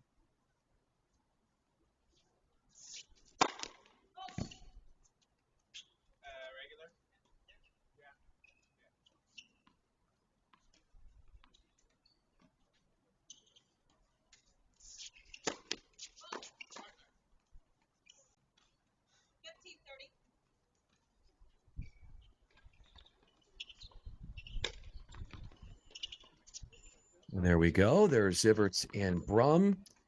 Right side of your screen, 34 minutes in. Brumm will take the line. Has not held in this first set yet.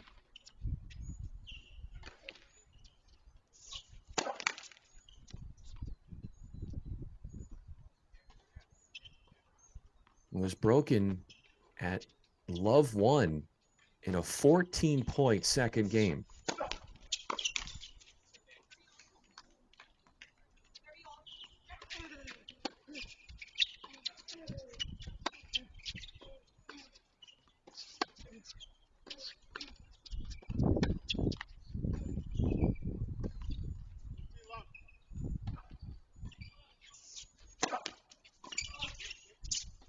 What do you make of, Mark? So we've had 1 hold in 5 games here on the right side of your screen.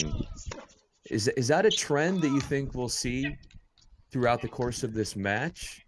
Or what do you think some of the instability with the serving is credited towards?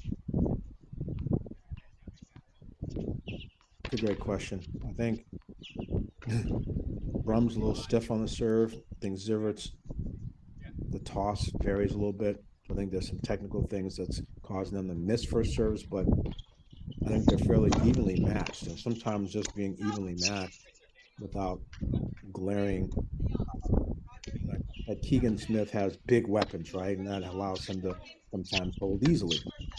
These guys are a little bit more even, and it's going to end up being a lot more about movement and ground stroke efficiency.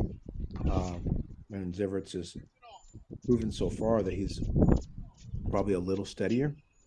They both are moving well, but I just think he seems to be covering a lot of ground and a good fighter. So I'd say that he's probably slightly favored right now, just from what I'm seeing in his first 5 games. But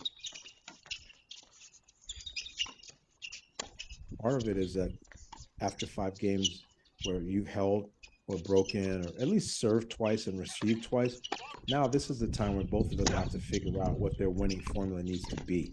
Regardless of what you thought it was coming into the match, now you've got some actual live experience to problem solve and try to put together a game plan. And obviously Anthrop did that quite well. He adjusted to the court position and where he needed to be and how he needed to hold. So he did a nice job as the match went on. And hopefully same happens with this other semi. Yeah, Anthrop winning in 3 sets against Keegan Smith in that first semifinal.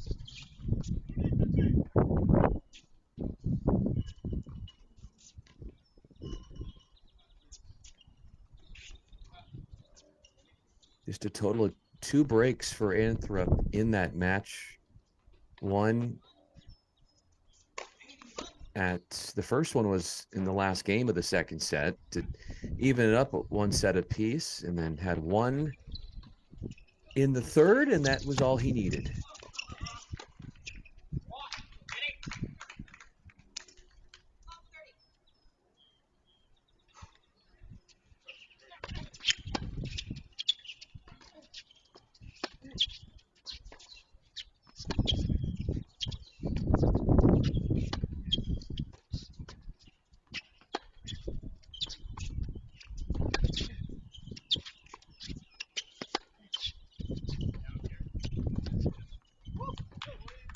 That's really nicely played from Brumm, doing damage off both wings, up both sidelines.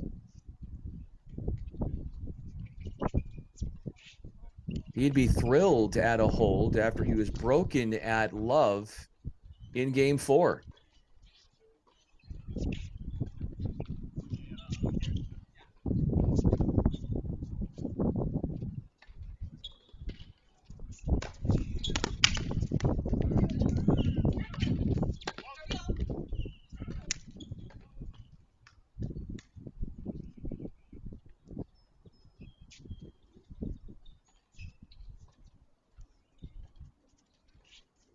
Here in the doubles, it's an important game here for DeJong and Rogers to try to find their way back into this set. I like the fact that they're working both back and playing 2 back against the I formation here.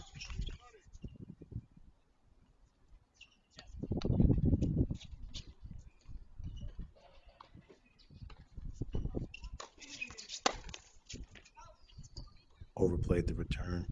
And that's because of a little bit of a pinch move there as the server's partner tries to just decrease the amount of space the returner visually has.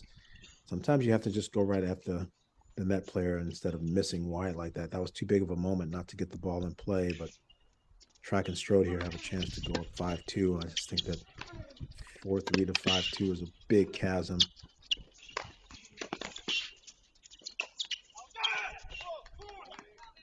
Speaking of big moments, one right there for Brumm with his first service game win. Evens that opening set on court 4 at 3-all. And we've talked in length about what is at stake here on the single side as far as this 7-week-long USTA Pro Circuit SoCal Summer Series. The top point getter on the men's and women's sides both achieve qualifying spots in a wild card position in next year's BNP Paribas Open.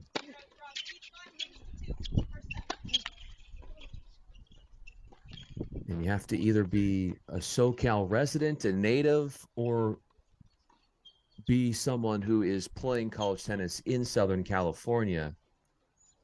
And after 1 week, on the men's side, Keegan Smith actually was the leader. He had 8 points, which is 32 points if you win an event.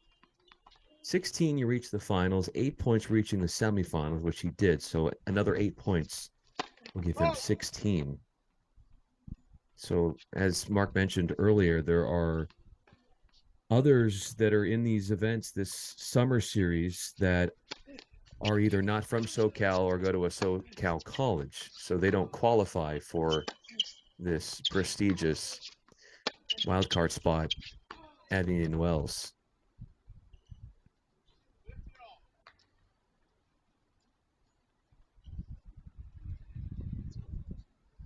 And this one feels like it's like we're calling a French Open 3 out of 5 set grind, even though it's 2 out of 3. This one just seems like there's going to be some back and forth, and that's okay. It's big stakes to make it to the finals and then win. The way the points work in these tournaments, you get a little bit in the beginning, and then it gets a little bit more robust in the middle, but it balloons. Like the winner of a semifinal gets a lot more, and then you get to a final, and then winning it. So that's just the semifinal win and the finals. Last 2 victories in the tournaments on the lower part of an ATP pyramid, a substantial amount of points, which helps you move up the ladder. Big time. Just last year, we were mentioning Zach Schweida. He won 2 of these events in the USTA Pro Circuit Summer Series here in Southern California, and it's sort of like he has graduated from this level, if you will, and is now making the Challenger Circuit and some of those 250s his habitat moving forward.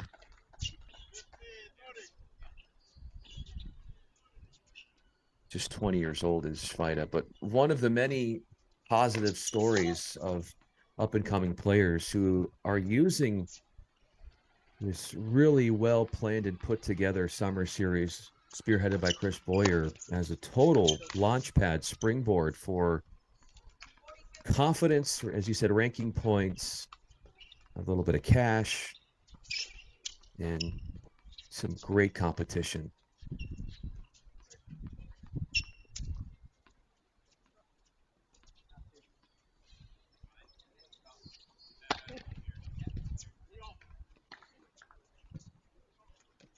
A serve out wide for Zivert. It's a big part of his game. You mentioned it, 12 aces in the quarterfinal, which, considering that number, it was surprising that he had only 1 ace and 4 double faults in his second round triumph in 2 sets against the Australian Mitch Harper. Yeah, Zivert, he tosses the serve quite a bit to the right, so he's going to slice the majority.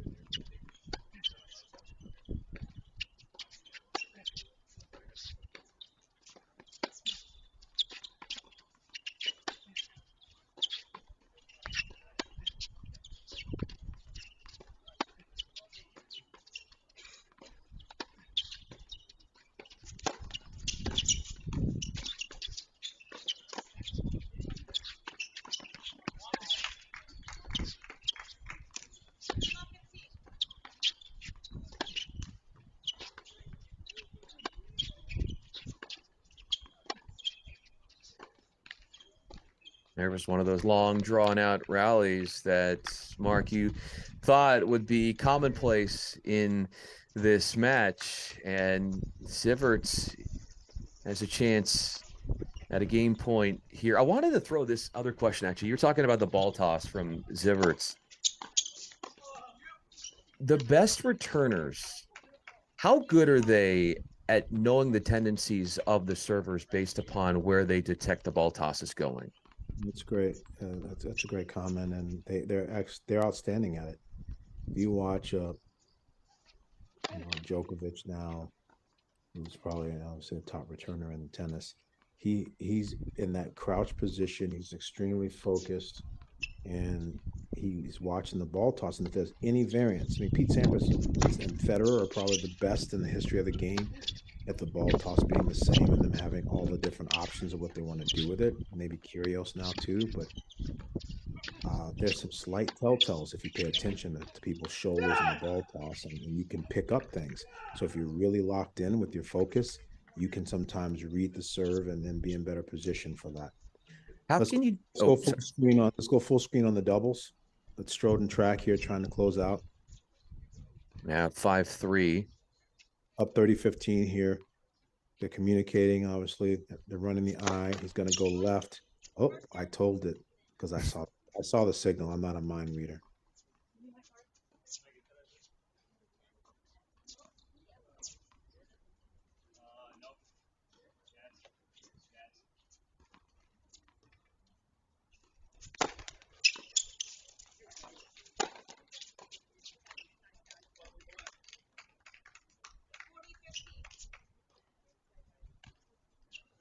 Do you think they planned, Mark, one of their teammates wearing a red shirt, the other the white shirt on both sides?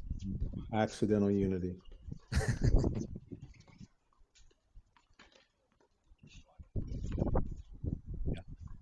Young and Rogers just haven't figured out the best way to get past the first 3 balls. They say doubles is 3.6 shots normally. It's played traditionally. So the serve, return, and first shot here. It's important to get into the points. Like now, they're into it, but just miss wide. And there's the first serve, or excuse me, the first a set, I should say, 6-3. The Strode truck. At a 34-minute pace, we're still in the opening set here, and it's 47 minutes in. On serve. 4 breaks, 3 holds. Game 8 about to happen with here Jacob Brumm.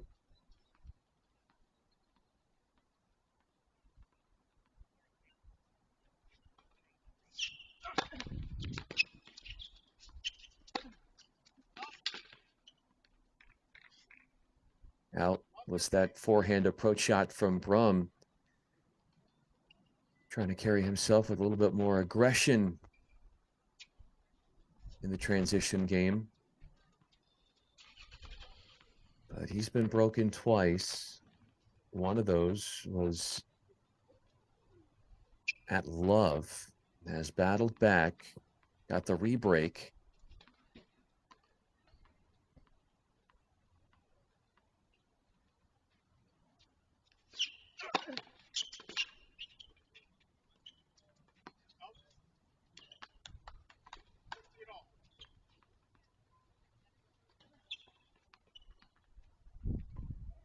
Yeah, But I'll tell you, they spent enough time feeling each other out now.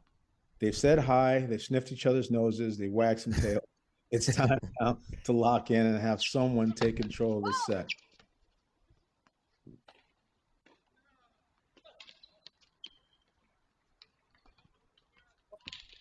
We have a tie break in this, so it can't be an Isner and Mahout.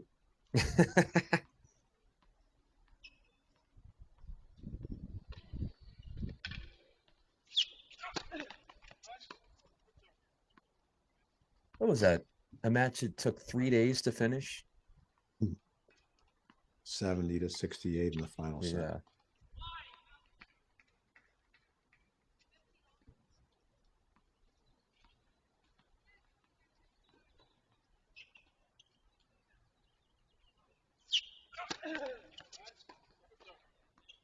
It's 3 straight lets. What do you think that has to do with the ball toss?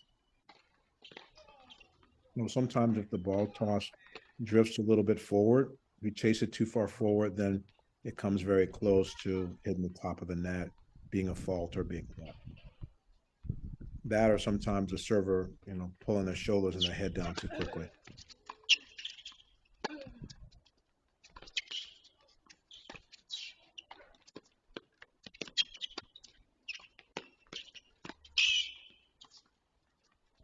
Oh my gosh. Oh, we couldn't quite track that one down. Some like cat and mouse play out there. Top spin volley. Good times. Both players taking dead aim at these sidelines and having success in that. But Brumm is no stranger, Mark, to hoisting a trophy here. Last year was part of the winning doubles team to take the title. Second week of the SoCal Pro Circuit.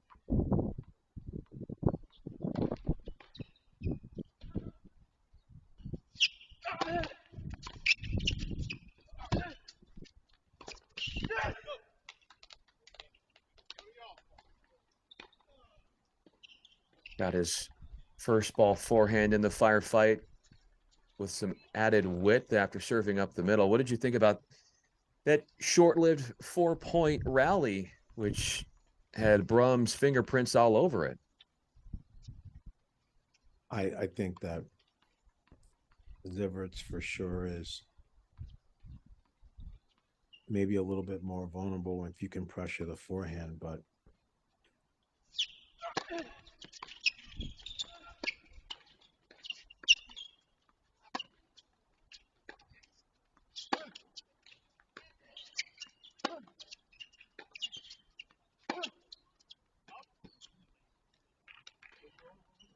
Brumm is picking up some confidence in ball striking there, but he's just overshooting the mark. It's like he's hitting and not playing.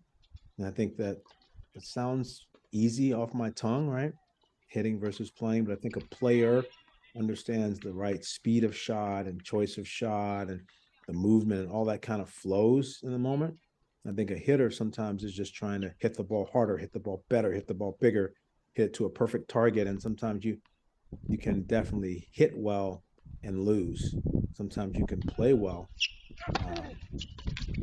and not always ball strike as well. That's so lucky. That is such a great example of what you just said, ball striking off the return to serve. And Brumm broken for a third time. And as you mentioned as well, taking some big cuts with that forehand and hitting into small targets in the corners, sometimes paying off, but not so much towards the latter stages of that 8th game, as Zivert's the qualifier trying to gain entry into tomorrow's final, serving for a 1-set lead.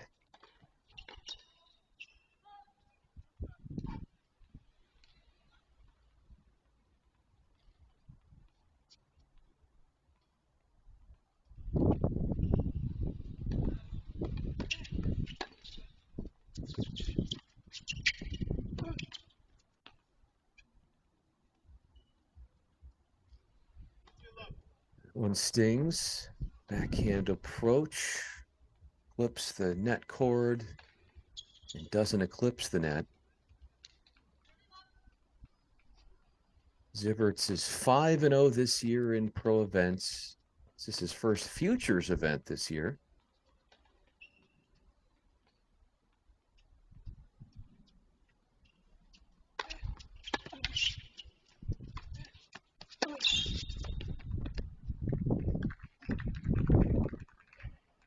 Making an instant impact at the net, rushing forward, and the well-polished forehand volley finishing shot.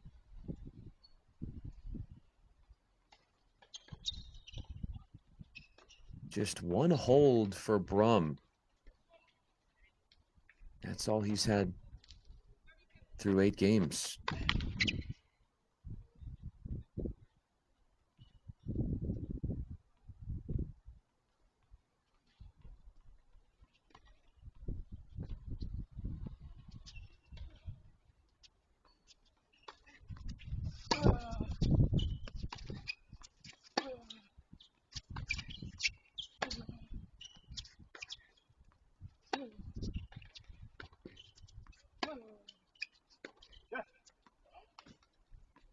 That's a good ball. Bring in the targets and just keep it simple right now. Put the pressure on Zivert to have to do something. Don't make the unforced errors right now. I know Brumm likes to try to play up tempo and convert, but you got to play the scoreboard. So right now, simplify, almost boring directional cross courts right now. Take the risk down and keep the competition up and see if Zivert can close it.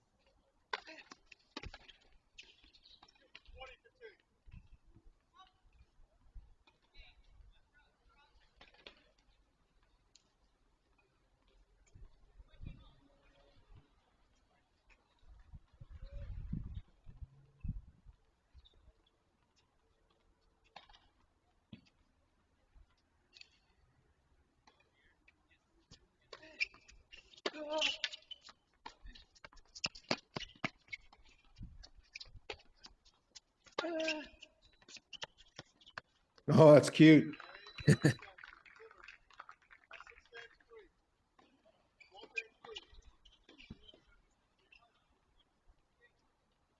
Clever finish.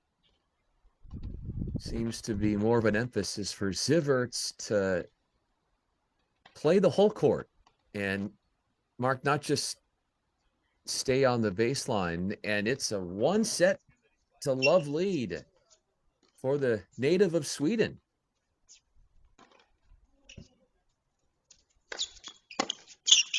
Ironically, in the NCAA tournament, Ohio State and Arizona had to play against one another in around the 16 in Columbus.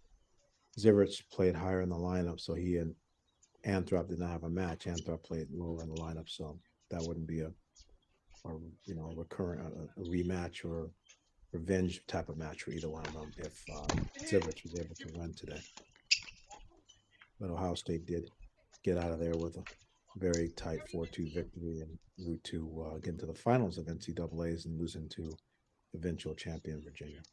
Let's say, Mark, that Zivert wins and is going to be taking on Anthrop. How much of a odds are you saying that Anthrop is going to call his college coach, Ty Tucker, and say, hey, you remember when we played Zivert? I might not have been on the court against him, but what do you remember from that, as to get a little scouting report?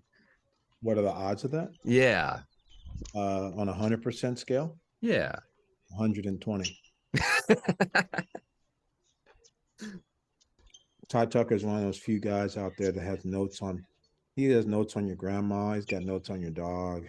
Got a file cabinet full of notes. And Ty's got notes on everyone. And he's a constant student of the game and is always asking and questioning and keeping up on tactics and all. So he's very dialed in. And Jack will most certainly have a talk with him. I don't think that most collegiate players are part of great programs. They keep those relationships as they get out on the tour. It doesn't matter if it's Steve Denton at Texas A&M or Brian Shelton at Florida, David Roditi at TCU, all these great coaches, the players that leave them and go out and play, they stay umbilical cord connected to the programs, and they've had a long-standing relationship with them, and they trust. And clearly, because of so much input during matches and trusting that the coach's input actually helps them win, they are definitely going to solicit that even when they're out on their own.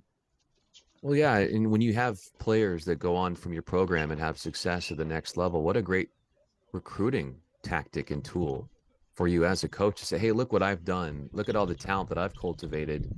You could be that next person if you join this program. That's exactly right.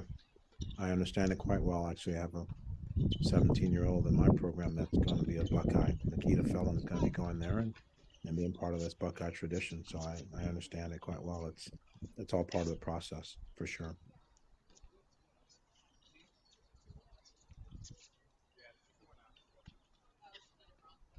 So we're about to get the second set underway on court 4, men's singles semifinal.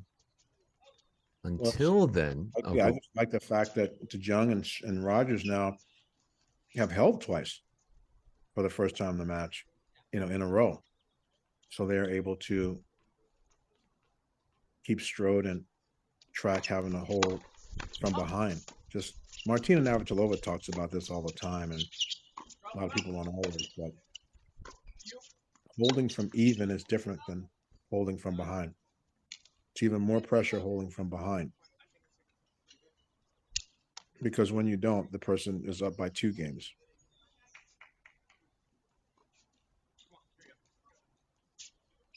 what about when you're closing a set and it's on serve? How much pressure is that comparatively? And you're serving to close it out. And the question, so you're ahead 5-4 or 5 something? You're ahead 5-4, yeah. Yeah, there's a lot of pressure, and that's why winning the first point is so important. Mathematically, you win the first point, your odds are almost like 71% to close it out. So it makes a huge difference.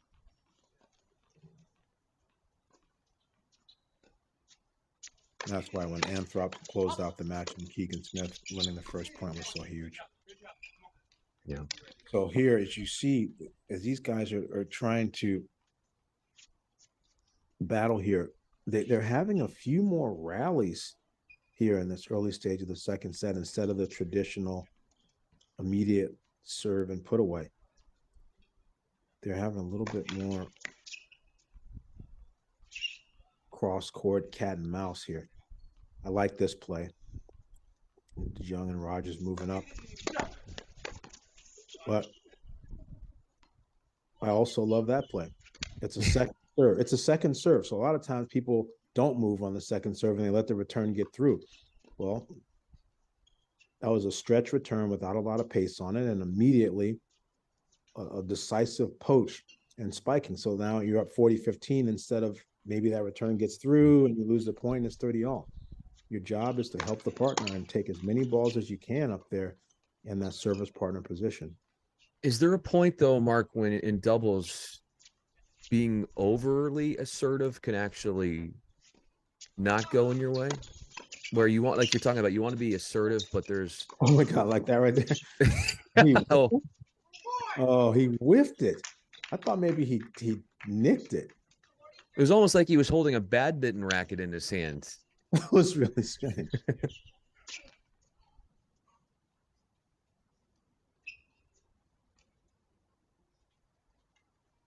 But yeah, like how easy can you fall into a trap of being over aggressive and actually hurting your team in doubles? Because it can be, I would think, I don't know, something that is appeasing, but you can get in your own way, I guess. No, that's more than fair.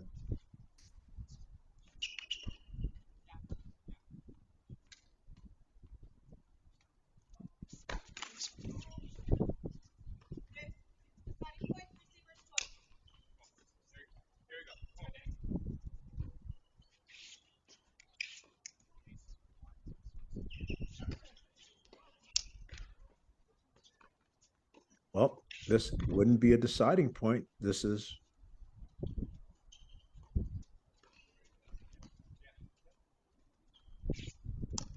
just a deuce point. Oh, actually, scoreboard wise, we're a point behind.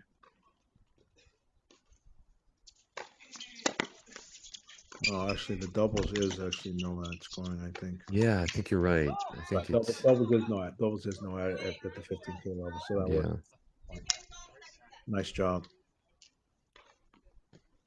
Yeah, no ad scoring. Yeah, that's correct. Doubles. Yeah, it's always. And that change, I can't even remember what year that was on the tour. Initially, the thought was that it was going to make things more upset prone, like the top teams could get up. And I feel like the better teams were still doing a good job. It made it helter-skelter. I tell you, sitting there in some of those Master Series tournaments with the Bryans and Miami and Cincinnati and all those no ad points going through Mike Bryan, I definitely put a couple gray hairs on my head before I stopped cutting it all off. Yeah, it's a big part of college tennis now for sure, and definitely here to stay, I think. Well, a big part of our men's semifinal that's going on at the same time has been the return. There have been 5 breaks in the opening set. We're just about to start, actually, in the middle of the first game of set number 2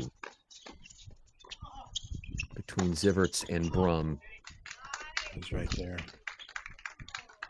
Looks like he was trying to change direction on the volley, didn't take another step forward. And as you get closer to the net, the small degrees of how your racket opens really is significant in terms of keeping it low and hitting it harder.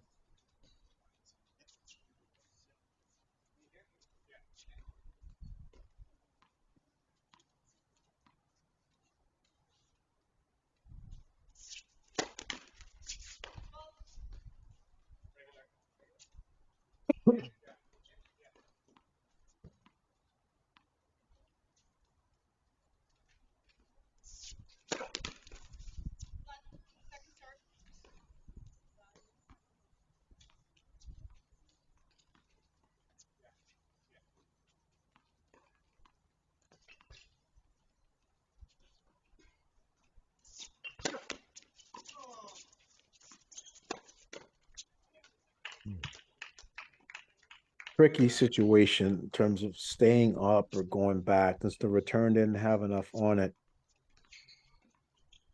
Produced a short forehand. He was able to step up and capitalize.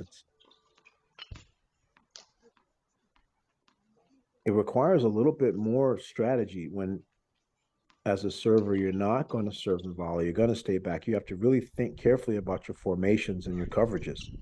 Should you move left? Where's the service partner going to move that allows the ground stroker who stays back to hit their better ground stroke? There's a lot more, actually. It's much easier to play a traditional straight up serve and volley. But in this day and age, the returns and the passing shots are so strong that a lot of teams don't do it.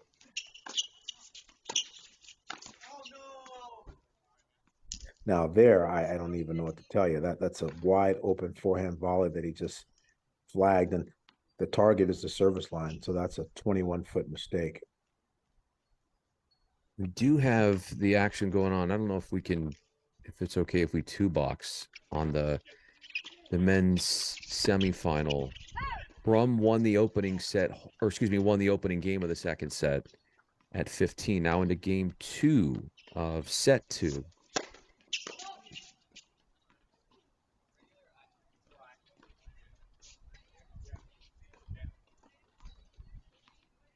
Zivert's with 3 breaks and 3 holds in the opener.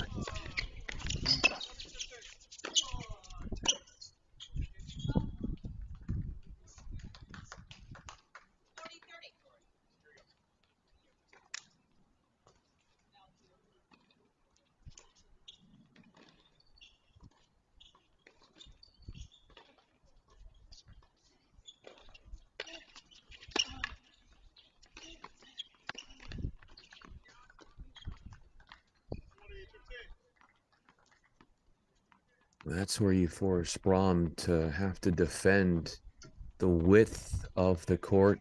Zivert's in there, hitting his targets in the corners. And a crushed forehand seals the point.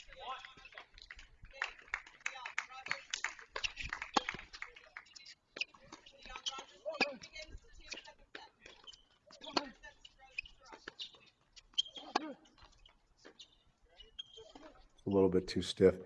Brumm hits more of a driving backhand, and that's okay as he's going to the big part of the court. You know, tennis court 78 feet, but when you rip it cross court corner to corner, 82.5 feet, so you got a lot of space. But when he doesn't relax his hands at the end of the swing, he's not finishing with a little bit more brush and shape.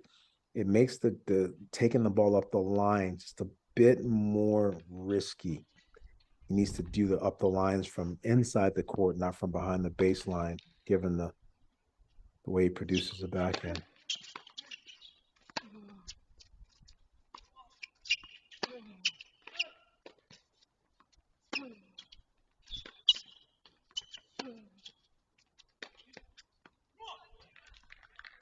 The right idea there, Mark, but just a little bit too wide on the forehand, if I'm not mistaken, from Zivert's. Or no, did he connect on that one? I beg your pardon. Hard to read the body language on these guys. I'm still not sure. We haven't gotten.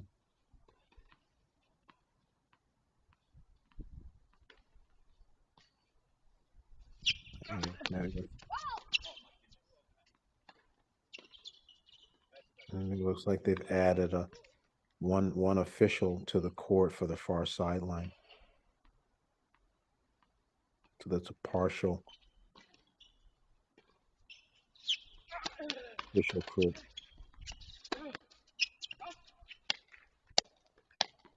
Yeah, he's not happy, but that is what I meant when I said that the match is sort of on Brumm's terms. He's getting a lot of these opportunities. When you say it's on his terms, you're saying that he's having too many unforced errors. Well, I'm saying that Zivert's isn't hitting the ball so big that it's Brumm is playing with a good second and a half to organize where he wants to hit the balls, but he's not been able to just put together the combinations to have a lead.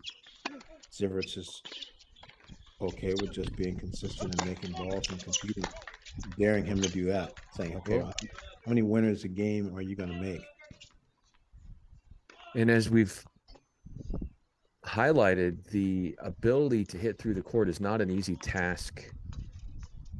Very slow courts and talking to everybody. So yeah, hitting through the court and hitting winners past your opponent is somewhat of a rarity, even with some of the bigger hitters.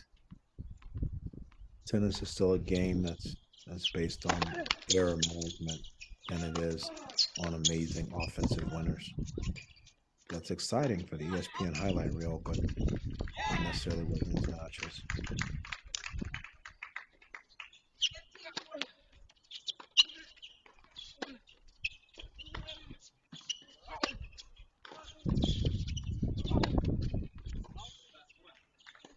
That's another forehand unforced error. Yeah, that's the story here, Mark, right? His unforced error count is high.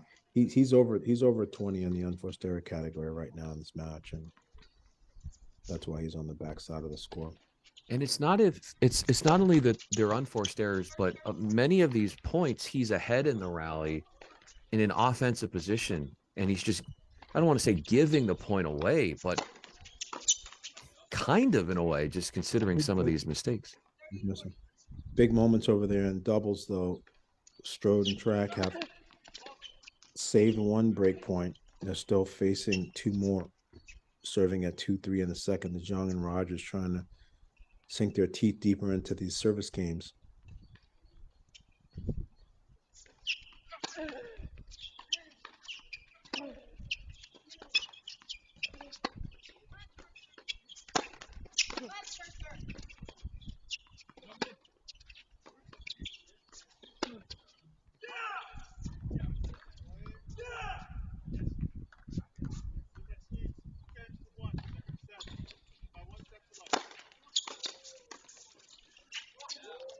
Oh, that's really well played in doubles there.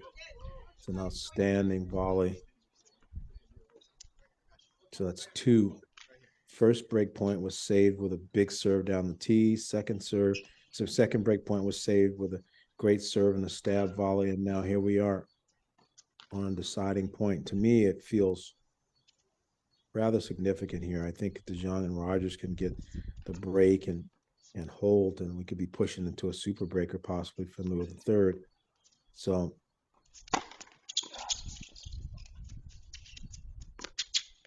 it's in. What a move.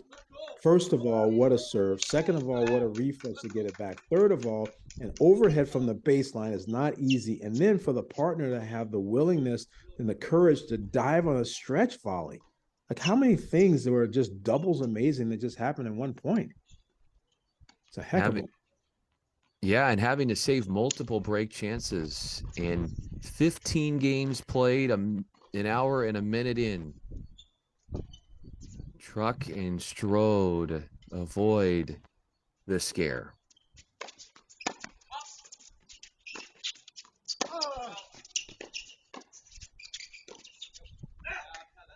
See, I like that. Really active at the net, looking to take the balls, and all of a sudden, as you lay back and play the baseline part of it, you're so consumed with what the net guy is moving or not. And now he just happens to be a 6'4" guy with a bright red shirt on. You're really picking him up in your purview. That was a good coverage on the line, and then obviously an errant miss.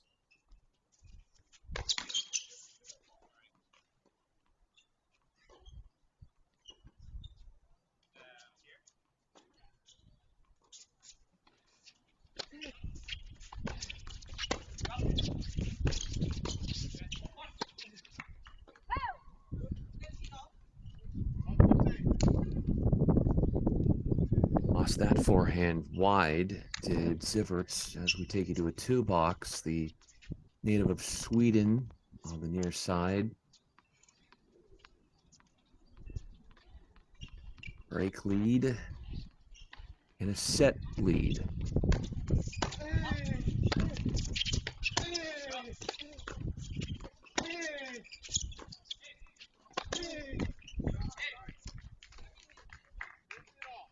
That's got to feel good. Be able to crush an overhead, high velocity on the smash for the qualifier.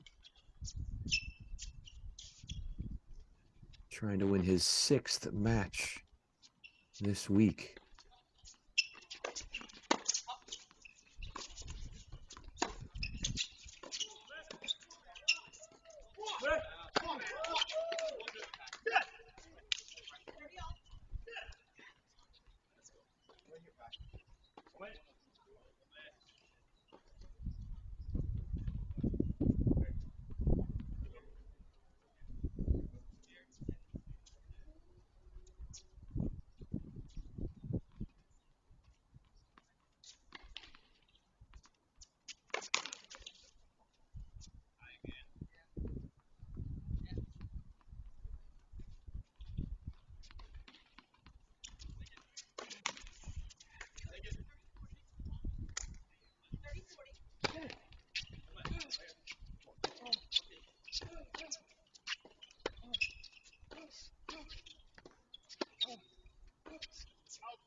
And this is a big moment here against doubles because they had a bunch of break points to go up 4-2, and now they're down a break point, 2 break points here.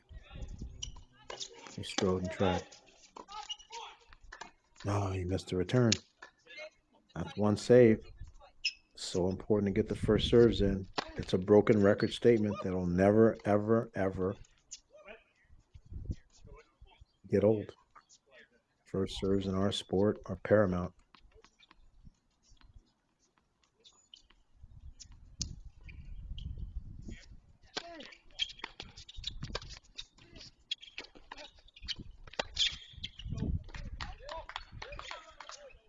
That last, I was going to take good pressure from Brumm. Brumm was broken in the last game, which is the 10th time this week he's been broken. 4th time today, 4 times he was broken in the second round, which was a win against Sebastian Grozny, who was the 2022 Wimbledon junior doubles champ and Big 12 freshman of the year at TCU.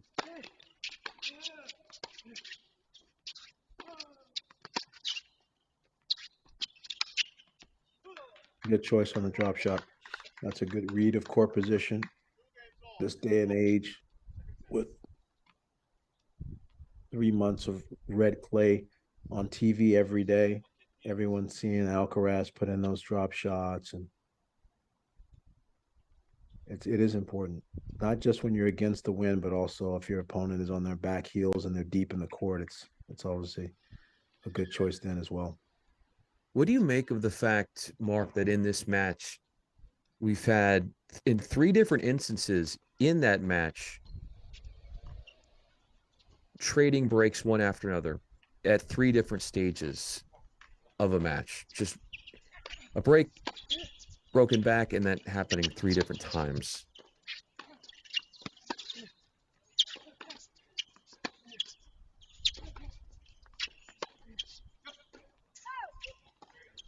I would say that it should be a compliment to the defense and the returning, but I feel that it's also been a bit of a knock on the inability for the server to really have a great serve +1 with intention. So I think that their serving and first shots are not putting the opponent in enough of a defensive position of winning the points outright. So they tussle back and forth, and the resolutions have been a lot of breaks. So it's not sexy to say that there's a lot of breaks in this match, but it's the dynamics of how these two guys are playing with one another. Just long, if I saw that correctly with my naked eye, the backhand lob from Brumm. More usage of the dropper.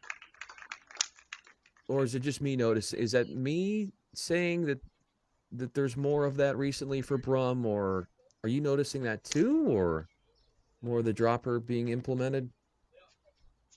He's used it twice in the last 4 games, so I can't say it's a total pattern yet, the way Aspen Schumann brought it out in the 3rd set and really helped her get to the final. We'll have to see. It continues to be a theme for him.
Got that overhead to go, even though it was, beg your pardon, it was a forehand inside out.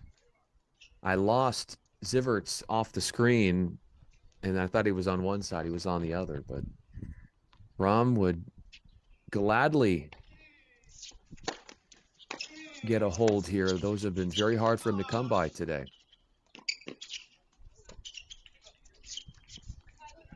Oh, dude.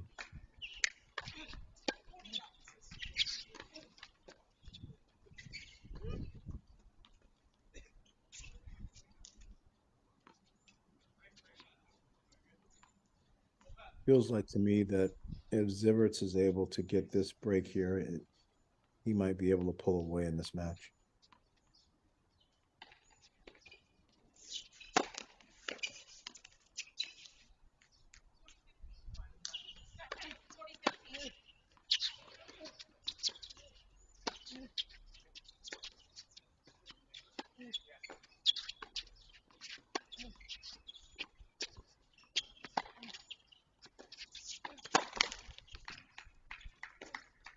Keeping with the tone of pounding a forehand inside out to the backhand side of Ziverts, who thought that Brumm was going to go inside in, Mark, and guessed wrong.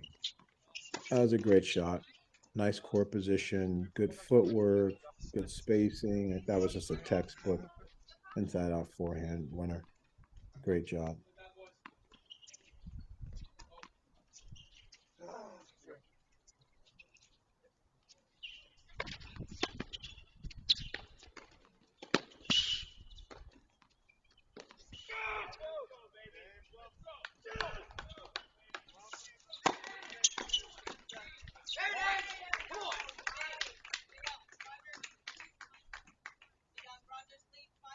Good hold.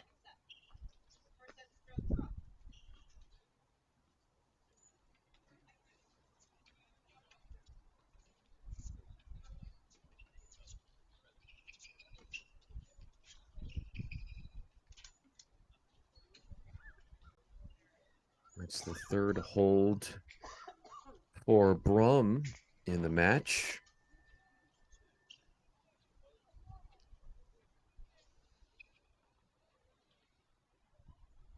There he is, Jacob Brumm. 23-15 is his record this year. Had that win against Pacific Beach teenager Trevor Schweida in the quarterfinals. Brumm only lost 2 points on his serve in that third set. And it was a 5th match point with Schweida serving at love 5 in the third that sealed it in an 11-point finishing game. It's pretty solid here. He's lost a couple first sets and come back and won. So there's a position that it's hard to say someone's comfortable coming from behind. No one wants to lose a set and then have to win both, but he's done it. And it's a pretty solid score in the first round, 2-0 against Hudson Rivera, who's a really good competitor with a nice game that's bound to go to Stanford here in the fall.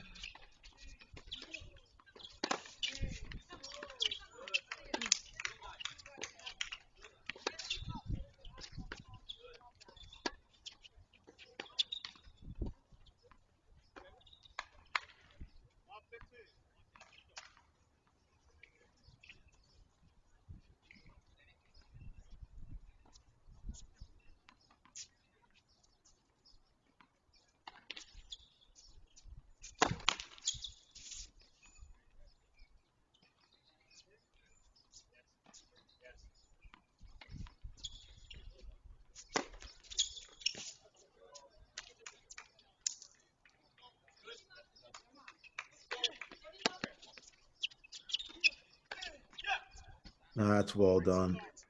It's just important for Ziverts to make some statements with his forehand and prove he can get inside the court and put a forehand away instead of only just having more of a rally-based mentality on the forehand. I know he's a point builder, but he has to actually show that when he gets the right ball, he can come forward too. You brought up earlier in the day the point builders and then the point annihilators, and I feel like Brumm at times he's fallen into that trap of wanting to win points without building them, which could be better suited for him.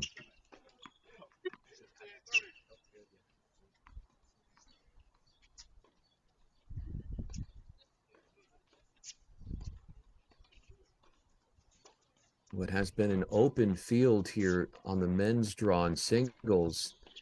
The 1 seed, Govinanda, also a former UCLA Bruin, came into this event ranked 434 in the world. Lost in the opening round. So did the 2 seed, Alfredo Perez, and the 4 seed, Gage Breimer, all losing in the opening round of the main draw here. Yeah. Nanda and Breimer, former UCLA Bruins, and Alfredo Perez is former Florida Gator. Well, we speak of former Florida Gators, and Mark, I want to get your thoughts on Ben Shelton and where you think his game is right now and where you think his game could go. We've seen what it can do in college and what it's starting to do at the elite pro level. I commentated the NCAA final last year, so I watched Ben Shelton win that. And what was impressive about it was he could have lost to Styler in the very first round. And he was able to get through that match. And at the end, after winning it, his father, Brian Shelton, said,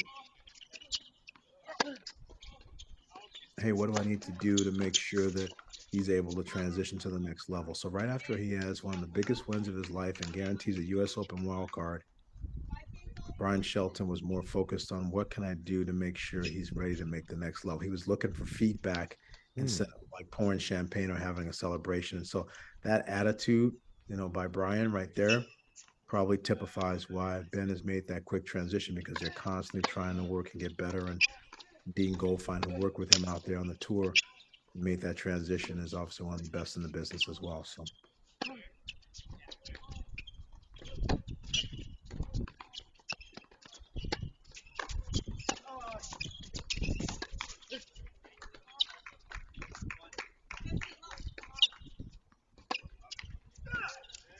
that idea of what you just said there, Mark, is to me bringing up a metaphor very much the reaction of, say, a Nick Saban, to take a college football example of it's hard, even when he wins a national championship, to see that he won, because we can continue to get better. He doesn't allow the emotions of the moment, of the destination, take away from this pursuit of the journey and what we can do better. That is always top of mind, more so than celebrating successes.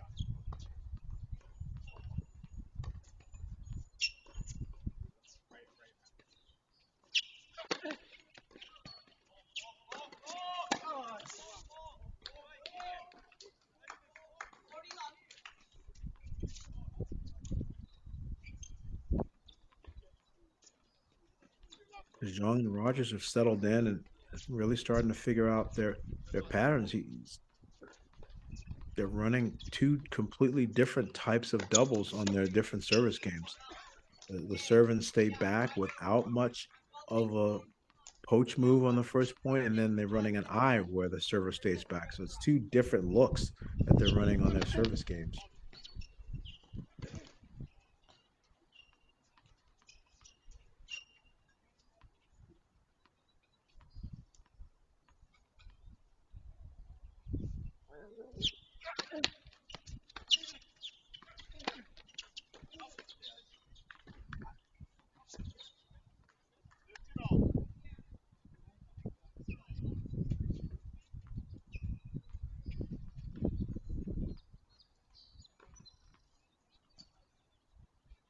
Just like in the opening set, Brumm and Zivert in set 2 are at 3-all. And 3 straight games won by Ziverts, of course, in the opening set. Holding at 30 and 15, and then breaking the Rancho Santa Fe native at 30.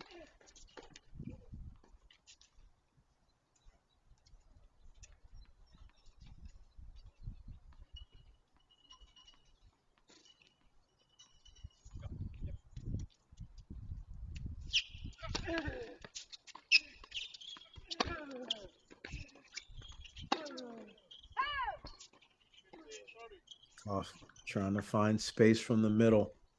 And it's not that you can't hit an inside-out forehand to the corner from the middle. You can, but he had a little bit of a fade on it. Let's go back to full screen to men's doubles. Get into the business end of this match.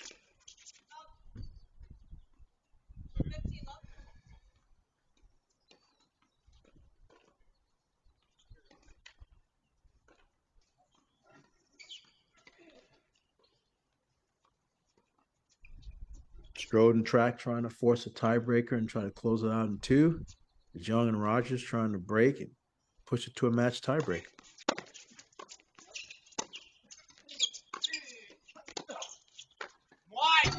Hmm.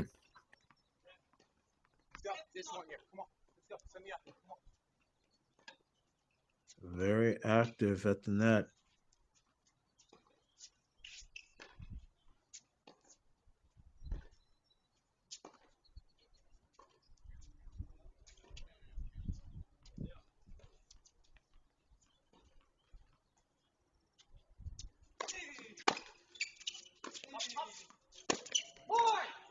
Oh, that's a great read. Felt the movement. I saw the movement at the top of my screen. He saw it and shredded the forehand up the line. Great read.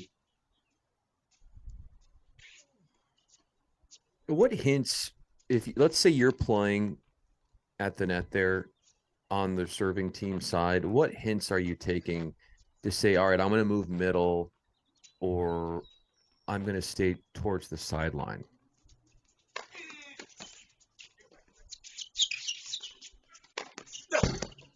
Well done. Well, you have to pay attention to the ball that your partner hit. So he had a wide open forehand with time. So he was trying to move, but the ball was just in a great position for the passing shot player to have options. It's much more of a daring move to move when he tried. Not that movement isn't important. Fortune favors the bold in doubles, but you also can go on a suicide mission and take off too early and leave a gaping hole in the court. So right there, for as great of a forehand as he hit, to miss a second serve return into the net there without any energy on it, shame on him. He most certainly needs to get on the blue there. He was still back on the gray and just didn't actually adjust his core position so he could really move through the return. It is doubles. Regardless if he's serving, if he's returning and staying back, he still should be moving forward to produce the ball that he's hitting. Like a volleyball mentality. You've got to set so your partner can spike.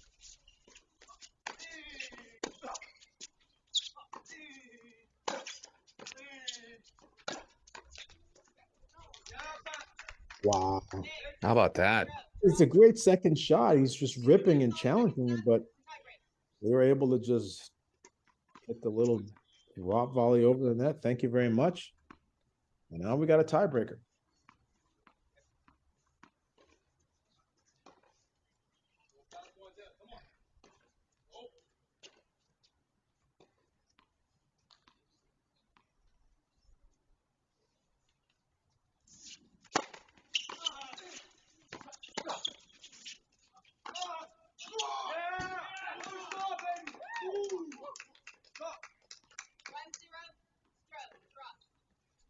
That forehand was in.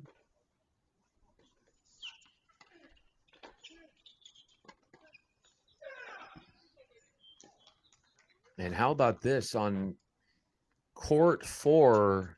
Brumm breaks at the 3-all game in the second set to go 4-3 down a set. That's good. They'll be out there for a while. We'll be back to them. They're not going anywhere. Court 4 is just always going to be there.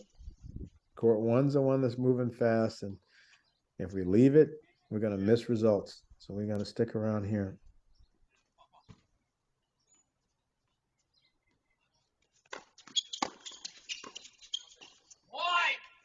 That's a great return. Good second serve. Comes in on the serve and volley, but he breaks posture and just way too much hand action on that volley. because he's the natural serve and volleyer, you think you're just going to always let him have the volleys, but I'd like to see more of a full poach, an actual traditional poach move there.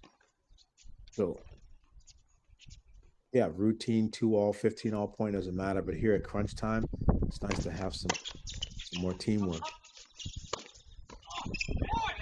And there's another rip up the line. Great forehand, and that ball is whistling and it's dipping. If you're on the other side of that trying to volley that, it is not easy to volley.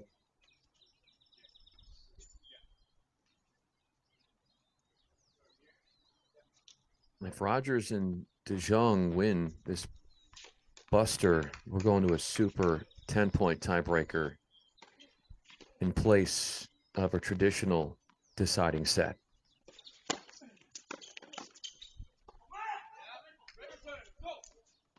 This is a tough spot because he's probably the least comfortable to make that backhand volley there. But you're not going to say, well, let's serve and play both back. Maybe in juniors you might do that, but going right at the net player. See, I don't get that return. What about it do you not get? Right there, he just missed a volley badly. I would have told my partner, hey, I'm going line here, and I would have crushed it right at the net, man. Again, him hit another backhand volley. He just missed one. He's thinking about it. Give him another one really quickly and shock him. I would have gone line right there. But that's why I'm in the booth, and that's why they're in the finals of a 15K.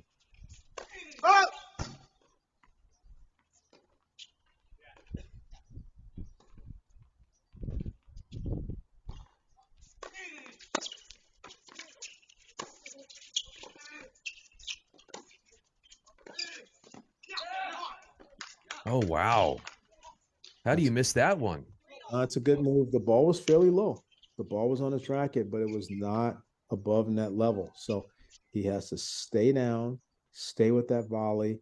He just kind of took his eye off of it and didn't really catch it flush on the strings. It was slightly in the suburbs of the sweet spot, not in the city on the sweet spot. And that was a big moment. Three's on the board. Just feels side switch. This feels like De Jong and Rogers have had a little bit of momentum here as of late, but the scoreboard's the scoreboard. And that's what really matters in our sport. What do you think's given them that momentum?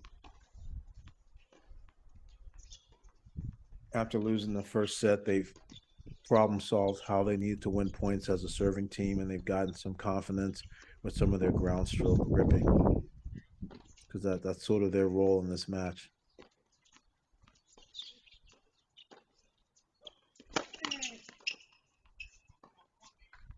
You're playing traditional sides where the deuce side player is stronger on the forehand, and the ad side player is stronger on the backhand. So that's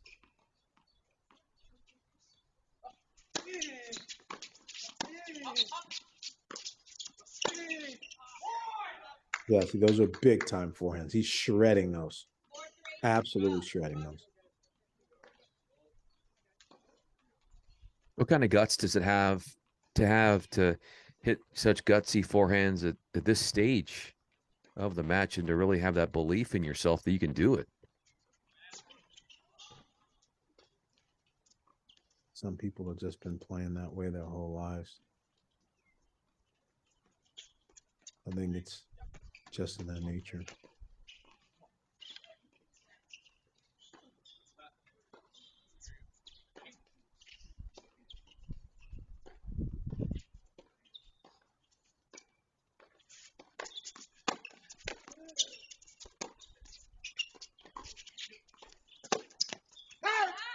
Not a good choice. Why was that tempting for him to do that? He thought maybe that there was going to be movement, but there wasn't. There's a lot of court and real estate to go to, and it's about setting up your partner. It's not about having a solo winning shot. So definitely wouldn't have advised that one.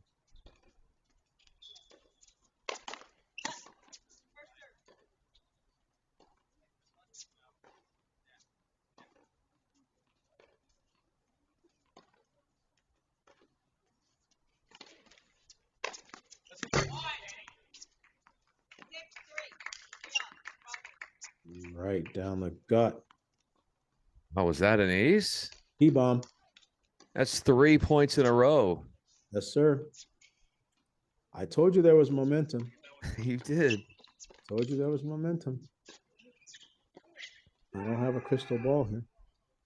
But sometimes I think you do, Mark, because you've pointed out quite a few things over the course of this day that have happened well before it's happened.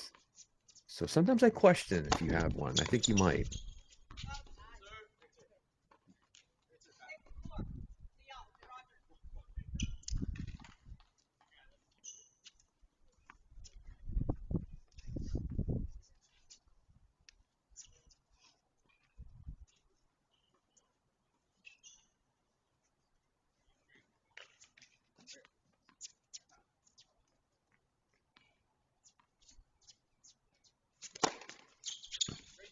Wow, that's two really good serves under pressure. Really good serves. My goodness. Okay. Yeah, staving offset points. But here is what I'm saying, Brian, is play both back and hit the return right at the net guy. Don't even try anything fancy. Oh, I didn't say give him a pocket forehand volley that was letter high. I mean, I meant like right off the return, go at him. But takes great care of that volley. Gets it done. And we're going match tiebreak over there. Yeah, so we'll check in on that momentarily. 4-all, second set. Brumm at the line. Surprise, surprise. Watch the whole breaker in a game, and it's only one game later over here. It's a game and a half later over here.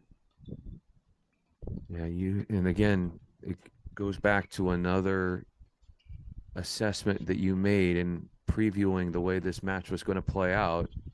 You nailed it in saying that we are in for a drawn out, grindy like match. Yeah, this one can go another hour or it could be done in 7 minutes.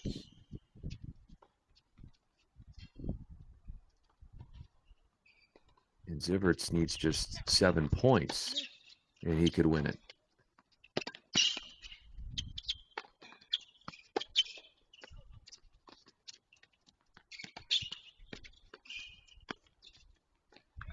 That's well played.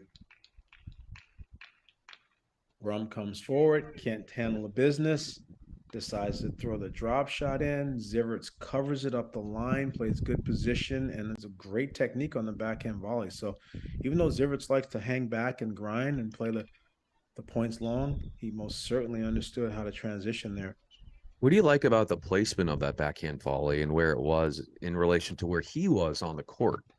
It was high enough for him to go down the line, and Brumm was starting to cheat for the open court. So kind of went on a little short angle back behind, and it's easier to do that when you're in winning position. It's just a very well handled drop shot.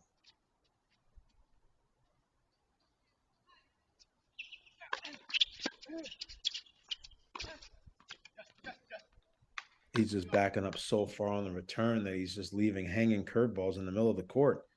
Brumm's starting to connect. Much similar to what I was talking about with Anthrop playing a little bit too deep on the return. Sometimes you need to shorten the court and just get the ball back on the other side in a hurry. We don't even see him on the screen. He's in Medvedev land back there. Yeah, Medvedev land, exactly.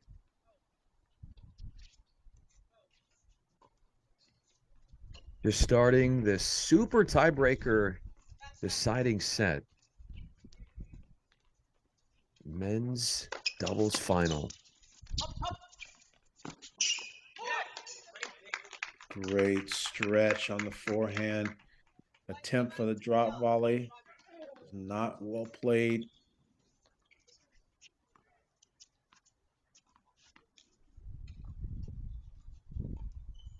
Well, apparently, Mark, this momentum is carrying over into the super breaker.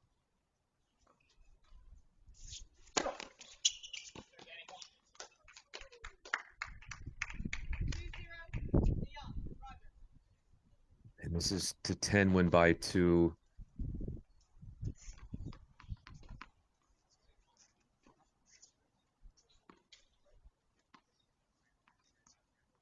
Very frequently, though, this week, when playing a tiebreaker, it's been pretty lopsided. Rare to see a tight tiebreaker down the stretch.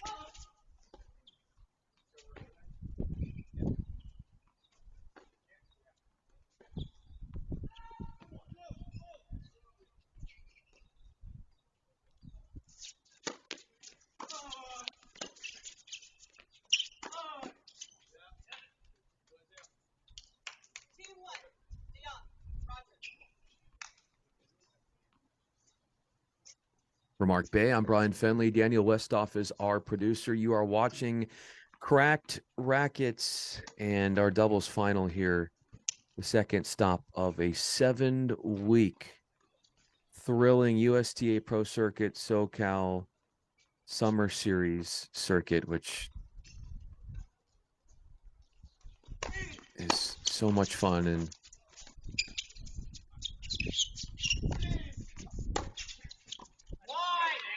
such a great opportunity for these players. A little half volley there gone awry.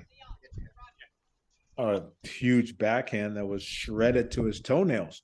So again, the backhands and forehands on the ground strokes here have been the story. It's always kind of the conversation, like the new age ground strokes in the Luxilon era. Everyone's pounding balls at the net players and challenging them to see how good they are in coverage and volleying. And so far right now, the ground strokers have a slight edge. 3-1. Jacob Brumm has a slight edge with a 5-4 lead, by the way, men's semifinals over on court 4 as we update you on that score. 5-4, down a set, but up in the second. We'll check in on that after, as we are in the thick of things in this super tiebreaker.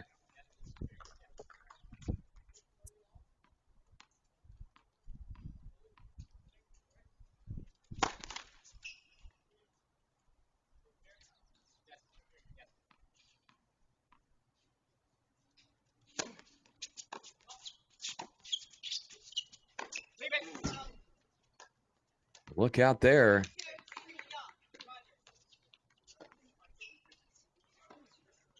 Definitely an aggressive play to take a swing volley from that deep and go after the net guy, but I just don't know. Down 3-2 there. I don't want to see you miss the court by 15 feet. It's got to be a way to reel that in somewhere between the blue and not the gray. Well, how do you decide, Mark, as they change sides here? 4-2, Rogers, DeJong, I should say, leading in this super tiebreaker into the doubles final. When do you, and I know this is a spur of the moment thing, but if you've got a winner to go for the open space when playing doubles or to go at a body shot, what has to work for you to think it's better to go body, or it's better just to hit clear of the opponent and find that open space? I think he was just a little bit too far back in the court to go for what he tried.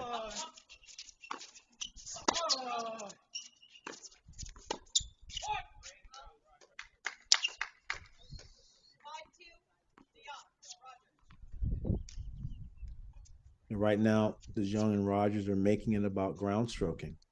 And so their ground strokes, I think, are a little stronger.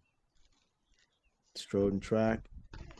Again, remember, they won the first set and they had some chances to get up a break here in the second and also win the match in straights and a breaker. And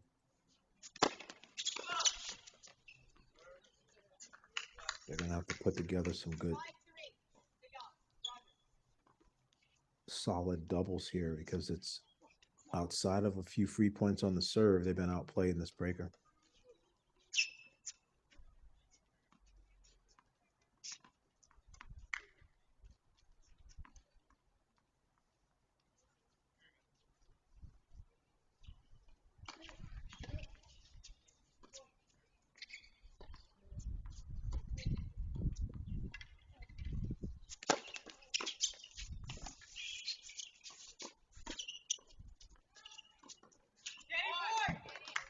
Another great. That's why these guys are playing the size that they're playing.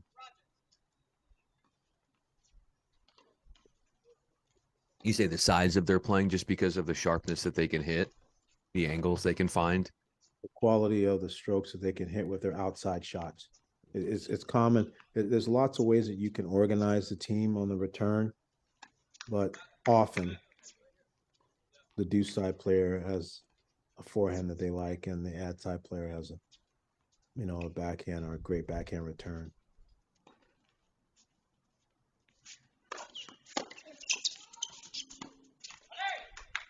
And that's good defense. They built the wall and they figured out a way to offer some type of serve +1 value and not necessarily have to let every point get to a ground stroke.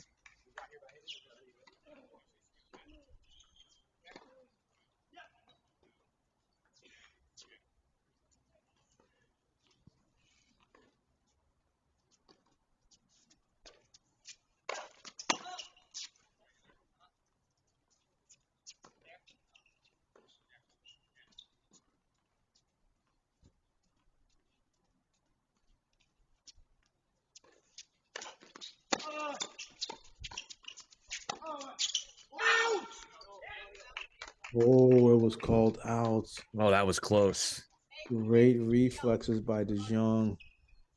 Wow.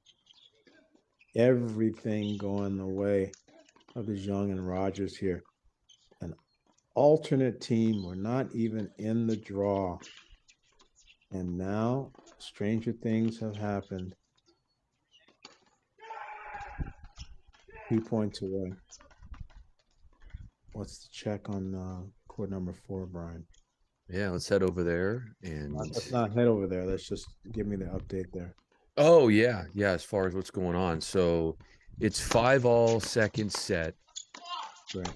And Brumm is serving at 15-all, down a set. But yeah, 5-all. He's at the line at 15-all. Yeah. Well, we can finish up here and crown a champion, and we can get back to the dramatic finish of the second set there. Get to that, our second side change.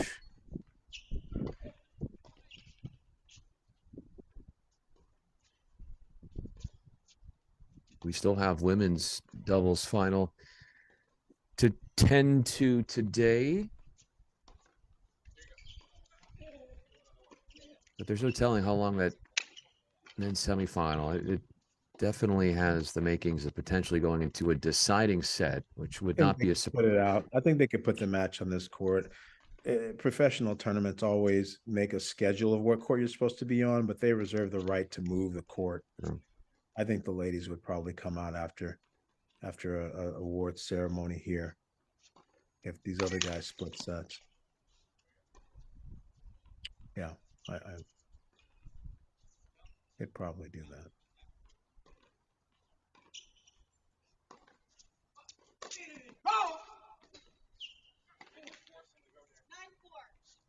Here we go. Match points.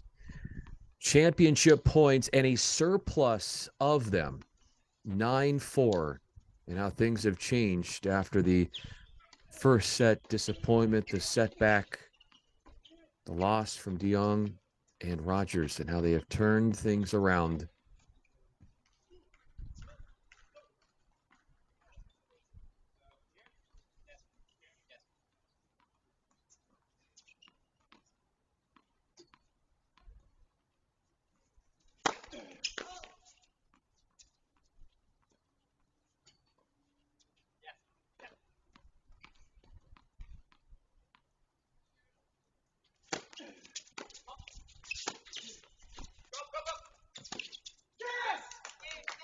Cements the trophy with a forehand ripped in the courts. And what a rebound from the opening set. A championship and a trophy for De Jong and Rogers' mark here in San Diego at the 15K level event at the University of San Diego. A great win. Truly. For the first set and a half, I certainly would have thought it would have gone the other way. but they just got better and better at holding and breaking down the other team's wall. So De Jong and Rogers, well-deserved championship. Brumm getting better and better at holding as we see him serving, trying to hold here. Had one hold in the opening set. That was it. I said more than that in the second, and trying to get us to 6-5 in this single semifinal. Awaiting Jack Anthrop, who won earlier today, who will be waiting to see who he plays in tomorrow's final. Brumm showing a lot of angst and disgust after missing that forehand. He's looking to the side. Whoever's here supporting with him. He's disappointed he's not able to consolidate that wide open lane, but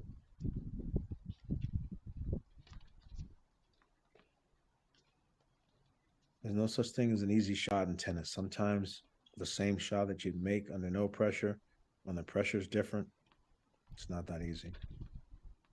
Third deuce game of the second set.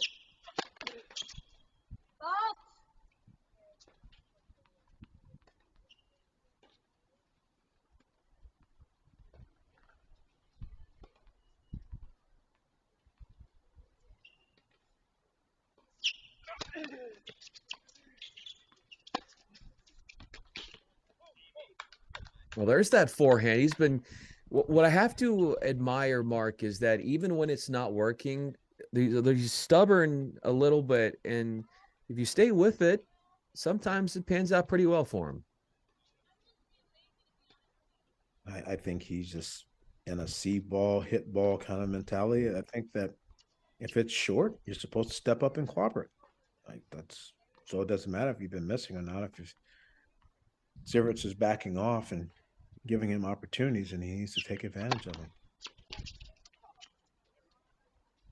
And I think that's the difference. These are seasoned 24-year-old guys. When we were talking earlier, as we were watching young Aspen Schumann play, I mean, she's only 15, so she's still working on learning. She's 9 years younger than these guys in some of these same moments, and she found a way to do it, you know, with her comfort zone and execution based on her game in this present moment. Clenched fist in the air for Brumm, who threw deuce, saves his serve, and walks with confidence back to the chair at 6-5.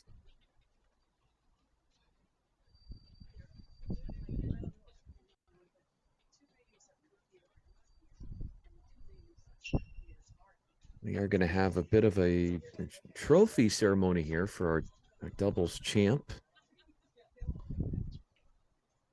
Pictures are in order. A wonderful thing.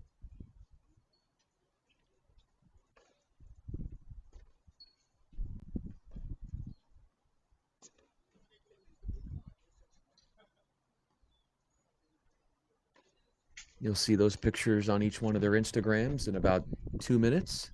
Yeah, that's probably true as well. Meanwhile, this one is going into 2 hours, officially 2 hours match time here of our second men's semifinal. Zivert's the qualifier.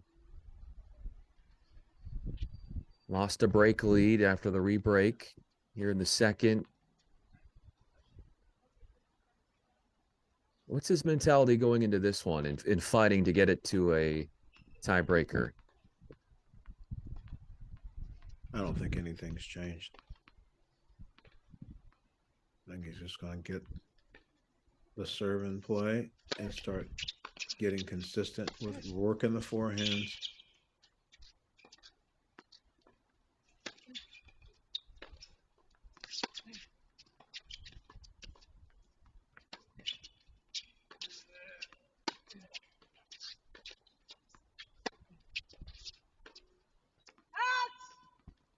I think I was initially wrong there because he immediately took the first ball and applied pressure and transitions, and I didn't think he would do that. So I stand corrected there. He was looking to not allow Brumm to have time and opportunity there, but point ended up resetting, and Brumm missed the ground stroke wide.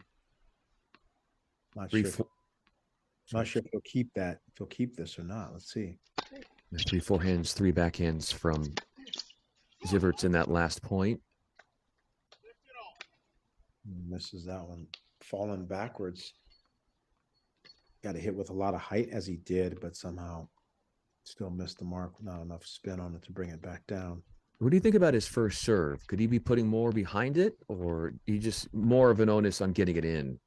Yeah, he like I said, he's tossing it a little bit to the right of him and hitting more of a predominantly slice-based serve. He's not trying to bring the heat. He could do something a little bit different with the toss location and his wrist action, and he could hit some different serves, but he just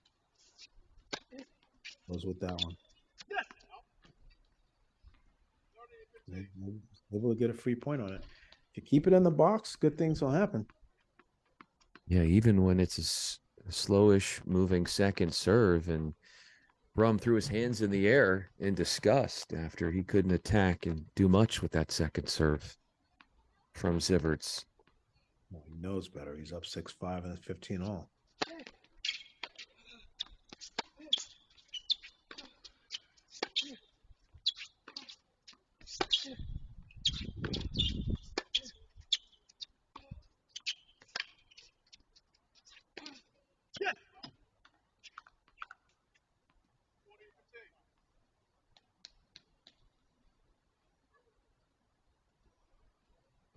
Zivert's well on his way to ushering in a second set tiebreaker after Brumm brushes a forehand off course.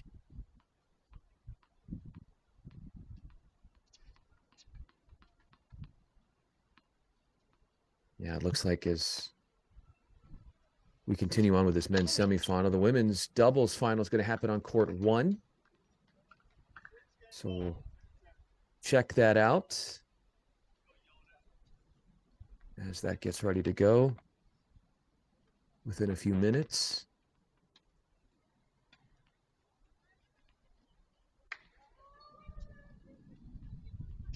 Kimmi, Hance and Fangran Tien, pair of UCLA Bruins, set to take on Malika Rapolu and Anita Sadieva.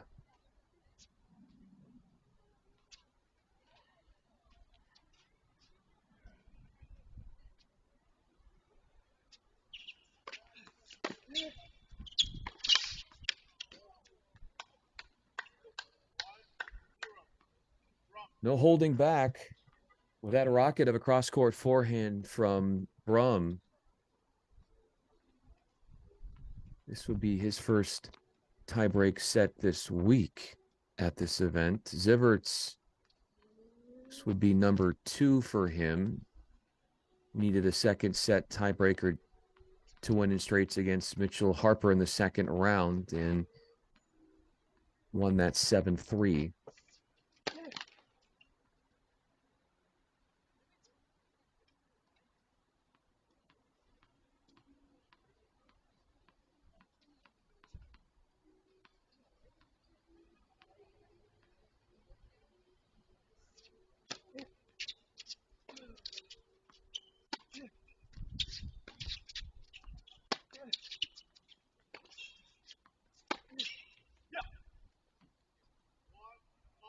Oh, he wasn't sure. He's thinking it was wide. The ref says it's good.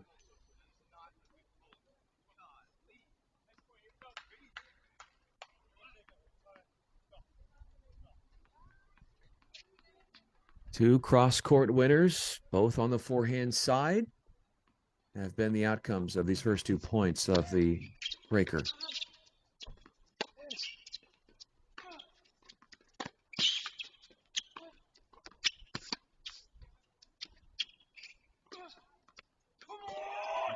Oh, that's big time. All forehand winners for these 3 points, and Brumm showing off that versatility, Mark, and going cross court and then just throwing his body into one going down the line. Yeah, that's a Braveheart move right there. It's a Mark Bay special. I can't say it's a Mark Bay special. I'm not a guy that red lines inside ends. That's not not the way I played back in the day. I mean, it was a while ago. 85 to 89, I played tennis balls on a college court. And then a little bit after that, played some of this 15K qualifying and future stuff. So it was late 80s, early 90s for me.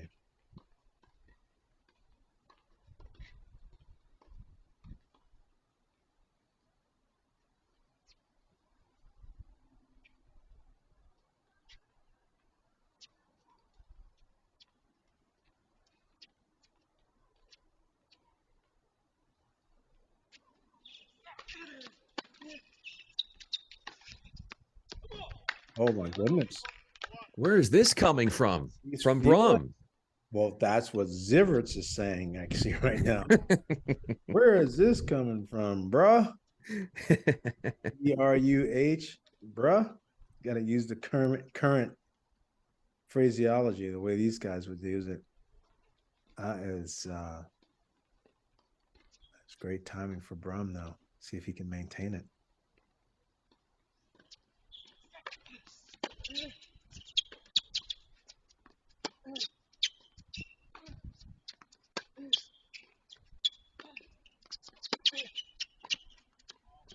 It's just good tennis. And the smarts to come forward. What did you think about that decision in the read that Brumm saw there? Love it. I think that instead of him trusting that he's going to be able to rope 4 more winners, I'd much rather him take some short balls and come in and actually knock off volleys and take the pressure off of sustaining such a Del Potro-like early part of the tiebreaker to use a blast from the past there. See, Ziverts is figuring, okay, I'll play percentages and I'll make some balls, I'll compete, and this guy beat himself. Like, that's what he was thinking until all these winners started raining all over the place.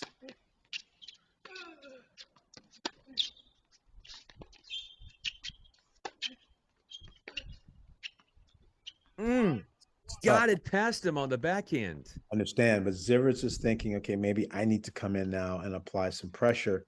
But there's a little bit of a geometry lesson he just learned, because the ball that he hit, when he contacted it, he was already in the doubles alley. So that ball had to curve back into the court.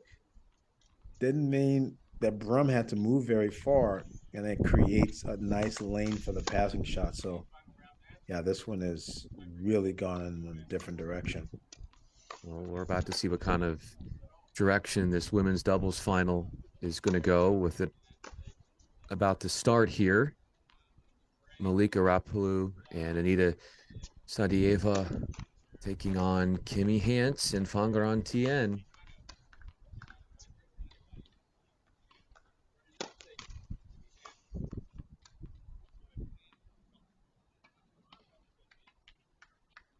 While they continue to engage in warm-ups, Brumm has won 5 of 6 points in this, what is turning into being a lopsided breaker.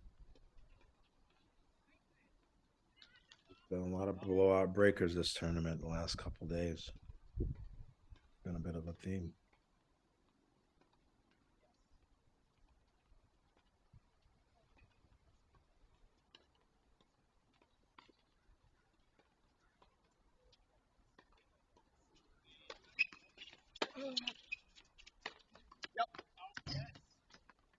Wow, that is really about all she wrote for this breaker. Yeah, that forehand push long was a sign that Ziverts is ready for the deciding set, if I'm not mistaken. What do you think? He's not ready. He's just annoyed by the fact that this tiebreaker has gone heavily in the favor. He just has felt that Brumm has been up and down as a player all match, and then he just wasn't for this breaker. So he feels like it's a complete role reversal. Another fist pump, and for good reason for that man on the near side, Jacob Brumm, the 24-year-old, coming back and taking the second set against a fellow 24-year-old in Ziverts. And a deciding set will be needed to figure out who is going to play Anthrop in tomorrow's final.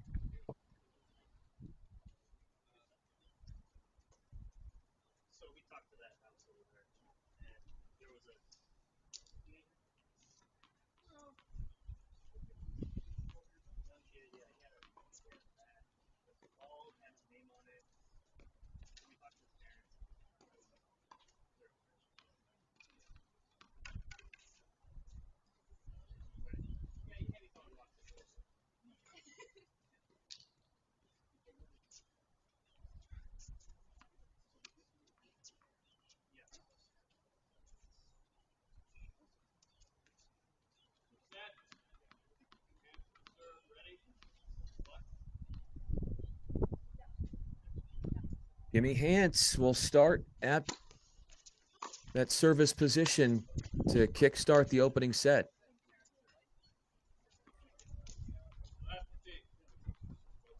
Teammate, not just in this doubles partnership, but in college.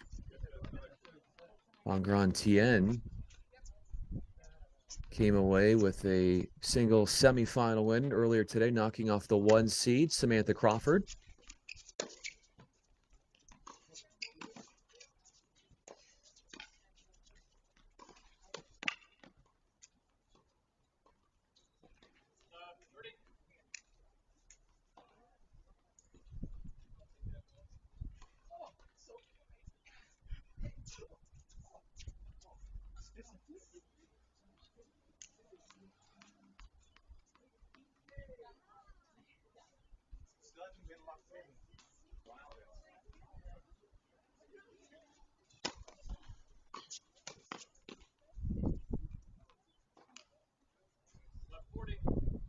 Topsy-turvy start for Hance.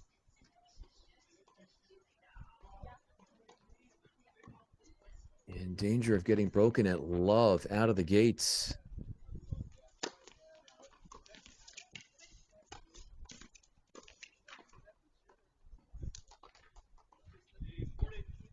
Dieva, the lefty, misses on a strike down the line. But we will see Tien in tomorrow's final. She'll be taking on Schumann, Aspen Schumann, the 15-year-old.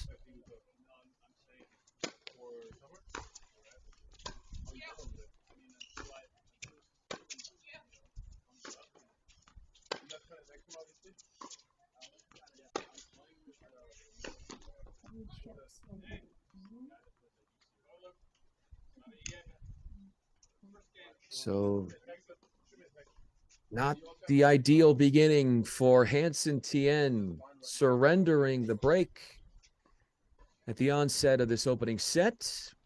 Let's check in on a third set that is about to get started on court 4, men's semis. Jacob Brumm winning that second set by way of a tiebreaker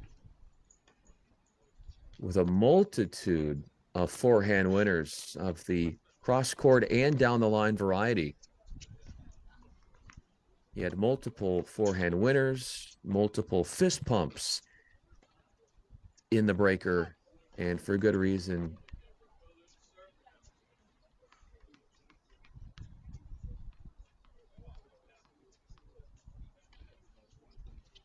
Apollo surfing now in women's doubles.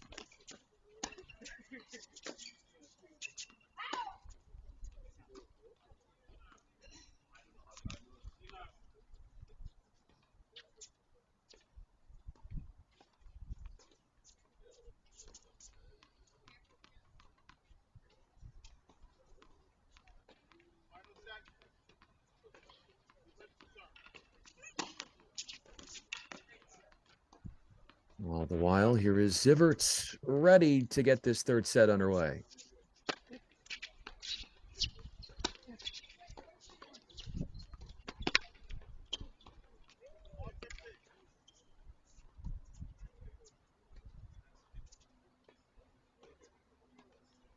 Brumm is really hitting his targets. The common denominator for him is sit big with the forehand and hope for the best. And after an uncomfortable number of errors on the forehand side towards the opening set, those have been few and far between.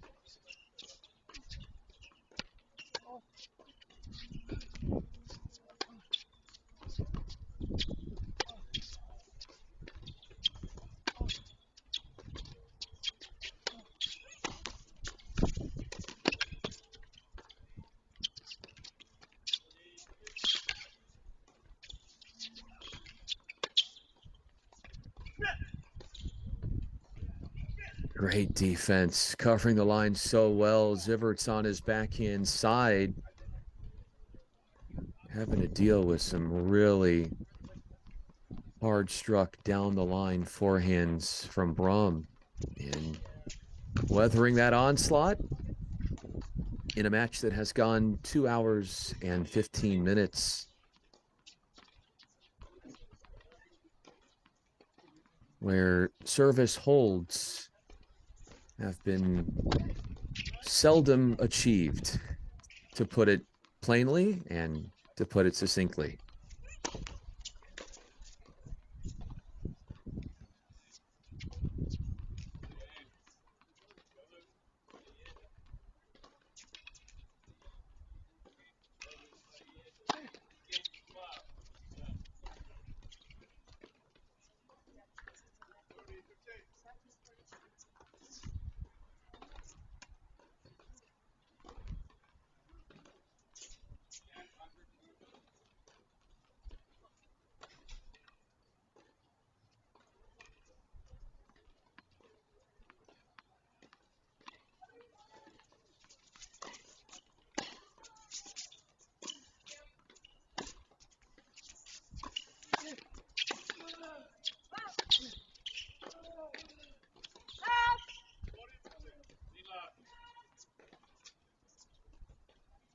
After dropping the first point in this service game, Zivert's 3 straight points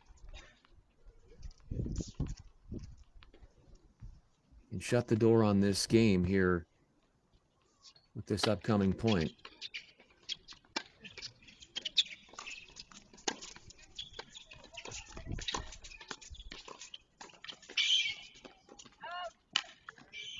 That's a nice job by Zivert, in my opinion. Sitting down, accepting the situation. He has to play another third set. He's okay with it. And he has to also pay attention to the fact that Brumm has raised his level. You know, he didn't just win the tiebreaker. He actually proved that he can hit the big shots and also come forward. So maybe he's going to need to make a slight adjustment himself and come forward a little bit himself, and also not leave so many hanging curveballs in the middle of the court for, excuse the baseball analogy, but it really is that, because I feel like if you're hitting a ball with moderate topspin that doesn't go deep, it's really kind of sitting there for the killing. And Brumm is going to look to take those balls. I think that a little bit of scoreboard pressure, like Zivert's has put on him by making him serve at 0-1, serve from behind, is exactly the start he needed. And we'll see if Brumm can get back to the formula that got him the second set.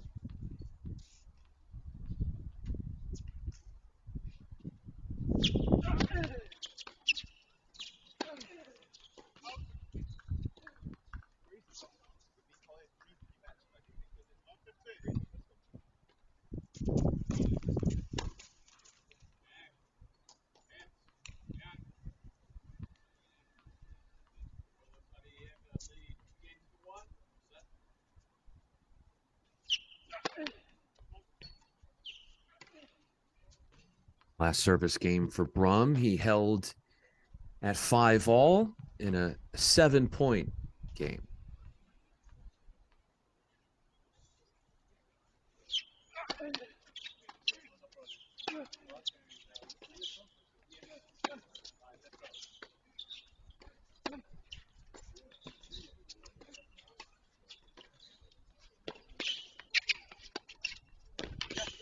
Oh, Sneaky good.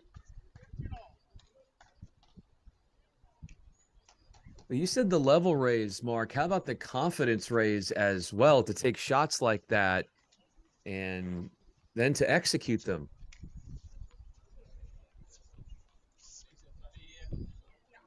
I think that pressure performance is going to make the difference here, and I like that.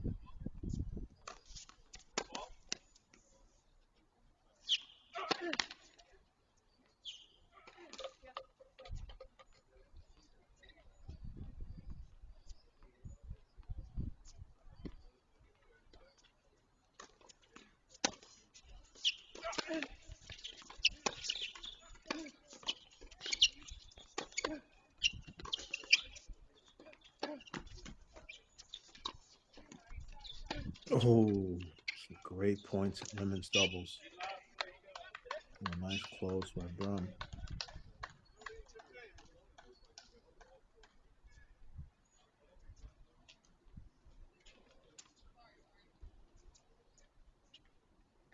Brumm was part of that men's doubles team that won this event last year.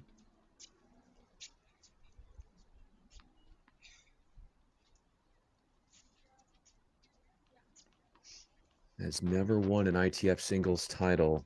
Trying to get into tomorrow's championship to get one step closer to have that maiden victory.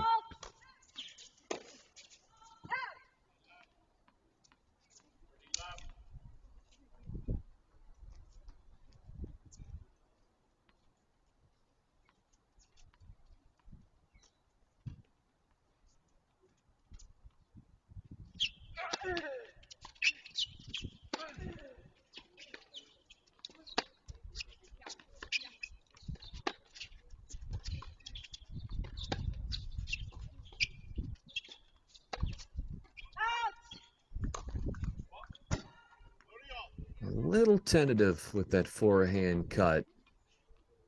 Sprays it wide.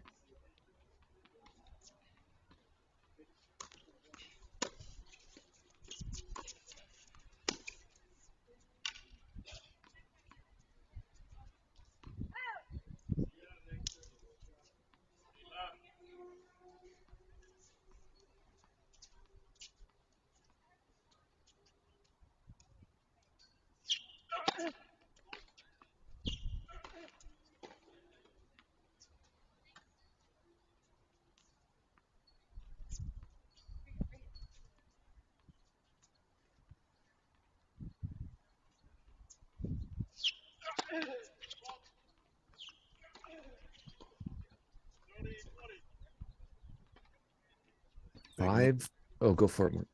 That was a double fault there, so it's big moments here. Zivit's having an opportunity to go out too low. That would be 5 straight service games for Brumm where he's given up at least 2 points from the returner.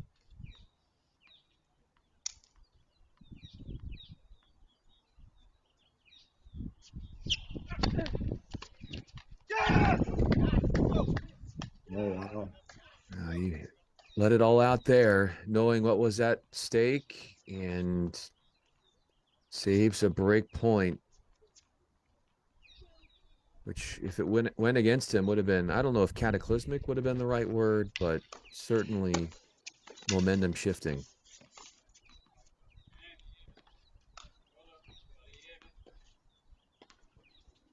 Strong start by Saudi Avon.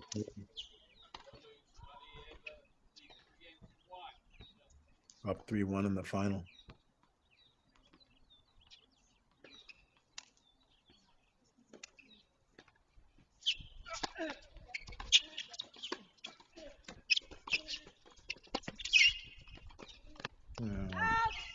Oh my goodness, he let down. Instead of running and getting that volley, intercepting it in the air, and sticking it with authority to the service line. He kind of took the last step, a little casual, and tried to angle float it, and it just landed wide. It's just a huge moment to miss in a careless way. Oh, goodness.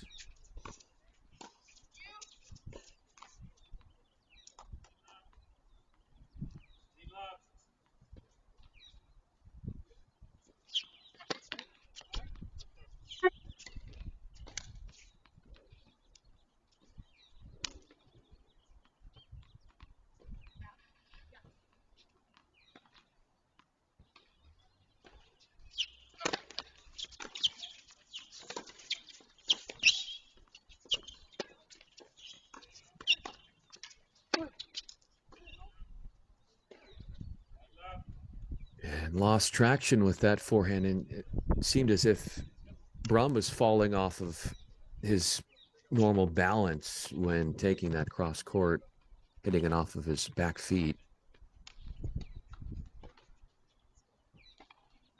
I agree. I think that's a fair assessment of that. And that's why Ziverts is annoyed by the tiebreaker. He's like, what happened to this guy? This is the Brumm I wanted in the second set.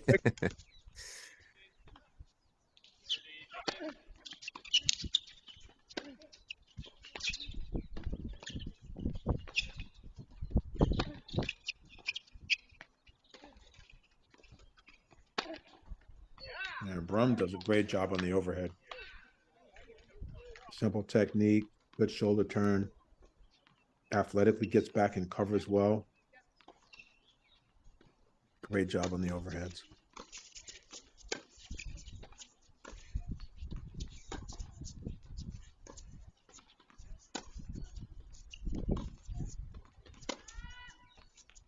"17 minutes of this 2-hour and 25-minute match so far have taken place in this third set.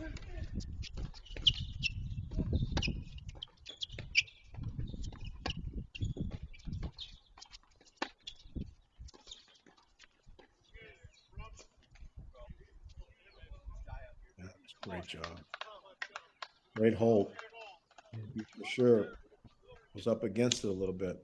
Yeah, stiff arms, the scare that Ziverts was giving Brumm, but I go back to that point, Mark, that you so well pointed out as far as from a tactical standpoint and from a technique standpoint, when Ziverts had all this open court and missed the forehand volley. That was a point that might haunt Ziverts as Brumm draws level in the third.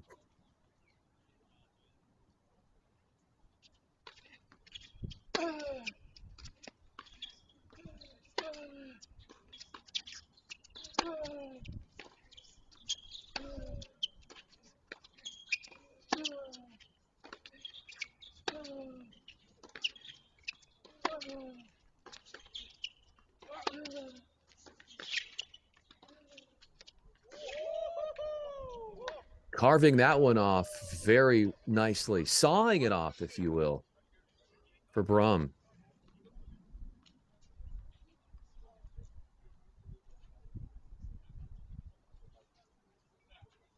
A little bit of early momentum in the third set for Ziverts, and Brumm has answered the bell and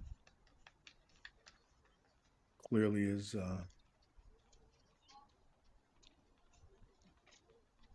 just behaving like he wants this just as bad. And it's a weird statement to say someone wants it bad. Of course they want it bad. They're competing hard and they both want to win. But I just think that the behavioral pattern of what you do when you're confident and when you're executing, sometimes you can show the determination and the hunger for things, and that can actually be a difference maker. Is a lot of that body language related? It most certainly is.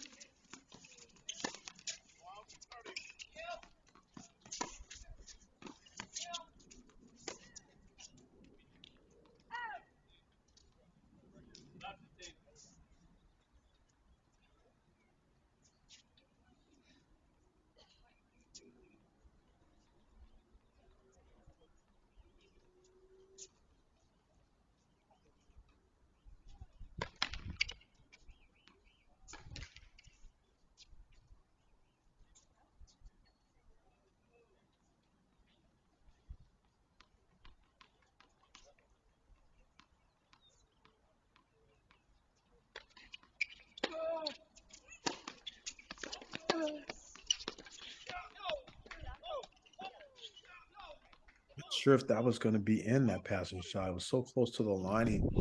He had to make a stab at it. That could have been wide. Triple break point now.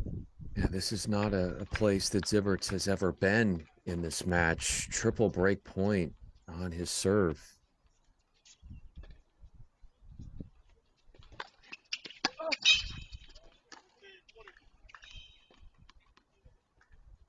Quells one of those break chances with the service winner and a successful tee serve.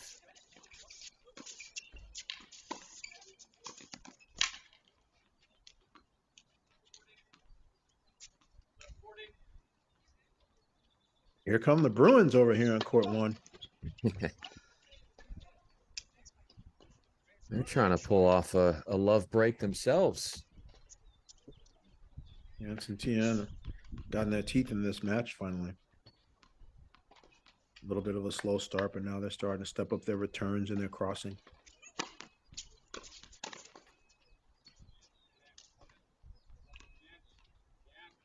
There's the break for 3-all.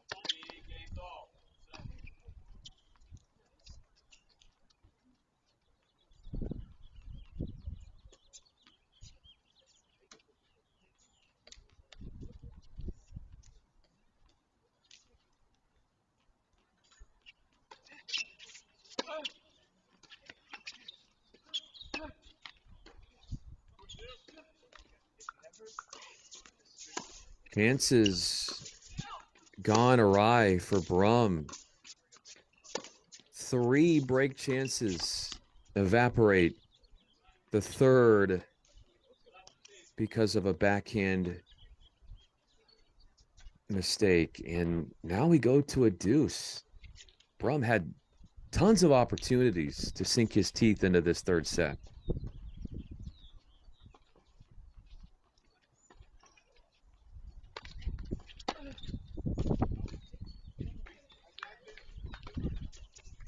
Four points, 1 in a row for Ziverts. Multiple service winners in this game. He's making about 67% of his first serves right now.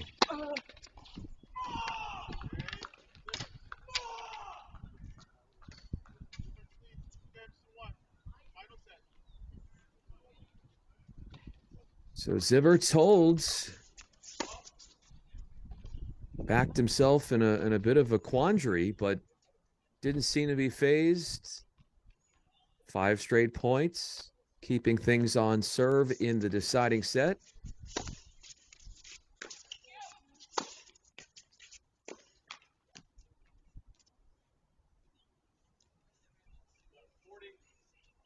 Women's doubles final. Just as they broke back, this is just a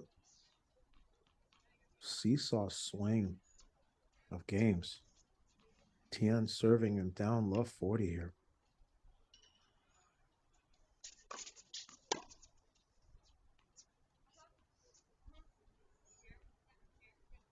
Tadeas returning in the ad court.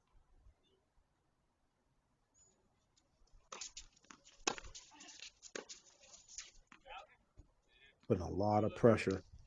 Big forehand return.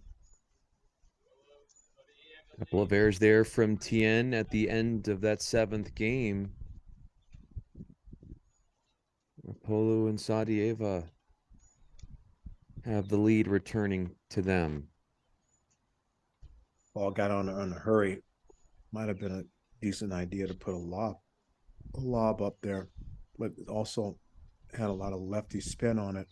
Tadeas being, lefty, it's a little bit to adjust to after coming back from playing with Crawford, who hit a really clean, traditional right-handed but heavy ball earlier, and now adjusting to Tadeas' ball. It's probably considerably different to receive that type of shot.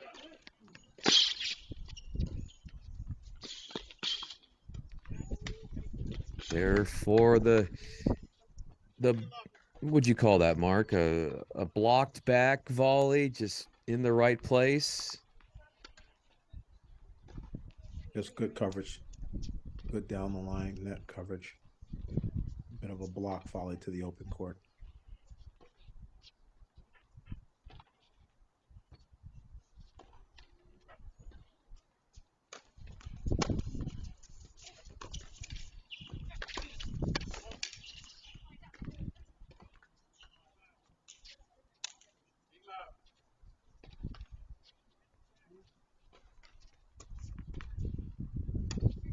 Like about Saadiev and Rapolo, they're just not waiting around.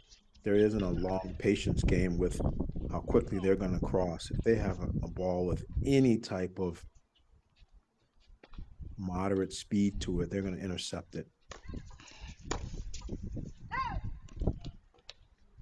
And couple that with just the adjustments that righties have to make when you have to play against a lefty in doubles. It's a nice advantage. You can get a lefty and a righty together.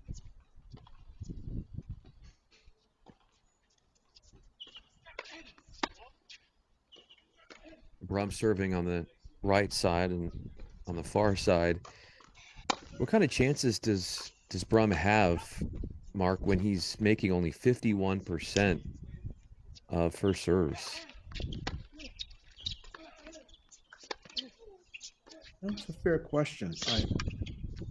I still think he has a chance because of the way that this is just much more of a baseline game. This is not like we're watching an Isner versus Opelka type of match. It's the serve percentages can be low, and as long as the player does a good job off the ground, you can still win a match like this, in my opinion. Ideally, you want your serve percentage in the high 60s and low 70s, but this hasn't been the case here. All but one game in this deciding set. The returner has won at least 2 points.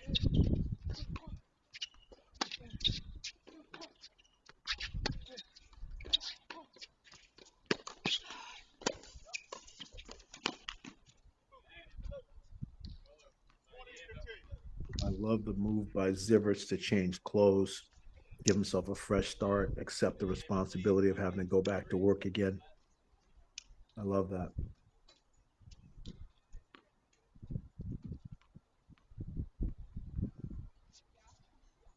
Big chances for Brumm, or excuse me, chances to hold for Brumm.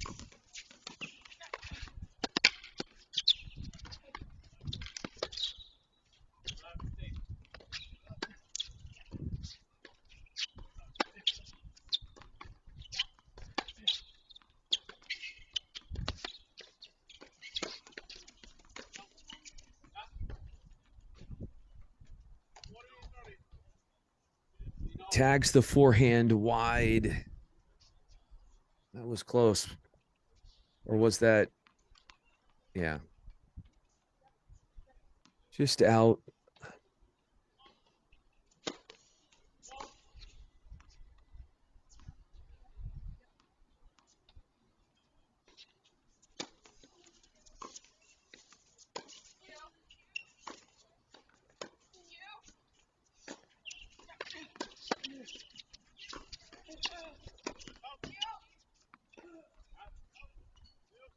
That's the four. Oh, I beg your pardon. That was out too. So that's back-to-back cross-court errors from Brumm. Making the same kind of mistakes here.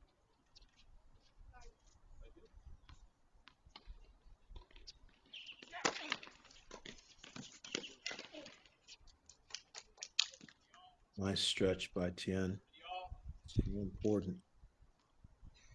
Let him hang in there and try to hold serve and put the pressure back on Rapolo and serve it out.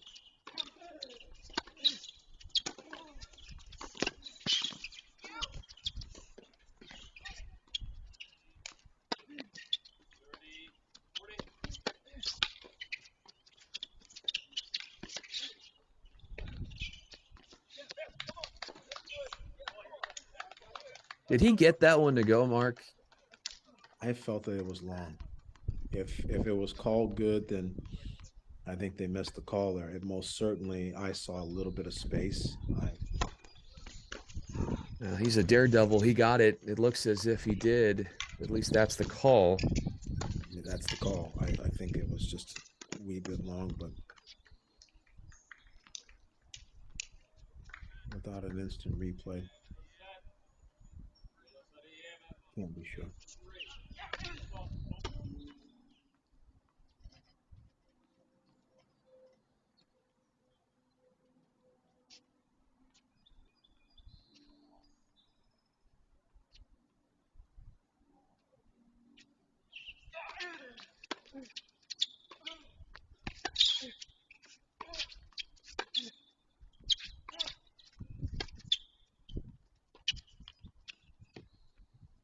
Yes, this just goes back and forth, this match.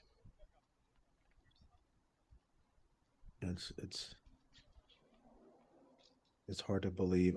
The one stat that I'd love to know is how many unforced errors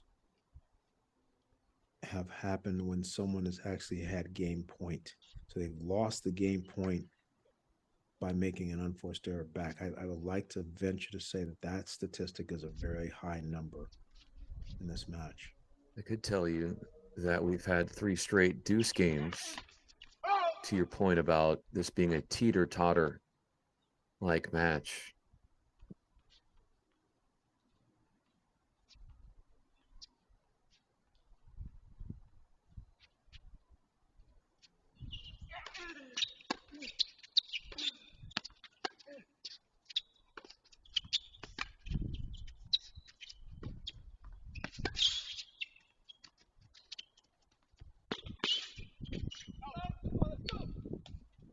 And we play this.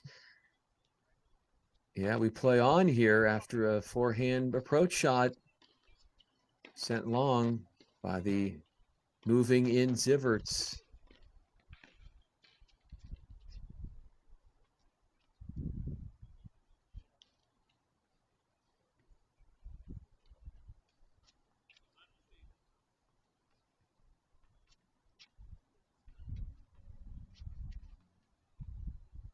Ziverts has won 9 more points over the entirety of this match.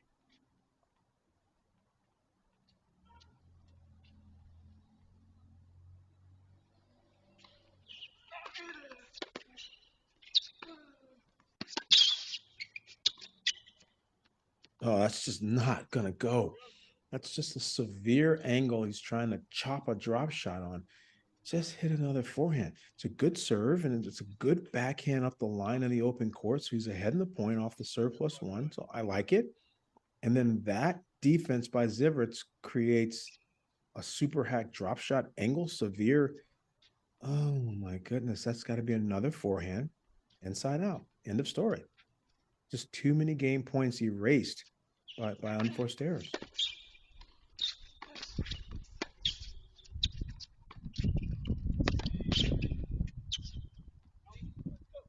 And then he plays. Then he plays an outstanding point that's that simple and that clean. I love some of these points, but it's definitely it's daggering to himself. Well, and it's not consistent. It's one and then well, and then to play the ad point.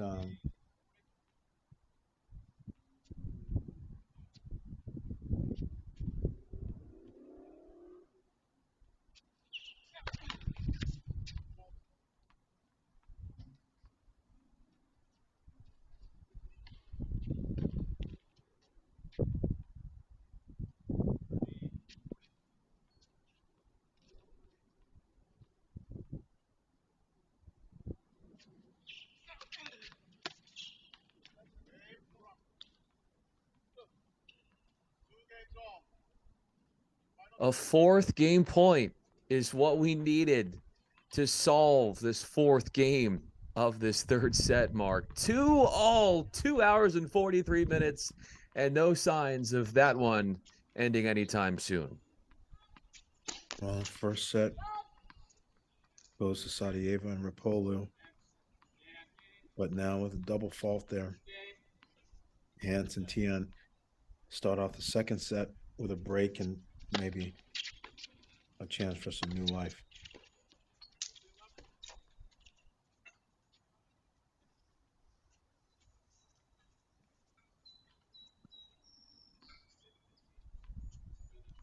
Ziverts hasn't played a match longer than 2 hours and 15 minutes this week, so well above that. At 2:44, the time, 2 hours and 45 minutes coming up. That's the amount of time it took for Brumm to win his quarterfinal against Trevor Schweida.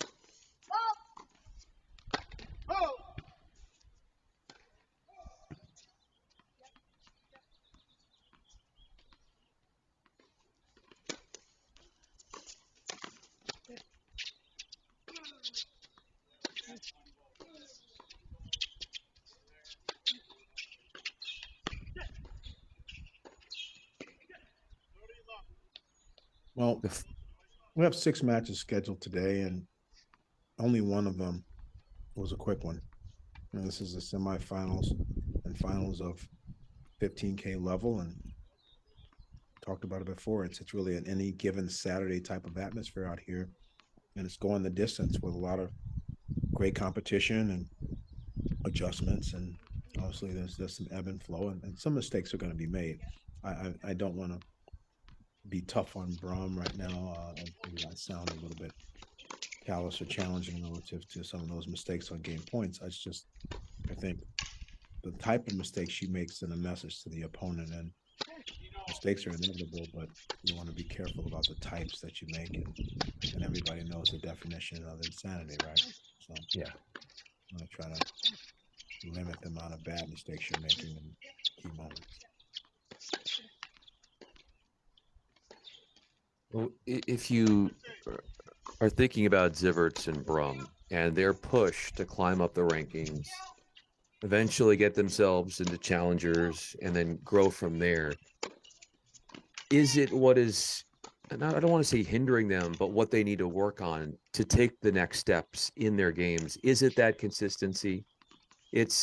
We saw signs of Brumm in the tiebreaker hit excellent forehands, but then that isn't carrying over as much in, say, the next set, and it's being able to sustain a level for longer stretches of time.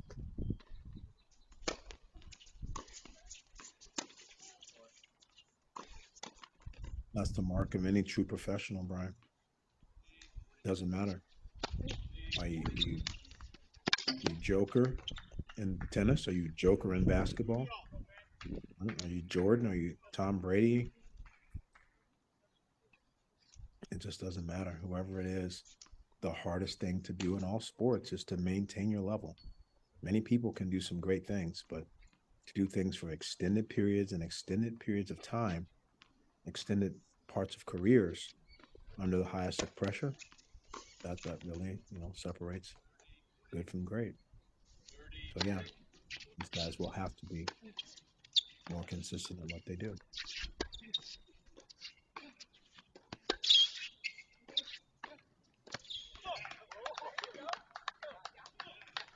Some pressure mounting on Ziverts as that Brumm forehand, connected. And could Brumm win a game on the return? That's a point away from being a reality.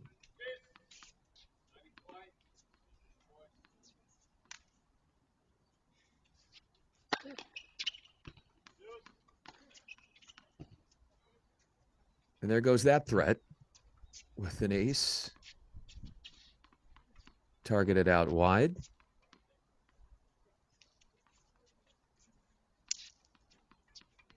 And that extends the streak of consecutive games going into a deuce to 4 straight.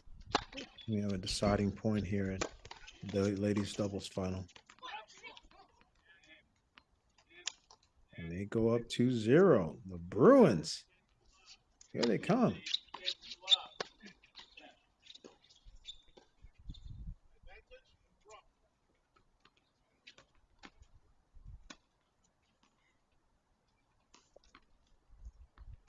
Here comes Brumm.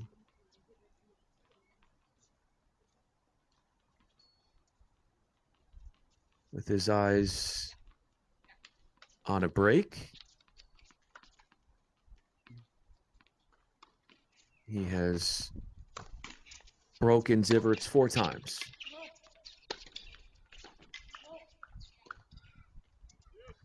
It will stay at 4 for now, with a thundering forehand finish in the court from the 24-year-old.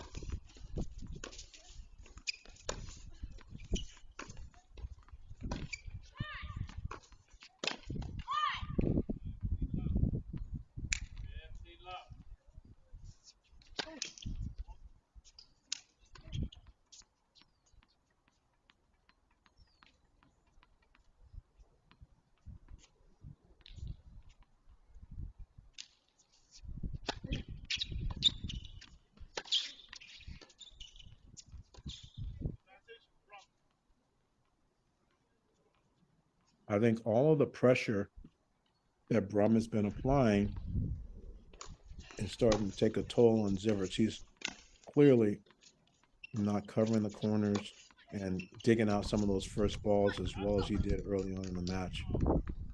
It is harder to assume that counter-attacking role and keep running balls down. It's much better in tennis to play some of the match on your own terms.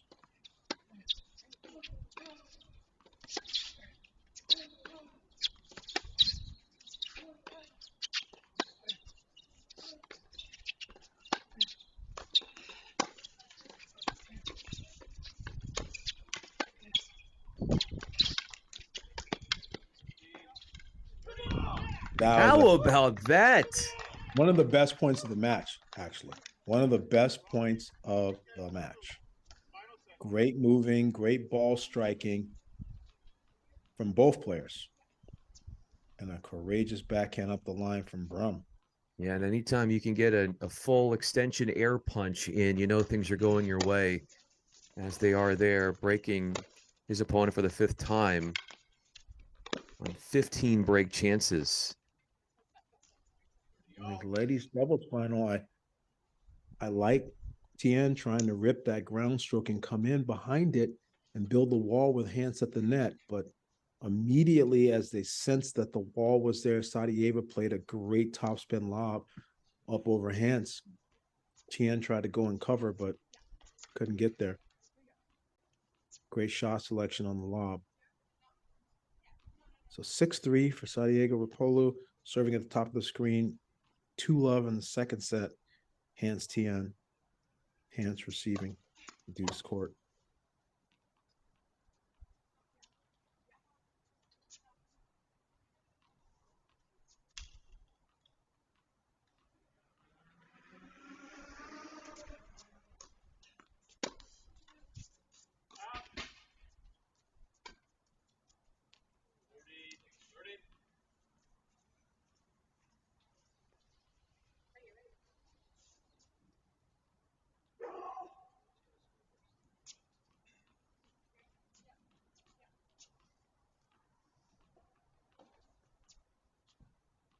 The service game that they've been holding the easiest all match long. And that's why. What a great serve halfway up the sideline with lefty cut. Just a difficult one to deal with. Great 1-2 punch. Let's see if Mr. Brumm can put together some good combinations here.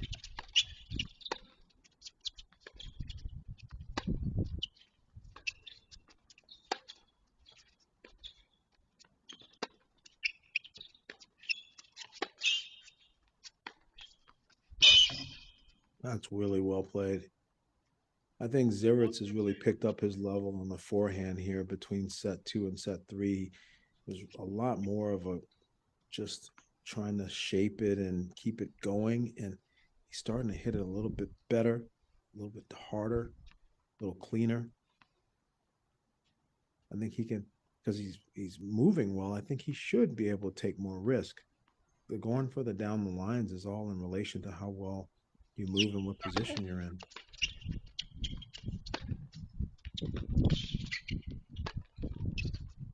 Ooh, I jinxed him. I gave him the overhead compliment. you did. That's the commentator jinx if I've ever seen it. First overhead he's missed all day right after I said he had a great overhead. So how does he take that overhead and have more success from a technique standpoint? He got to turn his shoulder. He was facing the court and got caught. Ended up kind of stumbling physically, and his shoulders were open to the court, and he powered it down. Once you feel like you're not in good position for the ball, then that's not when you try to give it full gas. You got to be realistic that you can't really hit that one that hard.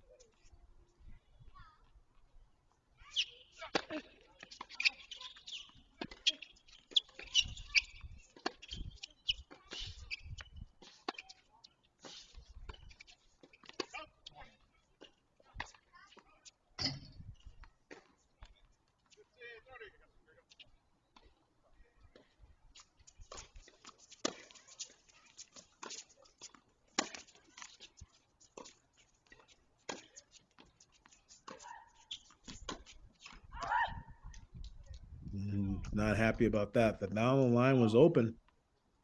She just didn't hit it well enough.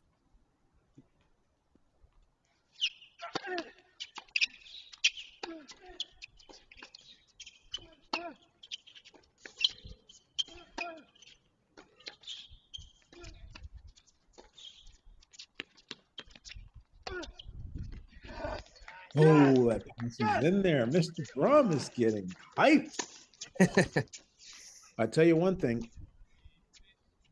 Jack Anthrop and Aspen Schumann are both happy that these matches are going long. Yeah. Aspen's like, hey, get out there and play some dubs. Grind it out. And Jack Anthrop is listening to some 80s rock and roll, some Def Leppard. He told me that's what he likes to listen to cool down. He's got some food and his feet up and enjoying watching this while he's chilling in the hotel room.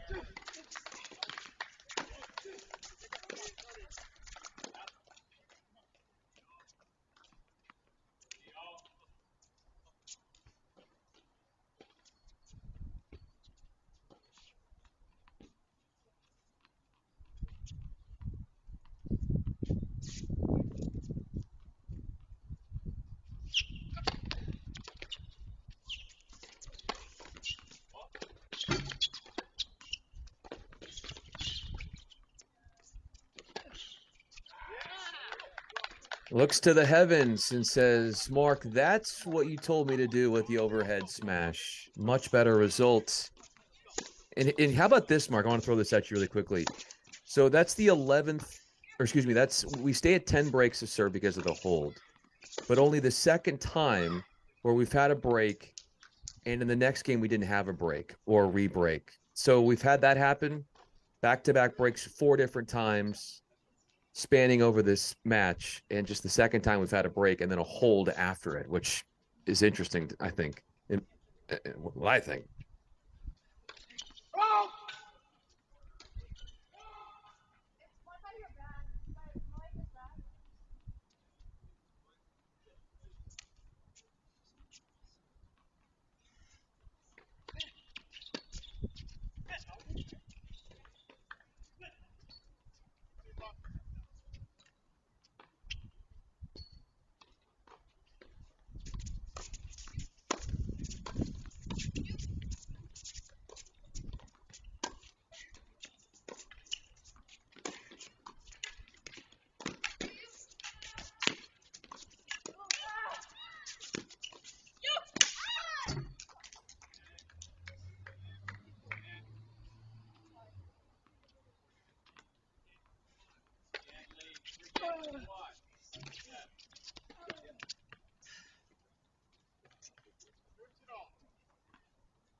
Jacob Brumm has been on the court this week in what is his 4th main draw match.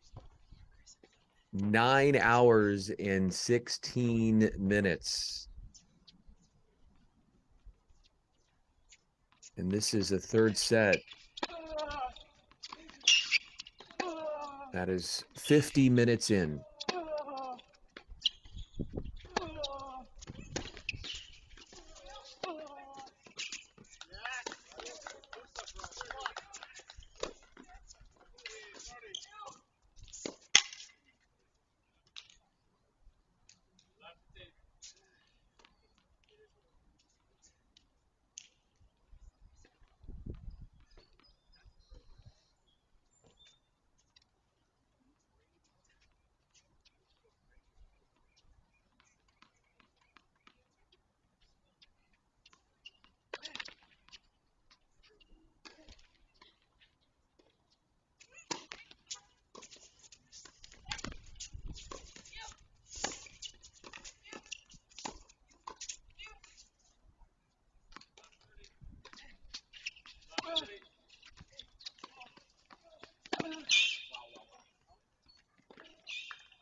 Hardest thing to do is to get that separation.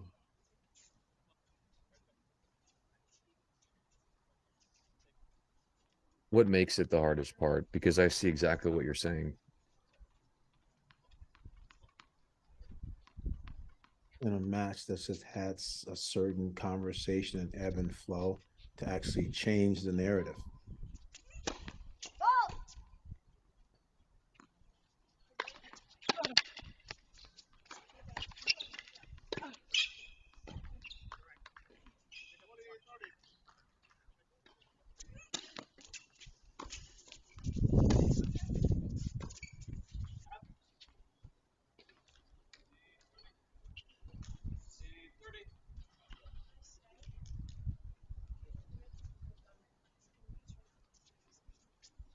Tell you one thing, you don't feel that there could be the way Jack Anthrop was able just to hold twice and be done with the match with Keegan. You don't feel like it's a guarantee that Brumm is going to hold out here. There could be more to the story here. Zivert, particularly if he holds, keeps it closer. Like we just did. It's a hold for Zivert.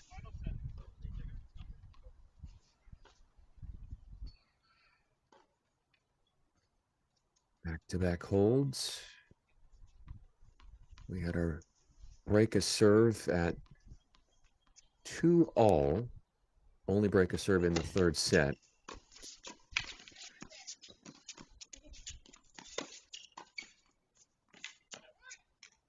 That's a nice job. Good hands by Hance, and they've really turned this around.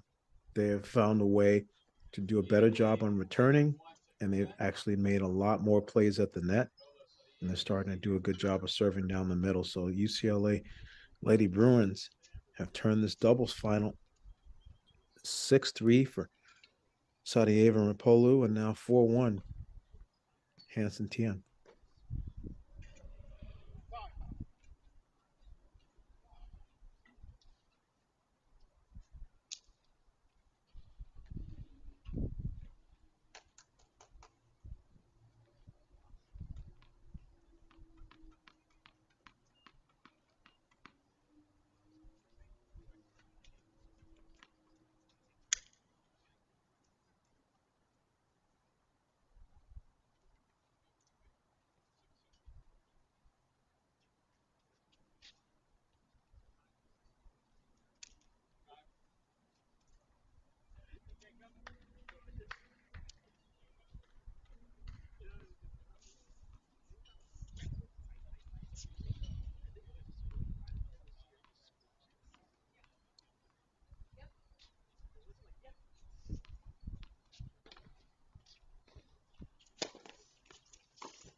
Particularly with Tien having such a strong run in singles.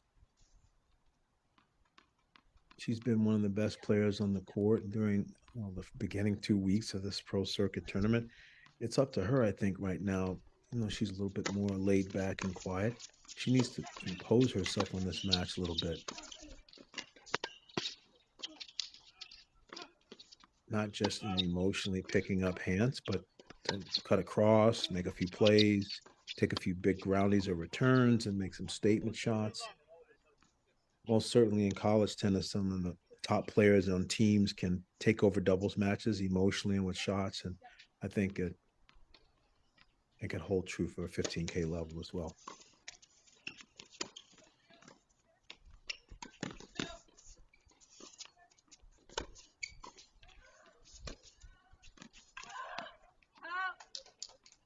How many times? I was going to say, how many times do you think the fleeting thought, Mark, of Tien while playing this doubles final is looking ahead to tomorrow's singles final? I don't think she's there at all. She's a pretty mature kid. I think she had a big break and had some food and relaxed, and she's excited to play with her teammate. And I think she's 100% engaged out there. I don't think that Tomorrow's factoring in. I think she wants to win right now.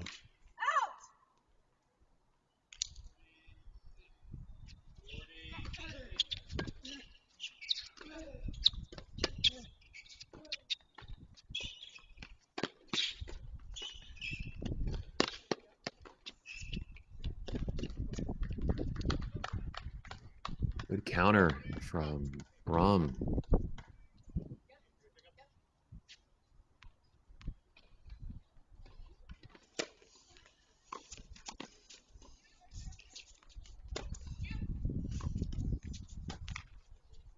No, that's too bad. It's a good ball from Hance through the middle. A lot of times when you're playing in doubles matches, it's a smart choice to hit through the middle as you're transitioning. So then it takes away angle, and then you can hopefully get a ball that you can create angle with. It just was a little bit too high for her.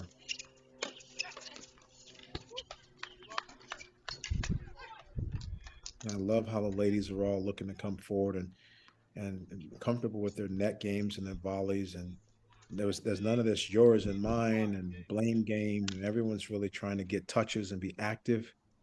So I was actually truly impressed down in Lake Nona with the quality of the doubles at the NCAA team tournament and the individuals.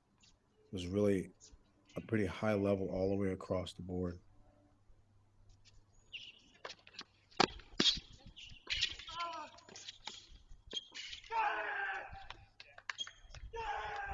Another big emotional outburst from Jacob Brumm, and justifiably so. He is one game away from tomorrow's final.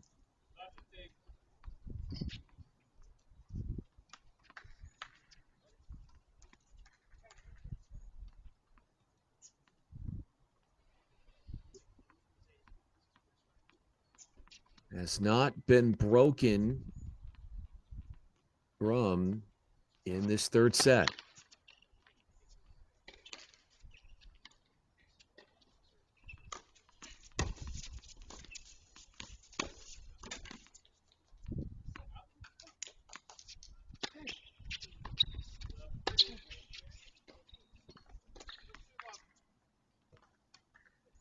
And has just one break chance on his serve in this third set. So he's done a much better job, Mark, of protecting his serve. Brumm, after there were moments where he would get broken in back-to-back service games. What do you think about the way he's been able to find something there? A little bit more composure with his serve.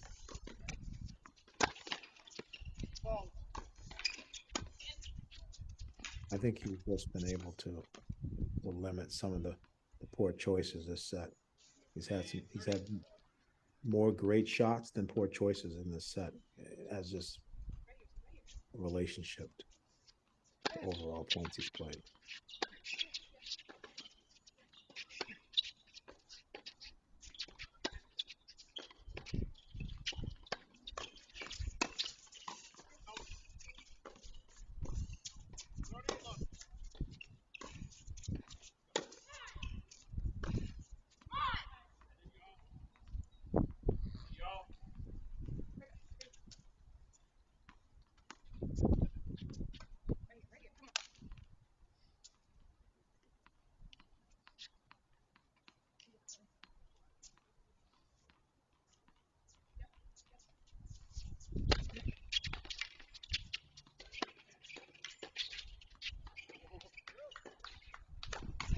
How did he get that by? Great footwork. Really quiet feet, got behind the ball and used the pace of Zivert's approach shot. Oh, look at the move. That is an outstanding move.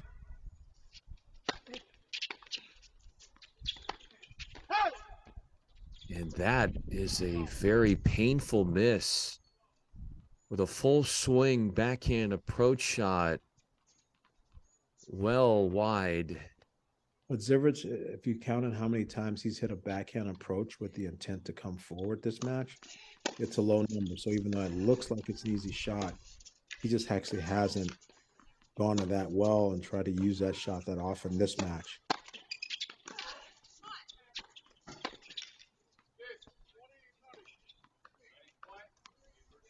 Looks like we're coming down to some fantastic finishes on both of these matches. A +1 and a forehand winner for Sieverts. And we're a point away from a match tiebreak in the ladies doubles championship as well.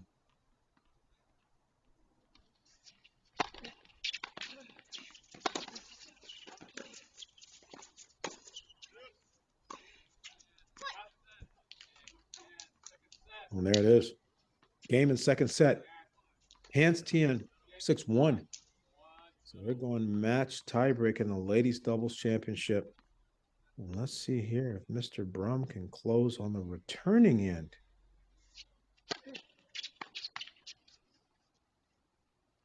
Broke Sieverts once in this third set at 2-all. That's the only break of serve we had. A total of 10 breaks spanning this 3-hour, 11-minute semifinal match.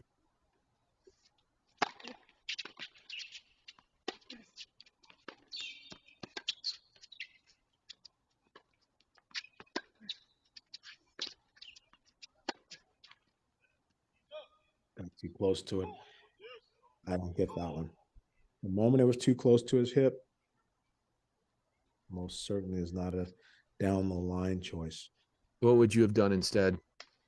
Oh, the moment you're jammed like that, you have no choice. You go back cross court and you go high, as high and deep as possible, so Brumm doesn't have a clean look at an on the rise shot. That's the only option right there.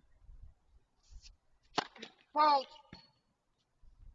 No, Sieverts is in a bad situation here after a bad unforced error and a fault. He needs to settle down. Nope. See, I felt it. I felt that he was really upset about the backhand and the situation. And What tipped off that feeling? Was it just like the body language part of it? he didn't flush the backhand miss. The nature of the backhand miss was poor relative to the way he's played. He's a real solid, smart guy. Made a bad choice there and then rushed to serve. And yeah, I just felt it. And then Brumm doesn't put the return in play. But isn't that just the story of this match in a way? That was a good serve. So let's give respect to the T serve. It was a good serve. But that is the epitome of the blind leading the blind statement. But I don't know. Maybe Mr. Brumm sees the light, or maybe Mr. Sieverts pulls a Schumann and comes back.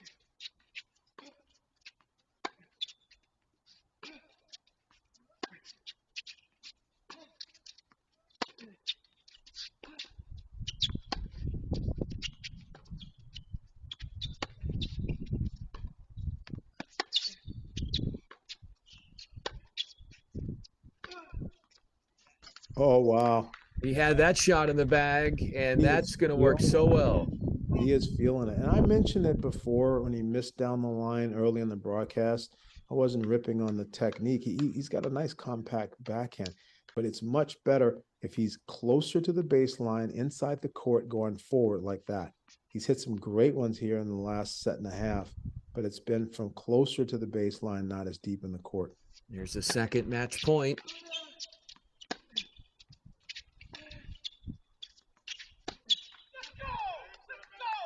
And Mr. Brumm guts it out. Kneeling down in elation, coming over and showing the nice sportsmanship and the high five to Sieverts, as we have our final all set up with Anthrop going to be taking on Brumm tomorrow.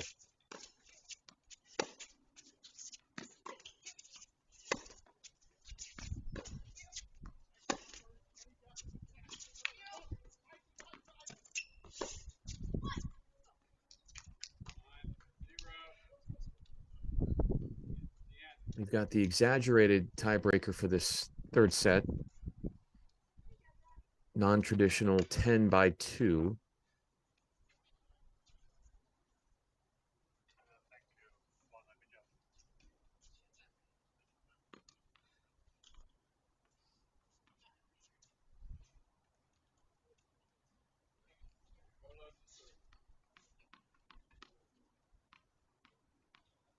Rapolu is serving on the ad side at Tien.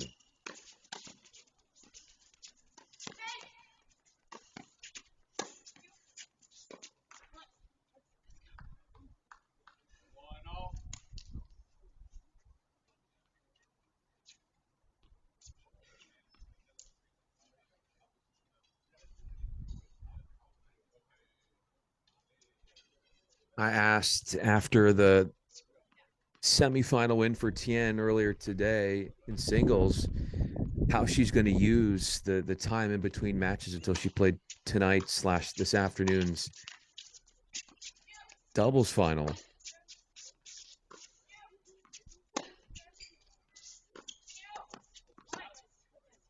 And she said stretching, and more stretching. That was her way of saying, this is how I'm going to recover. But it, as you said, it probably was very beneficial, the fact that she needed just a little bit over an hour to win her singles semifinal and was able to conserve some of that energy for this one. Yeah, she's tired.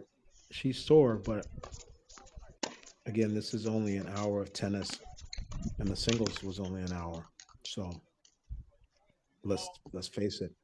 She's been on the court for 2 hours and 6 minutes. But Schumann was on the court over 3 hours. Yeah, 3 hours, way more than in one match than in 2 matches for Tien.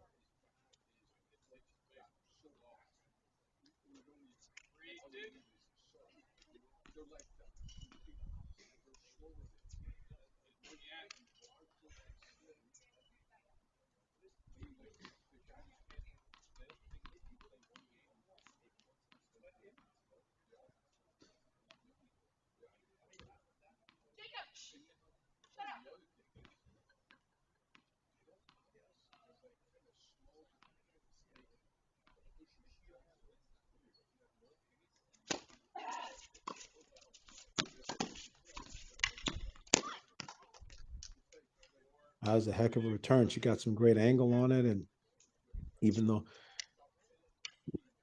Sadieva's lefty, she was extended and wasn't able to get any leverage on the shot. She has a bunch of KT tape on her shoulder as well.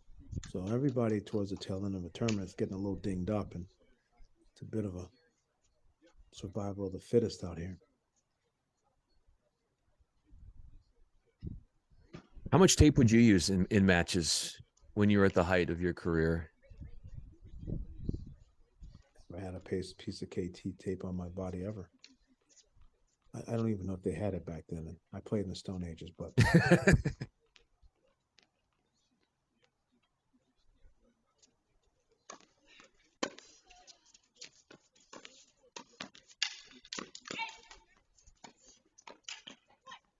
that's a great choice. I don't know about the down the line choice that Sadieva and Rapolo made there, but good coverage by Hance and Tien, and they have done a formidable job, really. They were being outplayed, I thought. I didn't think that they played their best, but they were being outplayed in terms of doubles and X's and O's and execution. And they just throttled down and started doing the basics better. And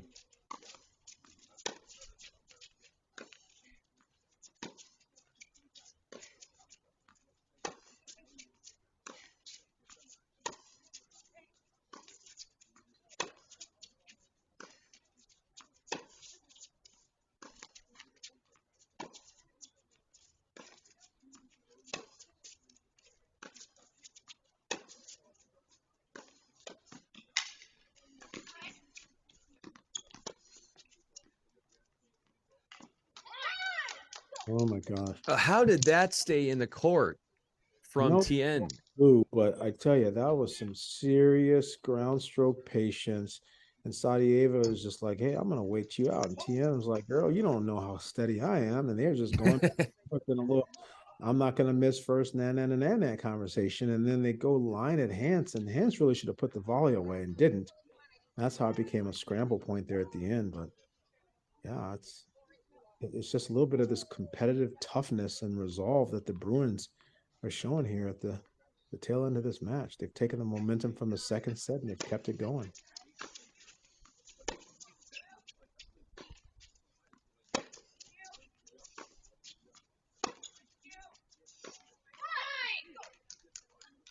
You can hear the communication with the you and mine.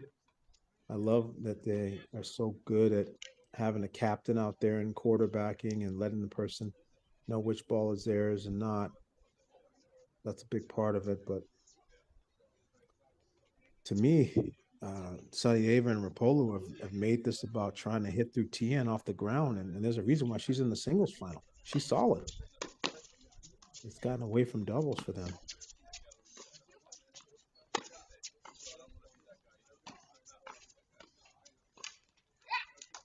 Oh, wow.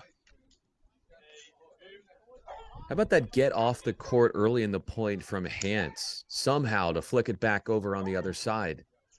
Yeah, good hands from Hance, pun intended.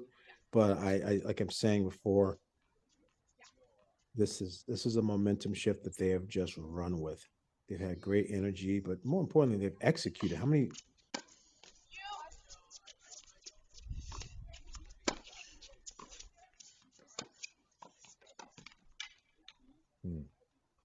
Hang on, I jinxed it. I was going to say, how many balls that are makeable balls have they missed in the last 25 minutes? And now maybe it was the first one. They've just done such a great job of taking care of the. I would consider it just sort of the meat and potatoes of a doubles match. When they played, they faced off against each other in singles second round this week, Hance and Tien. And Tien 6-1, 6-1 winner. Oh, wow, that was a frozen rope. Didn't even see it go by.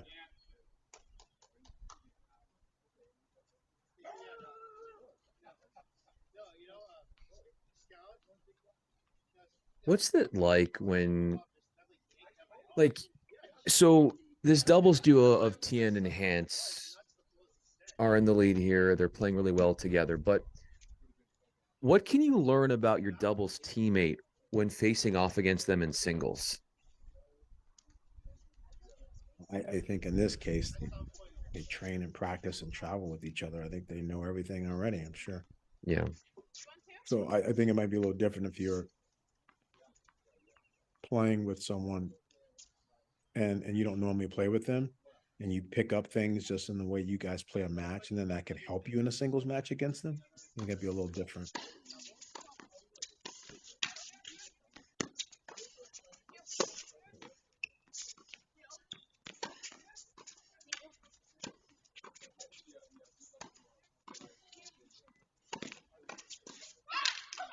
Oh, Right to the body. Some good stuff. They hung in there. They built the wall, and they said, "Hey, try to get it by us." And Tadeas and Rapolo chose not to go with the lob. They chose to challenge them and go after them with succession of ground strokes, and they stood up to the challenge. They handled the pace. They covered, good 2/3 coverage, not letting anything get by, and now that earns them several match points.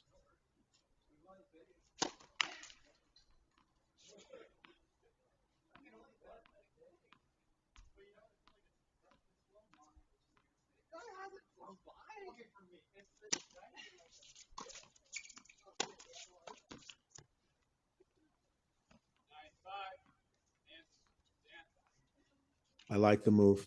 She missed it, but it's the right move. It's a lefty forehand versus her backhand poach, but you're up 9-4 there. You take a call, you cut across, and you just got to move through it and stick that volley. But I like the move.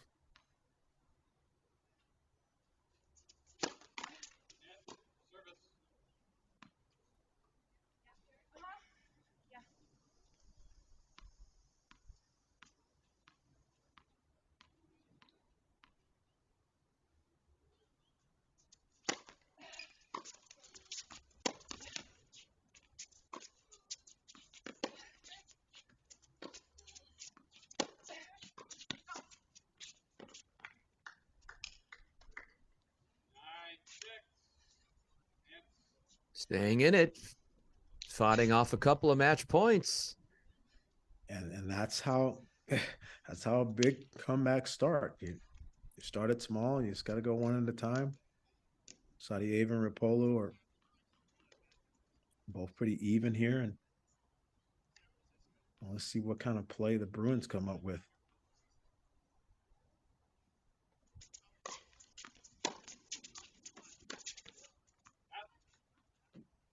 Oh, Tien, that is not the easiest thing.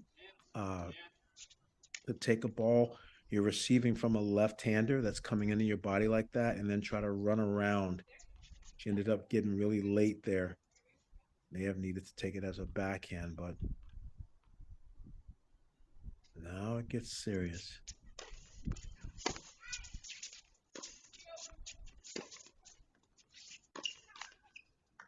And that's uncharacteristic. So after being in a really strong position here at 9-4, 2 gutsy points by Saudiev and Rapolu and 2 missed forehands by the NCAA champion.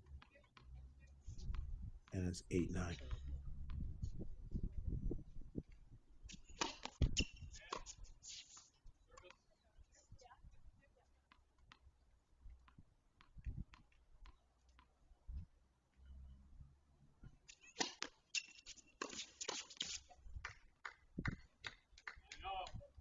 And this run is continuing 5 straight. Love it. Absolutely love it. That's a lefty forehand poach. She should be looking for that ball to not let it get back to her partner. And you know the other team doesn't want to miss the returns. They're going to probably take a little bit off to make it. So it's a great time to go. It's a big time play at a critical moment. The Bruins here, 5 match points, and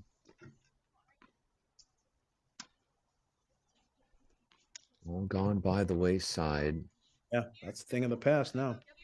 Rapolu has one more service point to take care of.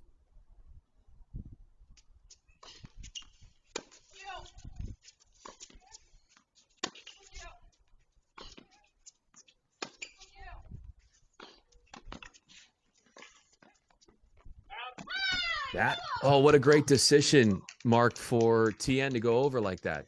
Gutsy.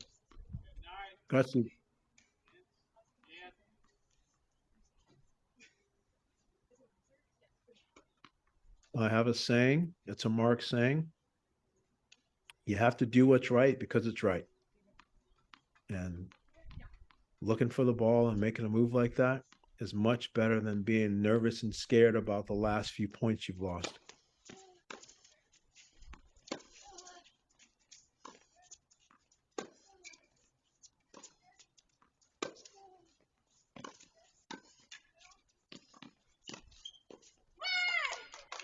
There it is on a 6th match point. It's the UCLA duo winning the doubles trophy here in San Diego. 11-9 victors in the super tiebreaker over Saudiev and Rapolu.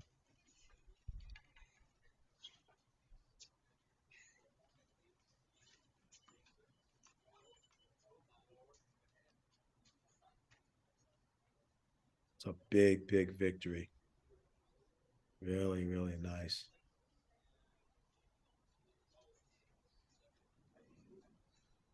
Well, that finishes a day of semifinals and singles, doubles finals on both sides. And Mark, we have just 2 more matches to go. Singles finals tomorrow. And it all gets started at 11 a.m. local time, but a lot of fun today here on a Saturday. It was. I feel like it was a second ago we started. I know there was a little drizzle to be difficult on us, but we were so blessed to have a great day. Tien obviously showcased why she's NCAA champion and doing so well, winning quickly. But after that, we went the distance in every single match after that. We went to match tie breaks in both doubles finals, and we had 3 singles, 3 setters, many of them well over 3 hours. And if I'm not mistaken, the loser of the first set won all the matches. I think that's correct. Schumann, down a set in the break, won. Anthrop, down a set, won. Yep. Brumm loses the first set and wins. Yeah. Yeah. And also, Well, and these doubles finals as well. De Jong and, yeah, they lost the first set. And here the UCLA team. So we have 5 actual matches that went the distance, in every single case, the person that won the first set lost the match. I don't know if that is ever a trend or a thing that happened, but that's what happened today. So exciting tennis. It's been fun. It's been a pleasure. I'm looking forward to tomorrow. I love the Southern Cal Pro Series. I think it's just a great idea, and I'm so excited to have been part of this today, and so thankful that Crack Rackets has the opportunity to present this, and obviously thanks again to you, Brian, and to Daniel Westhoff, who's always the MVP of all these productions. he really is. If you have him on your team, a lot of good things are going to happen. Cracked Rackets, so much fun. Mark Bay, I'm Brian Fenley. We get things underway with the women's final tomorrow at 11 a.m. local time with Tien and Schumann, and then followed by, we're not going to have these simultaneously, followed by Anthrop and Brumm to figure out our singles finals. Mark, this was fun. We'll do it again tomorrow, and we look forward to it. Shout out to Chris Boyer with the USTA Pro Circuit and the SoCal Series and all he has done, University of San Diego, of course, and what they have done. Much more to decide, and it's Sunday finals, and we'll have it all for you here. And as you said, thanks again to Daniel Westhoff and the Crack Rackets team for making this possible. We will catch all of you tomorrow at 11 a.m. here in San Diego for the start of singles finals.